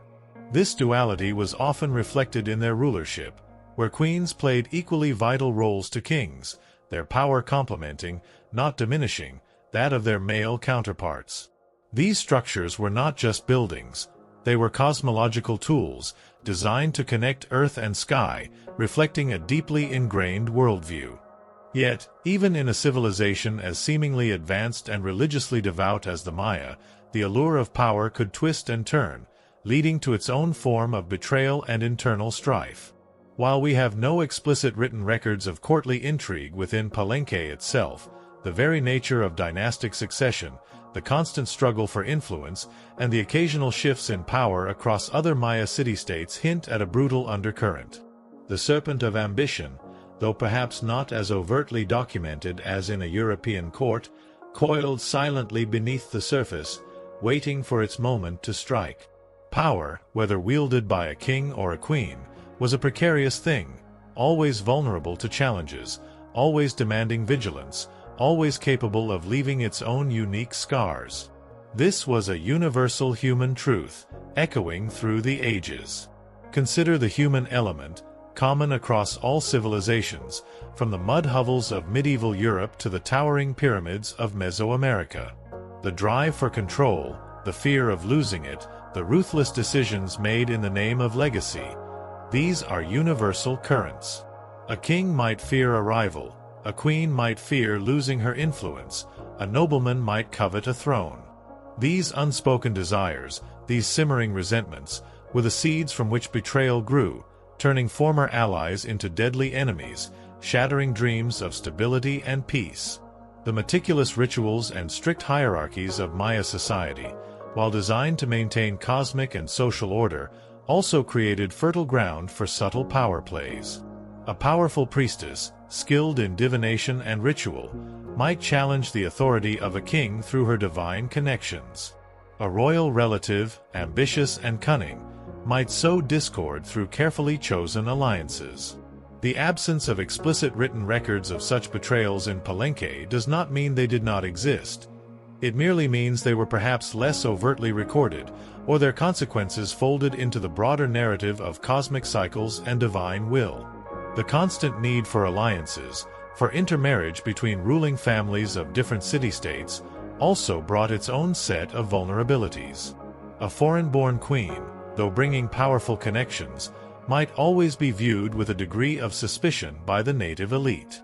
Her loyalty, her influence, her very presence could be seen as a threat, sparking resentment and fueling plots. The delicate balance of power, both within a single court and across the broader Maya world, was a constant dance, a precarious tightrope walk where a single misstep could lead to devastating consequences, leaving indelible scars on the tapestry of history. The silent power of the Maya matriarch was immense, but it was not without its risks. Even divine connection could not always shield one from the machinations of power.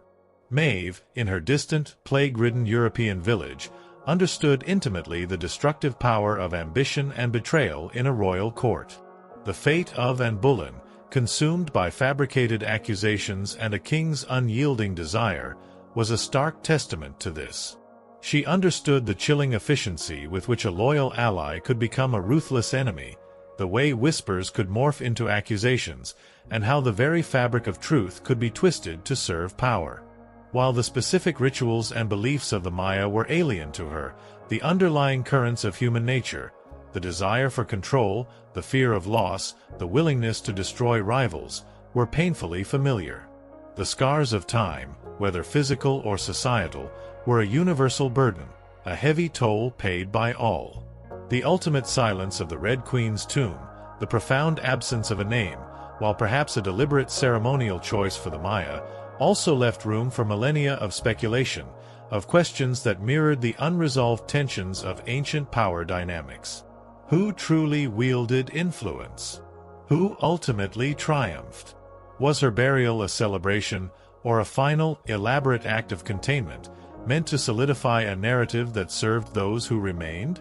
The answers were lost to time, but the very act of unearthing her, of revealing her crimson-drenched passage, brought those ancient questions of power and ritual back to life, echoing across the vast expanse of human history, from a time-lost world. The Maya whispers continued to resonate, carrying with them the profound legacy of powerful women. As the sun began its descent, painting the western sky in hues of bruised purple and bleeding orange, the chilling reality of Maeve's world remained.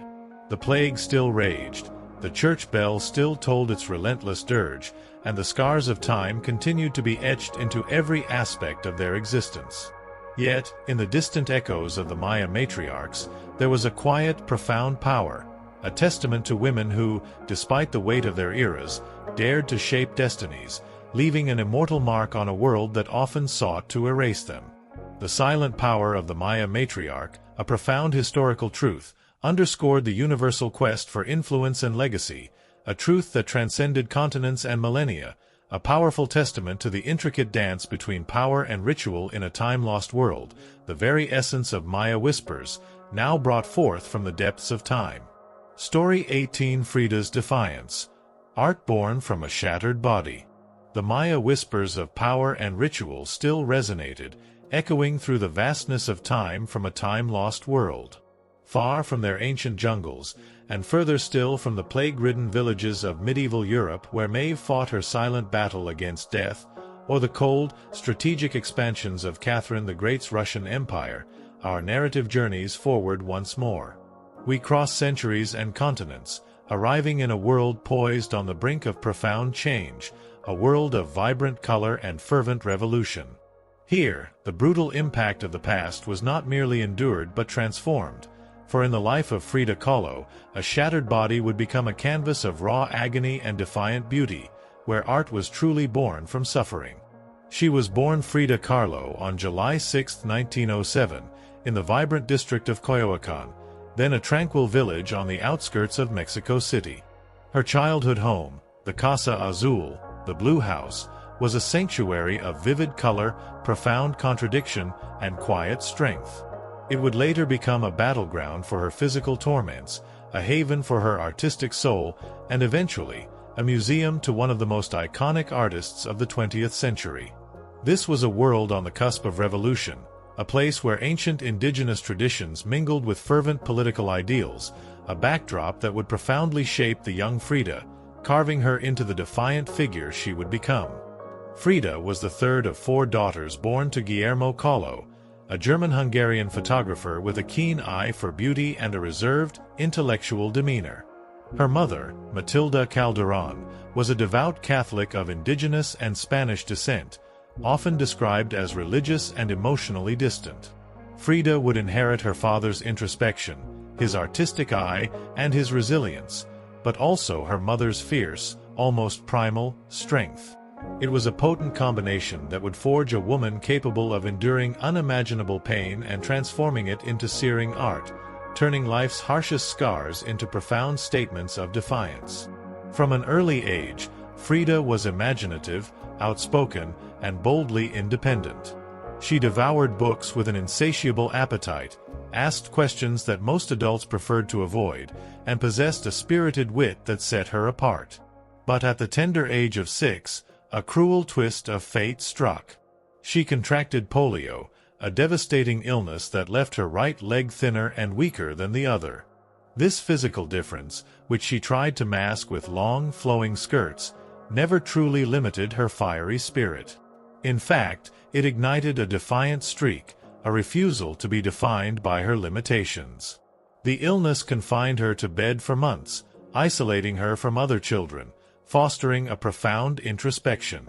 During this period of forced solitude, she grew incredibly close to her father, who encouraged her to exercise, to ride bicycles, and to keep her mind sharp, nurturing the very independence that would later define her. The scars of polio were her first physical challenge, the earliest brush with a lifelong battle, etching the initial marks onto her body. Unlike most girls of her time, Frida didn't aspire to the conventional roles of wife or homemaker. Her audacious goal was to become a doctor, a healer, a scientist who understood the intricate workings of the human body. At age 15, she enrolled in the prestigious National Preparatory School in Mexico City, one of only a handful of girls accepted into its hallowed halls.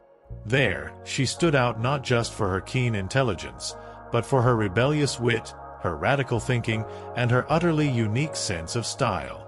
She quickly gravitated towards a group of young intellectuals known as the cachuchas, a vibrant circle who debated philosophy, literature, and the fervent politics of the Mexican Revolution. Frida was drawn to revolution, to ideas that challenged tradition, to breaking down the old ways. She was a woman already painting herself into the world with sharp edges and unapologetic ideas, an identity too big to fit inside anyone else's expectations. But destiny, in its cruel and unpredictable way, had other plans, plans that would inflict the deepest, most defining scars. On September 17, 1925, Frida Kahlo's life was split in two. The girl she had been, with her dreams of healing and her burgeoning intellectual curiosity, vanished in a horrific instant. That afternoon, she boarded a wooden bus with her boyfriend, Alejandro Gomez Arias, after school. They were laughing, teasing each other, probably arguing, for Frida never did anything halfway. But moments later, the bus collided with a streetcar, and in an instant, her future unraveled into a terrifying symphony of pain, twisted metal, and agonizing silence. The crash was catastrophic. The streetcar crushed the wooden bus against a wall, splintering wood and flinging passengers. Frida was impaled by an iron handrail. It entered her left hip, piercing her abdomen, and exited through her pelvis. Her spinal column fractured in 3 places, her right leg was shattered in 11 places, her foot dislocated. Her collarbone and ribs broke, and her shoulder was dislocated. She was just 18 years old. A man, witnessing the horror, covered her with his borrowed overcoat. Someone else, with a morbid fascination, noticed her body was sparkling, not from blood, but from the gold powder she had been carrying in a pouch. It had exploded on impact, dusting her broken form in what looked like glittering ash, a macabre shimmer in the face of unimaginable agony. This was her profound brush with death, a moment that would define the very essence of her art. Frida was rushed to the Red Cross Hospital, where she underwent numerous surgeries over the following months, her body a landscape of agonizing repairs. She spent weeks encased in a full-body cast, flat on her back, utterly immobile, writhing with infection, pain, and uncertainty. The future she had imagined, that audacious dream of becoming a doctor, slipped further and further away with every passing day, lost in the haze of morphine and despair. But in that agonizing stillness, something began to stir, a desperate, defiant spark. Her father, sensing her profound despair, brought her brushes and paints. Her resourceful mother rigged a special easel to hang above her bed, allowing her to paint while lying flat on her back. A mirror was then placed on the canopy directly above her, so she could see herself. And there, lying in plaster and agony, Frida began to paint. At first, it was out of sheer boredom, a desperate attempt to fill the endless hours of confinement. But soon, it became an obsession, a compulsive need. Her first subjects were her own reflection, simply because, as she famously said, "I paint myself because I am so often alone, and because I am the subject I know best." But what emerged from those canvases was not vanity. It was survival. The crash had shattered her physically, breaking her body in ways that would torment her for the rest of her life. Yet, paradoxically, it had also opened a door into her own mind, her own body, and eventually, into the surreal, brutally honest language of pain and identity that would define her art. The girl who had wanted to heal others now began the agonizing process of healing herself, one brush stroke at a time. The physical scars were deep and permanent, but the act of painting became a vital, desperate act of self-reclamation. It was Frida's canvas, a tapestry woven from her own suffering. Her early works were modest in scale, painted on tin or wood panels, deeply inspired by Mexican retablos, devotional paintings used to tell stories of suffering and miracles, offered as thanks to saints. Frida took this tradition and twisted it, turning it inward. Her own body became the canvas, her raw emotions the altar. She painted herself as split, as pierced, as bleeding, transforming the internal agony into external allegory. In The Broken Column, 1944, she depicted herself with her torso split open, revealing a crumbling ionic column in place of her shattered spine, her body pierced by nails. Yet, her face remained stoic, her gaze unflinching, a powerful declaration of endurance. In Henry Ford Hospital, 1932, a stark and visceral painting, she lay naked on a hospital bed, weeping, surrounded by floating symbols of loss, a fetus, a snail, medical equipment, a cracked pelvis. It was raw, graphic, and deeply emotional, a canvas that bled with truth, revealing the profound scars of her time, etched by a body's agony. Frida painted herself weeping, fractured, decapitated, and bare, but never passive. Always watching, always confronting, always engaging with her own agony. Her pain was not sanitized or softened for public consumption. Instead, she painted the ugliness of trauma with a searing beauty, a defiant honesty, and even a darkly humorous irony. Each piece was a reclamation of her body, her experience, and her identity as a woman in a world that often tried to define, control, and silence her. She was a woman in a man's world, a disabled person in a society that often ignored the suffering of the body, and an artist daring to bare her soul in a way that defied all conventions. This was the raw, unyielding beauty of defiance, a soul's rebellion against fate. But Frida wasn't just telling her personal story. She was inventing a new kind of visual narrative, one that seamlessly blended Mexican folk art, the emerging surrealism movement, meticulous medical illustration, and deeply personal symbolism. Her paintings became dreamlike autopsies of her own soul, framed in vibrant color, rich culture, and powerful myth. She took the raw, visceral reality of her suffering and elevated it, making it universal, relatable to anyone who had ever known physical or emotional pain. Her art was a rebellion against the polite conventions of the art world, a refusal to prettify reality, a fierce embrace of the truth, no matter how grotesque or uncomfortable. By the time she recovered enough to walk again, albeit painfully and with the aid of crutches or a cane. Frida was no longer the girl who had wanted to be a doctor. The bus crash had taken that dream, but it had given her a new, equally profound purpose.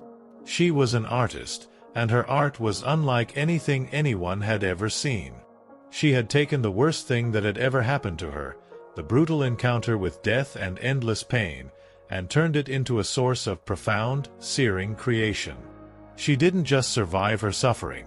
She transformed it, forging her immortal legacy from the crucible of her own agony. This was the art born from a shattered body, a soul's rebellion against the scars of time, leaving an indelible mark. In 1928, still recovering, still painting, and just 21 years old, Frida met the man who would become the most profound and turbulent relationship of her life, Diego Rivera. He was 20 years her senior, already Mexico's most famous painter, a massive figure in both stature and presence. Rivera was a giant of Mexican muralism, known for his sweeping, politically charged frescoes that told the epic story of the Mexican people, their history, their struggles, and their triumphs. Frida had seen his monumental work before. She admired it, even revered it. But now, she wanted his opinion of her own nascent creations, walking straight up to him at the Ministry of Education, interrupting his scaffold work to ask bluntly, "Do I have talent?" Diego, a man known for his blunt honesty, took one look at her canvases and said, "Yes."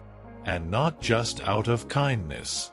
He recognized in her something rare, an unfiltered voice, raw and unpretentious, full of rage, irony, pain, and a searing beauty that transcended conventional notions of art. He saw her unique vision, her audacious spirit, her refusal to conform. It was a connection that ignited a relationship as consuming as it was creatively fertile. This was the beginning of her Blue House era, a time of artistic blossoming and personal turmoil, all etched by the indelible scars of time. Story 19: The Unbreakable Spirit, a canvas of pain, a legacy of will.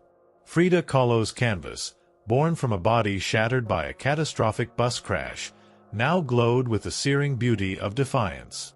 Her life, a testament to transforming agony into art, had left profound scars of time, but also an indelible mark of resilience. Far from the distant cries of plague-ridden medieval Europe, the silent, jade-laced tombs of ancient Maya queens, or the vast, cold expanse of Catherine the Great's Russian Empire, Frida's world was a vibrant, tumultuous universe of her own making. It was a place where art bled from suffering, and defiance painted every wall. Her journey, a living testament to art born from a shattered body, revealed the raw, unyielding core of her being, an unbreakable spirit, leaving a legacy forged in sheer will. When Frida Kahlo returned to Mexico in the late 1930s, she wasn't just Diego Rivera's wife anymore.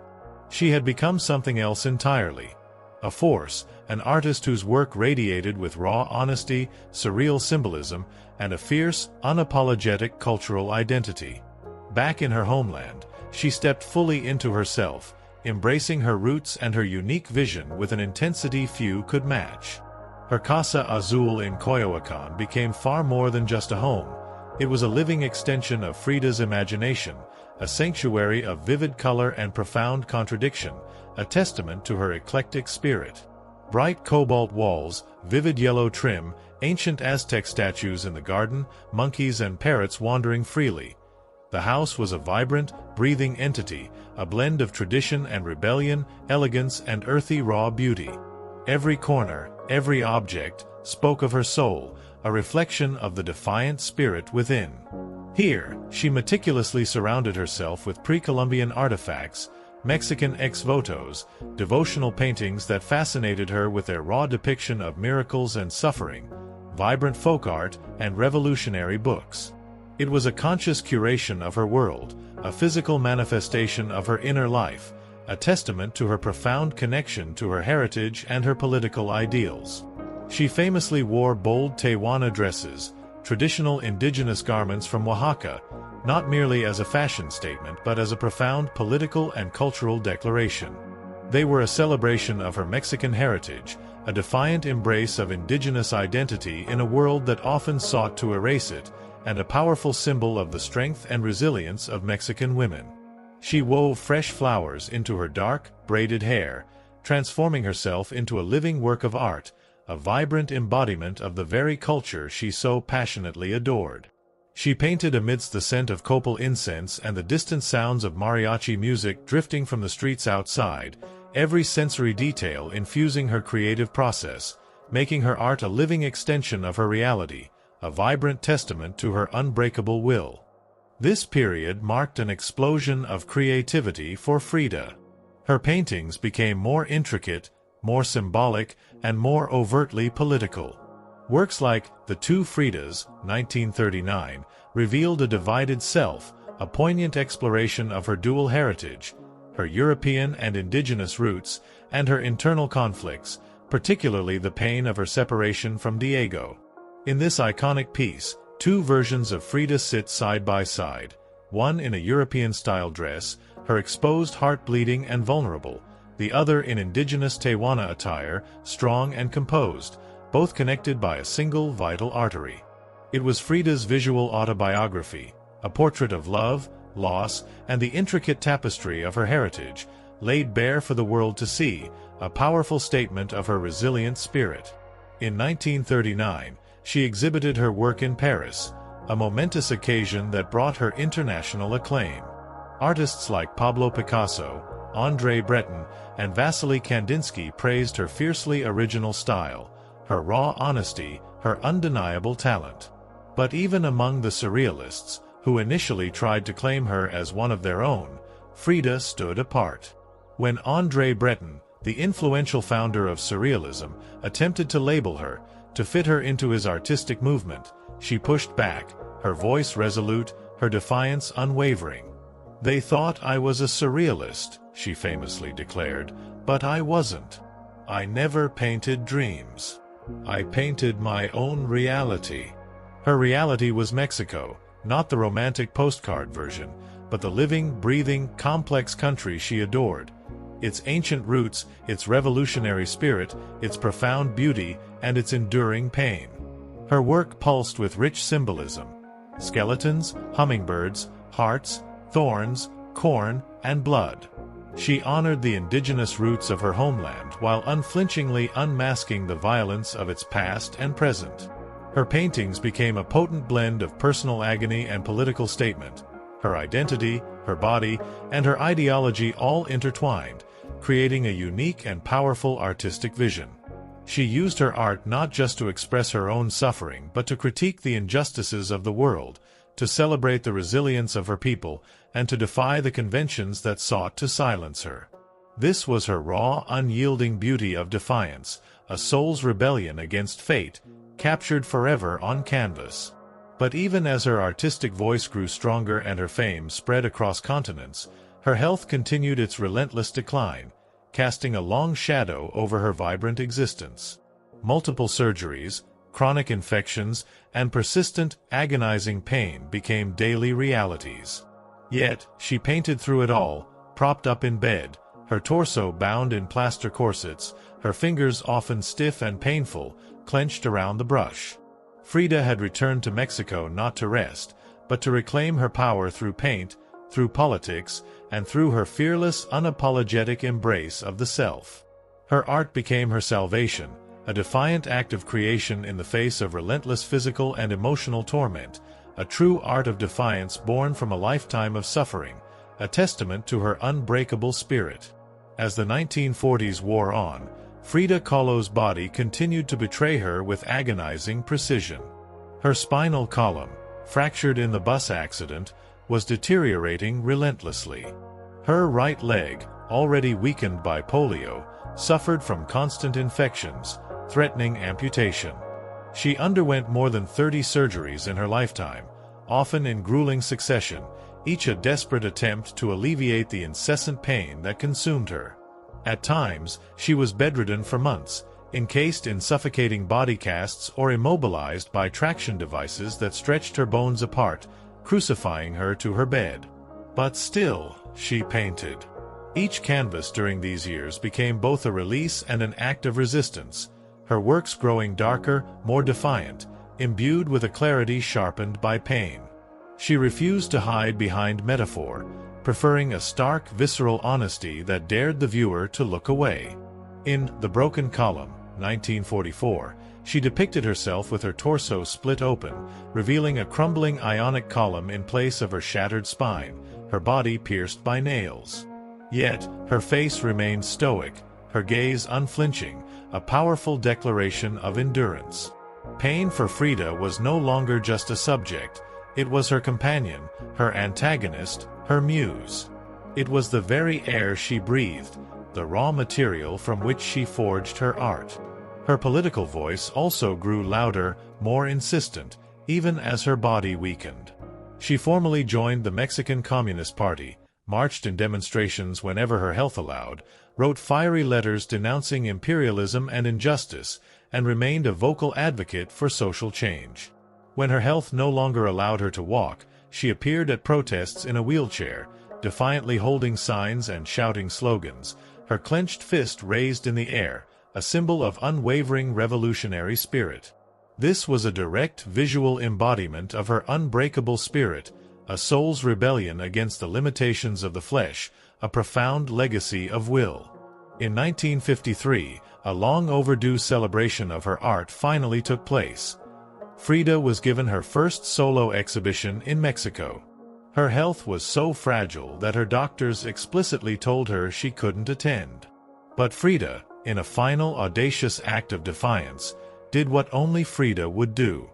She arrived by ambulance, carried in on a stretcher, and placed in the center of the gallery, on her hospital bed, draped in traditional finery. Surrounded by her own powerful work, she greeted guests with tequila, laughter, and that unquenchable fire still burning brightly in her eyes. It was a triumph, a powerful statement that her spirit, her art, and her defiance would not be contained by the limitations of her body. The scars of time, so visible on her body, became badges of honor, testament to her indomitable will. Her final paintings were both childlike and harrowing, filled with a raw emotional power. In Marxism Will Give Health to the Sick, 1954, she painted herself wearing a steel corset, but cradled by the hands of Marx, casting away symbols of oppression, a testament to her enduring belief in the power of ideology to transcend suffering. Her last known work was a still life of sliced watermelons, one piece bearing the defiant words, "Viva la vida," long live life.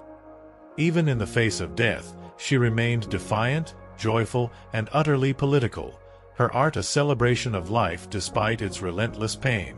Frida Kahlo's last portraits weren't just self-portraits, they were acts of revolution, painted in agony, but always signed with an unwavering affirmation of life. Her art was a testament to the fact that even when love's tempest raged and suffering consumed the body, the heartbeat of revolution and defiance could still echo through every brushstroke, an enduring legacy of will. The unyielding pain, the endless surgeries, the constant battle against her own decaying body, these were the defining struggles of Frida's life. Yet, through it all, she never stopped creating, never stopped rebelling, never stopped affirming life. Her life was a fierce embrace of contradiction, a communist who wore gold, a woman betrayed who loved fiercely again, a body in pieces with a soul unbreakable. Her physical being was a canvas of constant agony, yet her artistic output was a testament to profound joy and rebellion. The marks of time, those deep scars, were not hidden. They were highlighted, celebrated, woven into the very fabric of her masterpiece. This was the ultimate act of defiance, not just against her physical limitations, but against a world that often sought to dictate, constrain, and define women. This was her unbreakable spirit on full display, a profound legacy of will that continues to resonate. Frida Kahlo never asked to be a symbol. She simply told the truth about herself, with a brutal honesty that few dared to emulate. And in doing so, she inadvertently told the truth for millions of others who had never seen themselves reflected in art before. Her face, her story, her defiant spirit became a beacon. When we see her image today, we see courage. We see color. We see resistance. We see Frida, not gone, but immortal, her unbreakable spirit etched into the very core of our collective consciousness, a legacy of will that resonates across time. Her enduring mark on a scarred world was not despite her pain, but because of it, shining brightly against the dying light. Story 20: The Immortal Scar, a soul's rebellion against time. Frida Kahlo's canvas, born from a body shattered by a catastrophic bus crash, now glowed with the searing beauty of defiance. Her life, a testament to transforming agony into art, had left profound scars of time, but also an indelible mark of resilience. Far from the distant cries of plague-ridden medieval Europe, the silent, jade-laced tombs of ancient Maya queens, or the vast, cold expanse of Catherine the Great's Russian Empire, Frida's world was a vibrant, tumultuous universe of her own making. It was a place where art bled from suffering, and defiance painted every wall. Her journey, a living testament to art born from a shattered body, revealed the raw, unyielding core of her being, an unbreakable spirit, leaving a legacy forged in sheer will. But even the most vibrant lives, the most defiant spirits, must eventually face their end. And it is in that ending, and the legacy that follows, that we see the true meaning of the scars of time, an immortal mark on a wounded world, pushing back against the dying light. On July 13, 1954, at the age of 47, Frida Kahlo died in the very place she had been born, her beloved Casa Azul in Coyoacán. The official cause was listed as a pulmonary embolism, a sudden, merciful release from years of relentless agony. But those closest to her, those who had witnessed her unwavering battle against her shattered body, whispered of something deeper. She had been ill, yes, her physical form ravaged by chronic pain, countless surgeries, and the cumulative toll of endless medical interventions. But she was also profoundly exhausted, worn down by a long, relentless war with her own physical form, a spirit stretched to its very limits. Just days before her death, with her body weak and confined to a wheelchair, she had insisted on attending a political protest against the CIA coup in Guatemala, her clenched fist raised in the air, a final, defiant act of revolutionary solidarity. Revolution, it seemed, remained her final heartbeat, pulsing with defiant energy until the very end. Her last diary entry was brief, yet piercing, a poignant reflection of a soul ready for release. "I hope the exit is joyful, and I hope never to return." It was a wish for peace, for an end to the ceaseless torment that had defined so much of her existence. Frida's funeral was held at the Palacio de Bellas Arts, Mexico's most prestigious cultural institution, a testament to the profound impact she had made. Her body, draped in the bold red flag of the Mexican Communist Party, was watched over by a solemn assembly of friends, family, fellow artists, and revolutionaries, a poignant gathering reflecting the myriad facets of her extraordinary life. Diego Rivera, her tumultuous love and lifelong artistic partner, was inconsolable, calling her the greatest love of his life, even as his betrayals had nearly broken her. The powerful, passionate bond between them, a love's tempest, found its final, agonizing resolution in grief. But in the years that followed her death, something extraordinary happened. Frida Kahlo refused to disappear. At first, her name was whispered only in niche art circles. Her works weren't easily categorized. They were too political for some surrealists, too surreal for traditionalists, too raw and personal for polite society. But slowly, inexorably, her image, her story, and her defiant spirit began to resonate.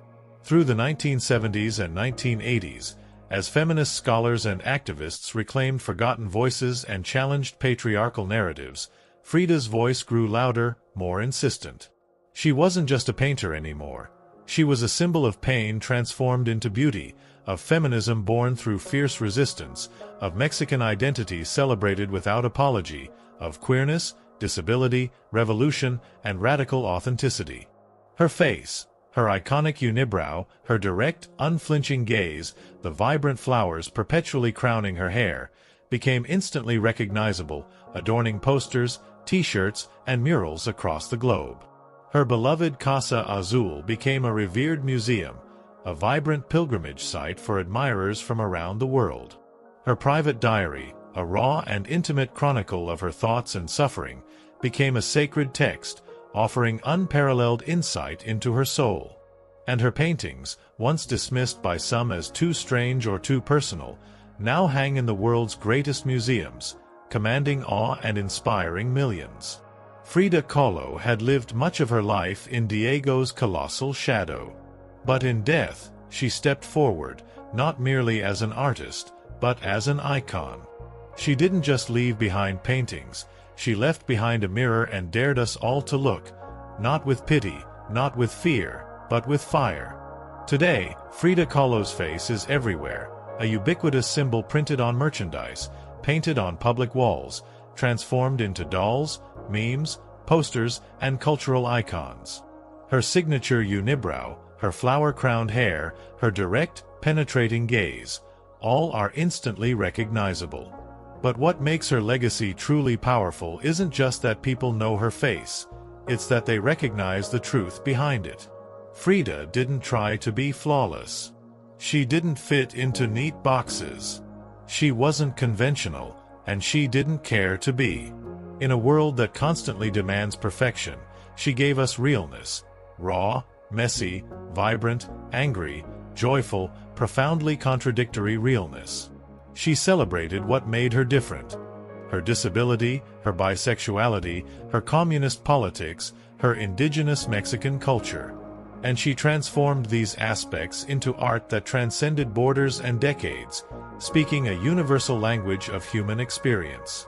She's become more than an artist. She's a global symbol of defiance, feminism, cultural pride, and creative resistance. For queer communities, she's a fearless bisexual icon who lived openly and unapologetically in a time that demanded silence. For women, she's a powerful reminder that power doesn't require permission. It is forged through will and resilience. For disabled artists, she's living proof that pain can fuel the brush, not stop it, transforming agony into creative power. And for Mexico, she's a cherished daughter reclaimed, fierce, folkloric, and forever part of the national soul, a vibrant embodiment of their complex identity. Her paintings, once dismissed as too strange or too personal, are now among the most revered in the world. Works like The Two Fridas, Self-Portrait with Thorn Necklace and Hummingbird, and The Broken Column aren't just seen.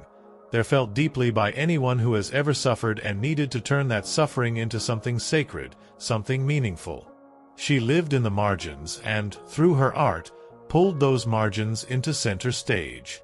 She embraced contradiction, a communist who wore gold, a woman betrayed who loved fiercely again, a body in pieces with a soul unbreakable.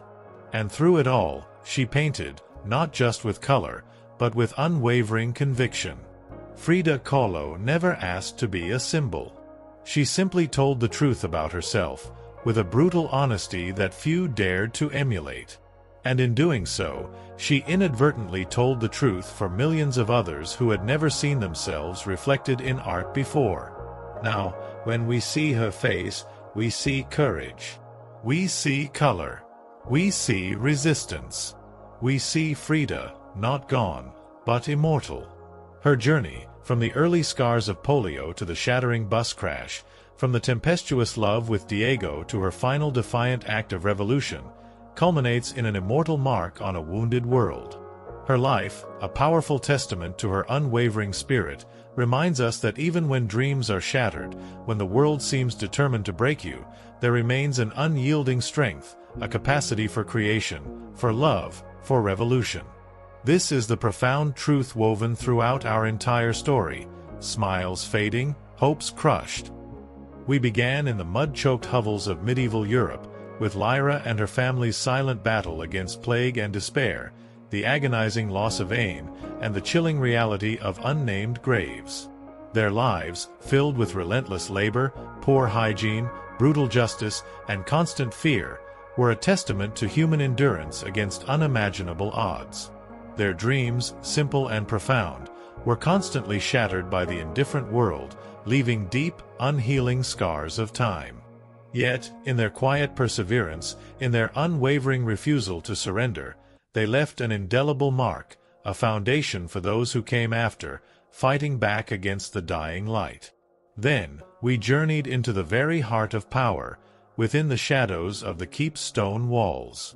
We saw Lady Eleanor, trapped in her arranged silence, witnessing her golden cage turn into a prison of fear and betrayal. The hidden plague breached the walls, met by a lord's denial, and a web of whispers spun beneath the tapestries led to a horrifying price of loyalty paid in blood on the stone, culminating in justice beyond law in the dungeon's echo. This segment, focusing on the brutal realities of power and suffering in a supposedly privileged setting, revealed that no stone wall could shield one from despair, and that even a noble's existence was marked by the pervasive scars of time. We witnessed the devastating effects of smiles fading, hopes crushed even at the highest echelons of society. From there, we shifted to the grand, yet equally treacherous, courts of history. We witnessed Anne Boleyn's ascent to doom, a crown of thorns on a throne of ice in a palace of lies, consumed by a king's fury. Her last stand, her dignified final gaze on the scaffold, became a testament to human will against ultimate betrayal. From there, we shifted to the vast frozen plains of Russia, observing Sophie's silent promise as she rose from a duchess to a grand duchess, navigating the viper's nest of intrigue and ice. Her story, a testament to Catherine's iron hand, revealed an empire built on blood and compromise, leaving deep scars of empire, war, expansion, and the brutal reality of serfdom. Finally, we returned to the intimate yet universally resonant journey of Frida Kahlo.